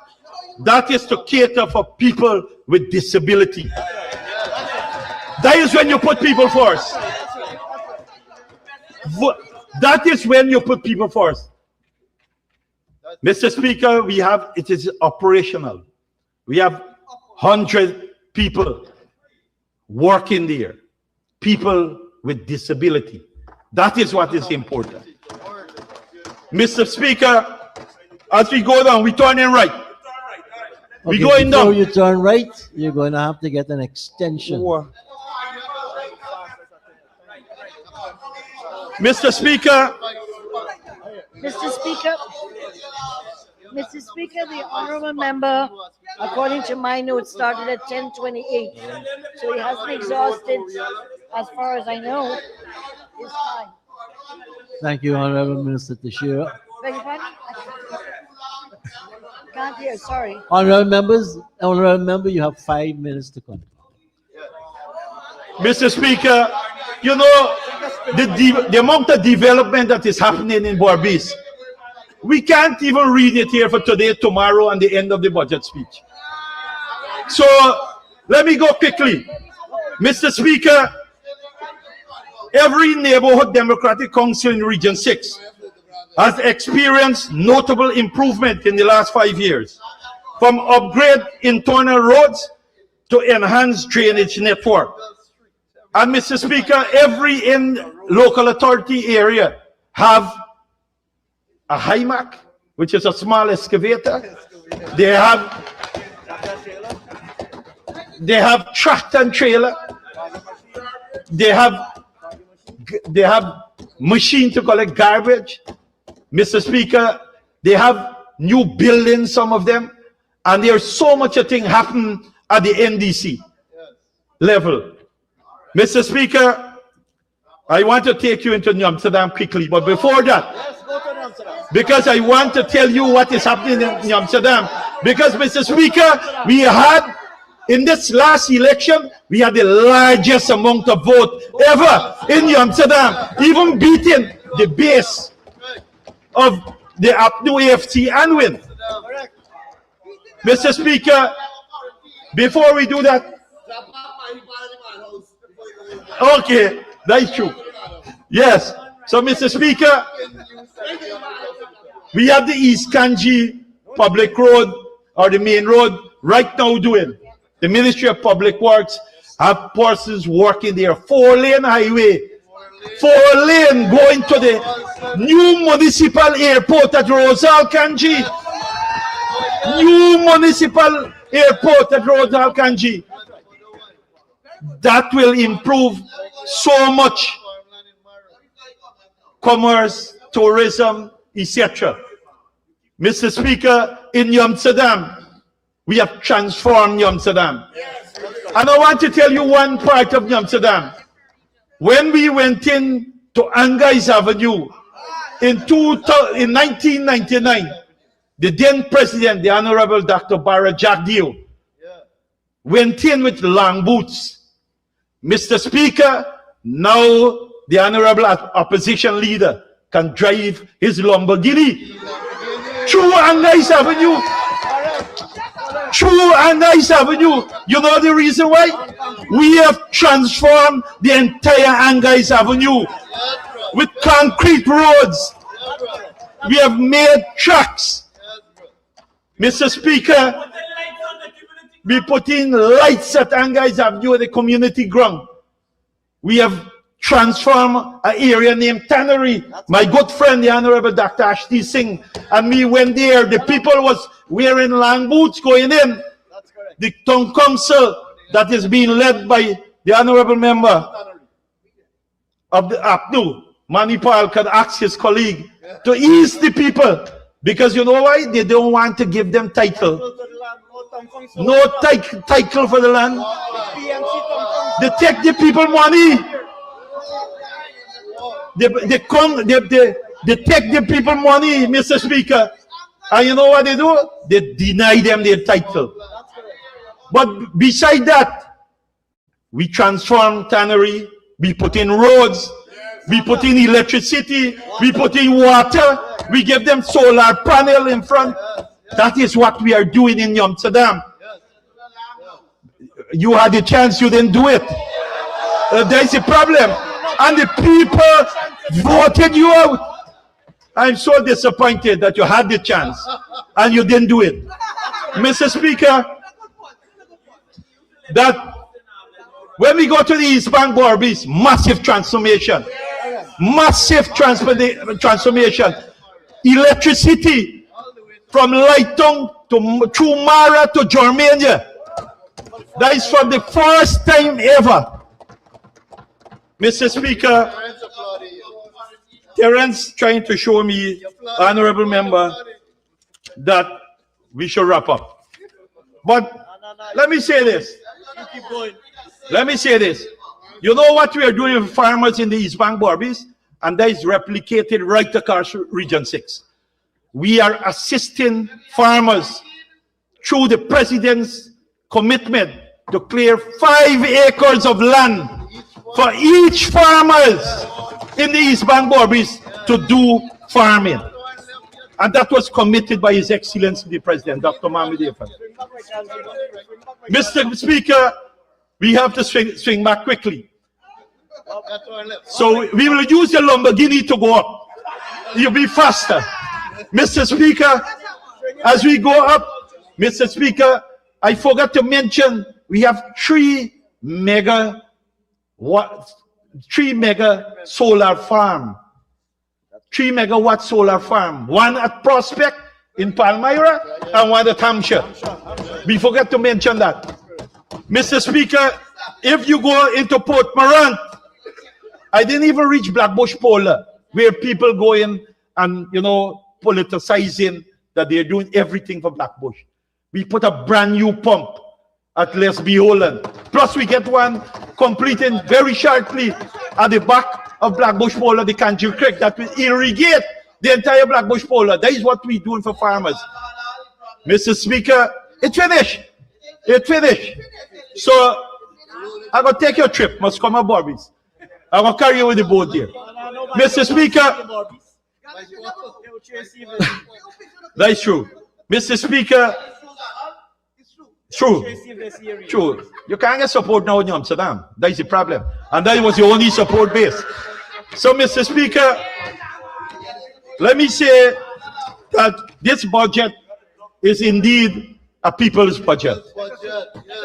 These people, you know, Mr. Speaker, when you walk the ground, when you walk and you interact with people, then you know the plight of people. Not when you then Facebook and you get in and you get 200 fake accounts trying to back you on Facebook. You gotta go and walk the ground. And that is when the people tell you what they need. And that is how we craft this budget. With the people. That is it how we do it. So I want to commend the Honorable Finance Minister and his team. I want to commend the government, the People's Progressive Party, who will be the government for the next 50 years. And Mr. Speaker, I want to say that we should all agree that this budget is indeed a people's budget. Thank you very much, Mr. Speaker.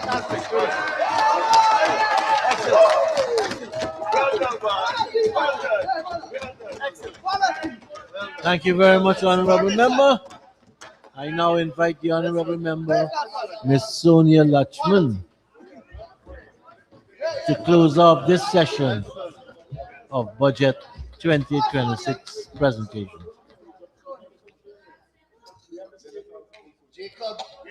Mr. Speaker, I rise as a daughter of Bethany Amerindian Village in Region Number 2 and a proud Locono woman to give my contributions to Budget 2026. This budget was carefully crafted by my MP colleague, Honorable Minister Dr. Ashni Kumar Singh. And I would like to say thanks to the hard-working team who worked with him with diligence and dedication in creating Budget 2026. Mr. Speaker, the theme putting people first is not just a statement that we came up with, or it's not that something we copied like the members of the opposition said.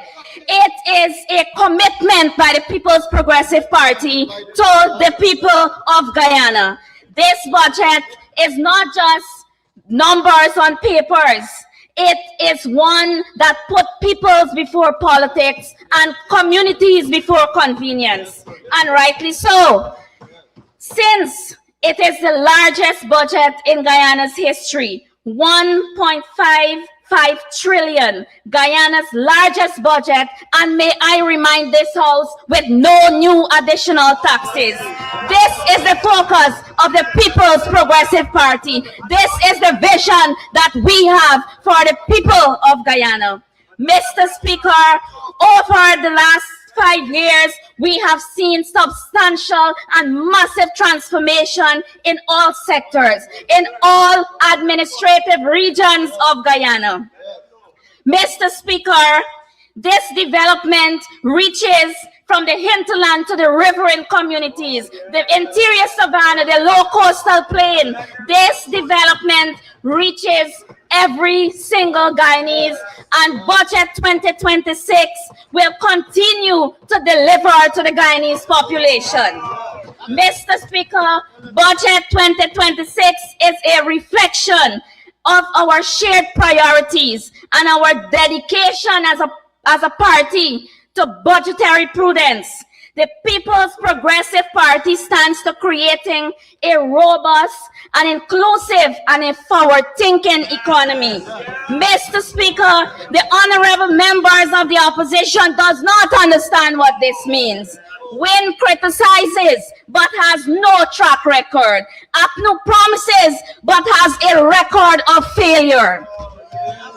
Mr. Speaker, over the last 5 years, the PPPC just did not deliver. We delivered, and the Guyanese population saw the spending decisions, and they saw that it was evidence. They were evidence-based. They were outcome-driven and in line with President Ali's national developmental goals for Guyana.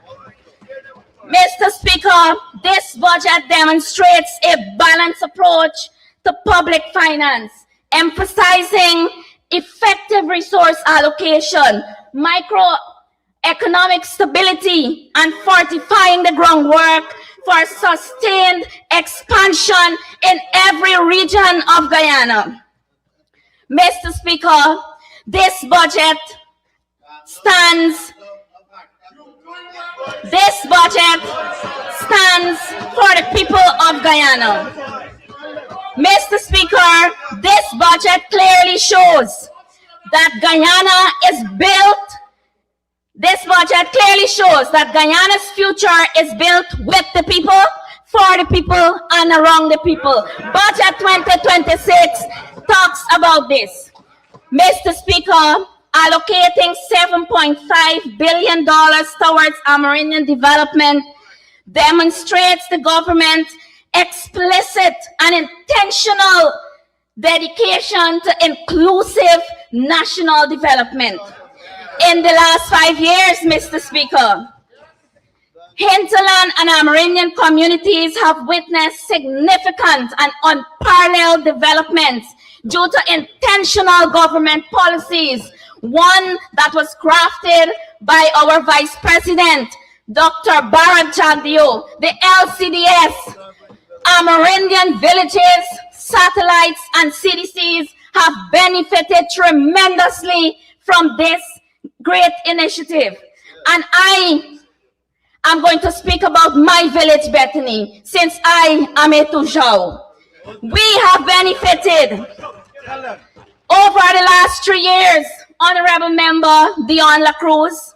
I don't have to talk about Rincon or another village. I am going to talk about Bethany in this house. Over the last 3 years, Bethany received 72 million under the low carbon development strategy. And I can proudly say this, and I know my people back home are looking at this. I can say this without fear because we have done consultations before uplifting our monies as well as all other villages, satellites and CDCs.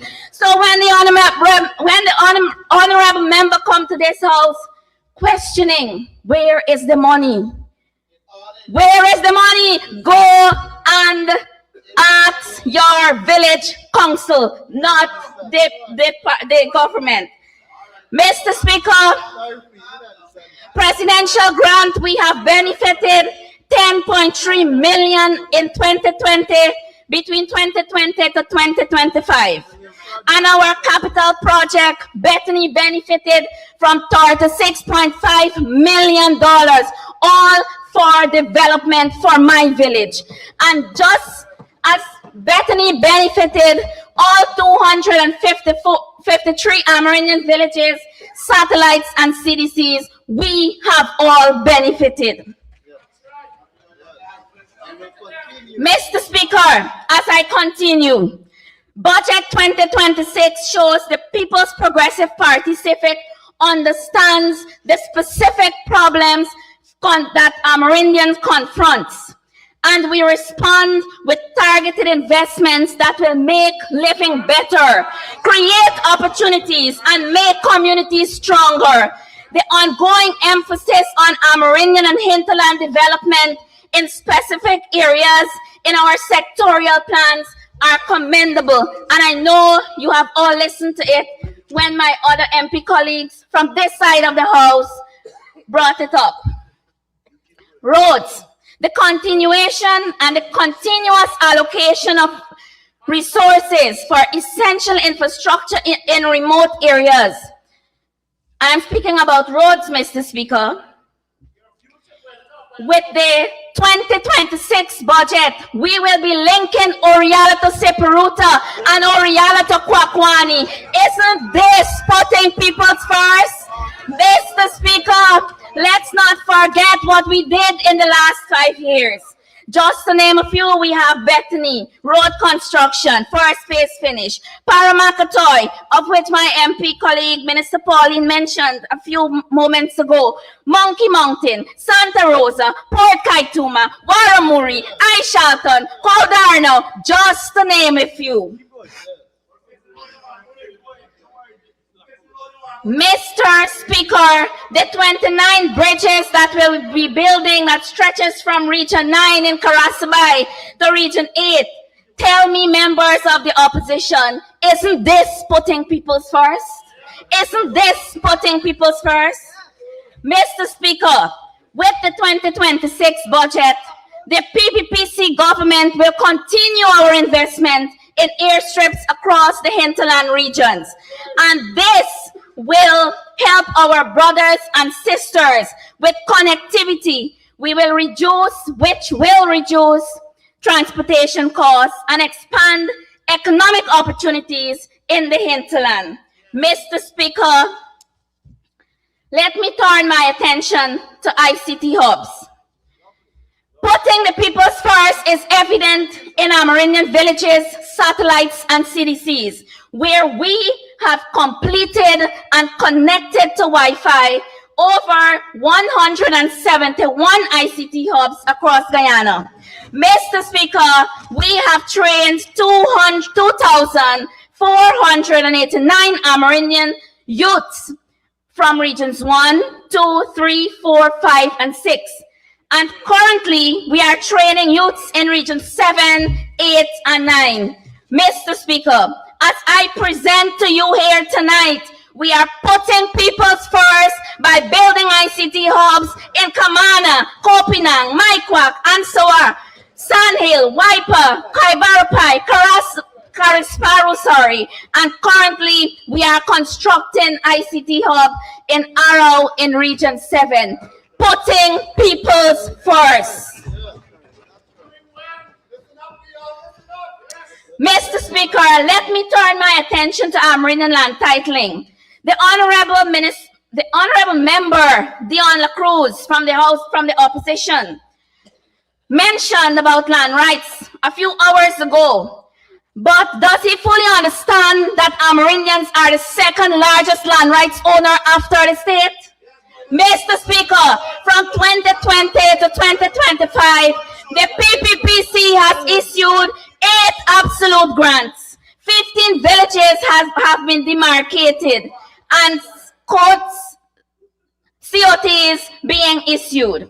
Mr. Speaker, may I remind this House and the Guyanese population that 5,256.35 square miles is of legally owned titled communal land, and 16,174 Amerindians are with secure land tenure. Mr. Speaker, when we speak of Amerindians, we should bring the facts to this House. This is not a show. This is not about politics. This is about the first peoples of Guyana. Mr. Speaker, housing development in Amerindian villages have improved in the last 5 years. And it is not where we would like it to be, but we have improved significantly from 2020 to 2025, and under the leadership of Dr. Mohamed Irfanali, we will continue to see massive development in housing. Mr. Speaker, every village also received sports gears and checks for their sports grounds, of which were meaningfully utilized by the village. Mr. Speaker, the Honorable Member, Dion La Cruz, again mentioned my Amerindian brothers and sisters in Region 1 are not benefiting, but this is a misrepresentation of the people that are living in that region. Mr. Speaker, our healthcare services has never been so effective in the hinterland before. Under the PPPC, we have trained young professionals in various areas such as pharmacists, registered nurse, nursing assistants, caring for the elderly. Mr. Speaker, we have installed telemedicine in various areas such as guns, such as Prima, just to name a few. We have built new health centers and new hospitals. These are all investments in healthcare because we are committed, Mr. Speaker, to delivering quality healthcare to all Guyanese. Mr. Speaker, the PPPC has consistently respected and invested in Amerindian communities. APNU, you have ignored our villages until election time, when you uses our Amerindian people for talking points. The PPPC treats Amerindians as partners of development. Mr. Speaker, Budget 2026 highlights key investments in education and skills training, encompasses technical and vocational training, and this is crucial in empowering our hinterland youths and enabling our indigenous peoples. Mr. Speaker, between 2020 to 2025, 2,164 Amerindian youths, CSOs, have benefited from various training programs, of which 1,165 were males and 999 were females. This has never happened under the APNU administration. Instead, you took away our CSO's jobs because you have no vision for us as Amerindians. Mr. Speaker, with the PPPC government, Amerindians have always been a part of Guyana's development. It is how it was, it is how it is, and it is how it will always be, because this government is focused on inclusion. Take a look at me, for example. Consider my experience as a young Amerindian girl residing in Region 2, Bethany, paddling a boat for 4 hours and walking over 2 miles uphill to get to school. Leave home for secondary education, then move from Essequibo for teachers training college in Georgetown with my minister, Sarah Brown Shadiq. And I must say, Now, as I speak, we do not have to leave the comfort of our homes anymore, nor regions, nor families. We can train within our regions, and circumstances have changed for us as Amerindian peoples. This is a result of the Honourable People's Member. Progressive Party. Honourable Member, your 15 minutes is up. You need an extension to conclude. Thank you, Mr. Speaker. We'd like to ask the honourable member to have another 5 minutes to conclude her presentation. Thank you. Thank you, Minister Teixeira. Honourable Member, you may continue and conclude in 5 minutes. Moving on, Mr. Speaker. Since I'm geographical MP for region number 2, permit me to turn my attention to the massive transformation that is currently taking place in our beautiful Cinderella County of Essequibo. Mr. Speaker, the PPPC, under the leadership of His Excellency Dr. Mohammed Irfan Ali, Region 2 has seen significant and massive transformation. As I speak, Mr. Speaker, 94 schools are currently under rehabilitation. Not forgetting what we have constructed in the last 5 years, the Abramsville Secondary School, the Mashabo Nursery School, Tapakuma Nursery, Bethany Nursery, extension of the Anna Regina Secondary, and the construction of the Cottonfield Secondary School. Construction of roads, Mr. Speaker, with over 200 plus concrete roads from Supinam to Charity, where the local contractors benefited, putting peoples first. Mr. Speaker, transportation has never been so easy. With the new addition of the MV Kanawaruk 1899, Essequibians can traverse at a cheaper cost, helps boost tourism and increase trade. Mr. Speaker, the construction of the state-of-the-art Lima Regional Hospital at a cost of 6.6 billion. I must say this was commissioned on August 22nd, 2025, where Essequibians do not have to travel to Georgetown for various services, but we can get it at the Lima Regional Hospital. Our Anna Regina Stadium, solar farms at Underneming, and the recently constructed one at Charity, which will reduce costs and boost greater reliability. Dredging of the Pomeroon to prevent flooding. Construction of the Farmers' Wharf at Charity, Supinam, and Durbanton Castle, which were all put in place to improve the lives of our farmers, putting people first. Drainage for farmers along the Pomeroon River and the Supinam Creek, where over 500 plus farmers are benefiting currently. Insurance of rice farmers, first in the Caribbean. Mr. Speaker, as of January 2026, the fertilizer subsidy was given to rice farmers. Mr. Speaker, this House must be reminded, and our rice farmers in Region 2 who are currently looking at me right now, you must be reminded that under the APNU administration, you are promised $9,000 a bag. When they got into office, they said to you, rice is a private business. Mr. Speaker, as recent as last month, the fisher folks of Region 2 received their checks. It must be noted that aquaculture has moved from talks to action. In Anna Regina, we now have fingerlings at a cheaper cost for fisher folks.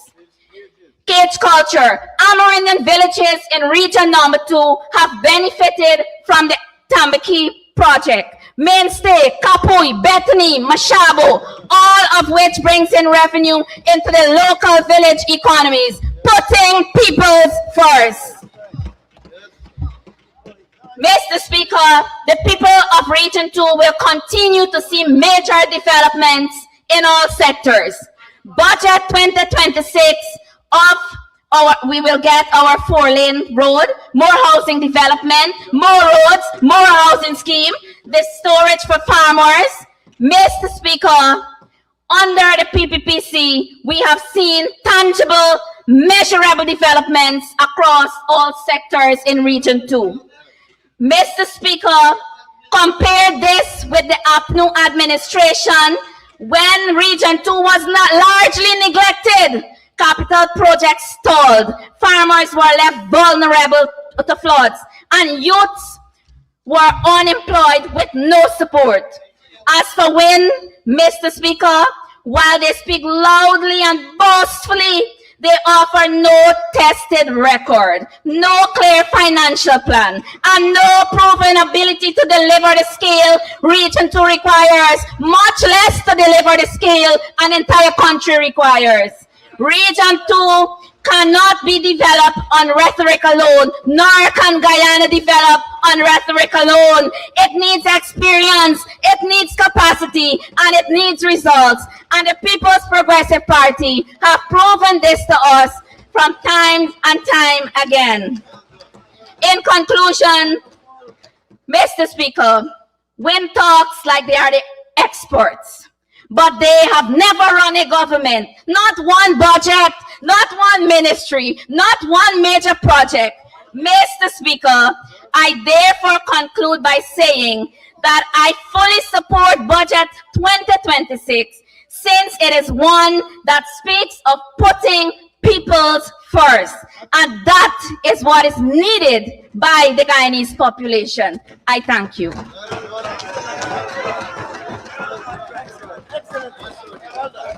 Thank you very much, Honorable Member. Ms. Sonia Lachman.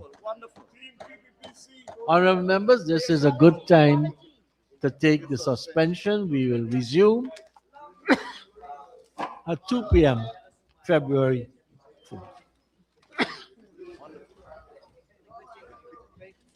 Very good. Very good.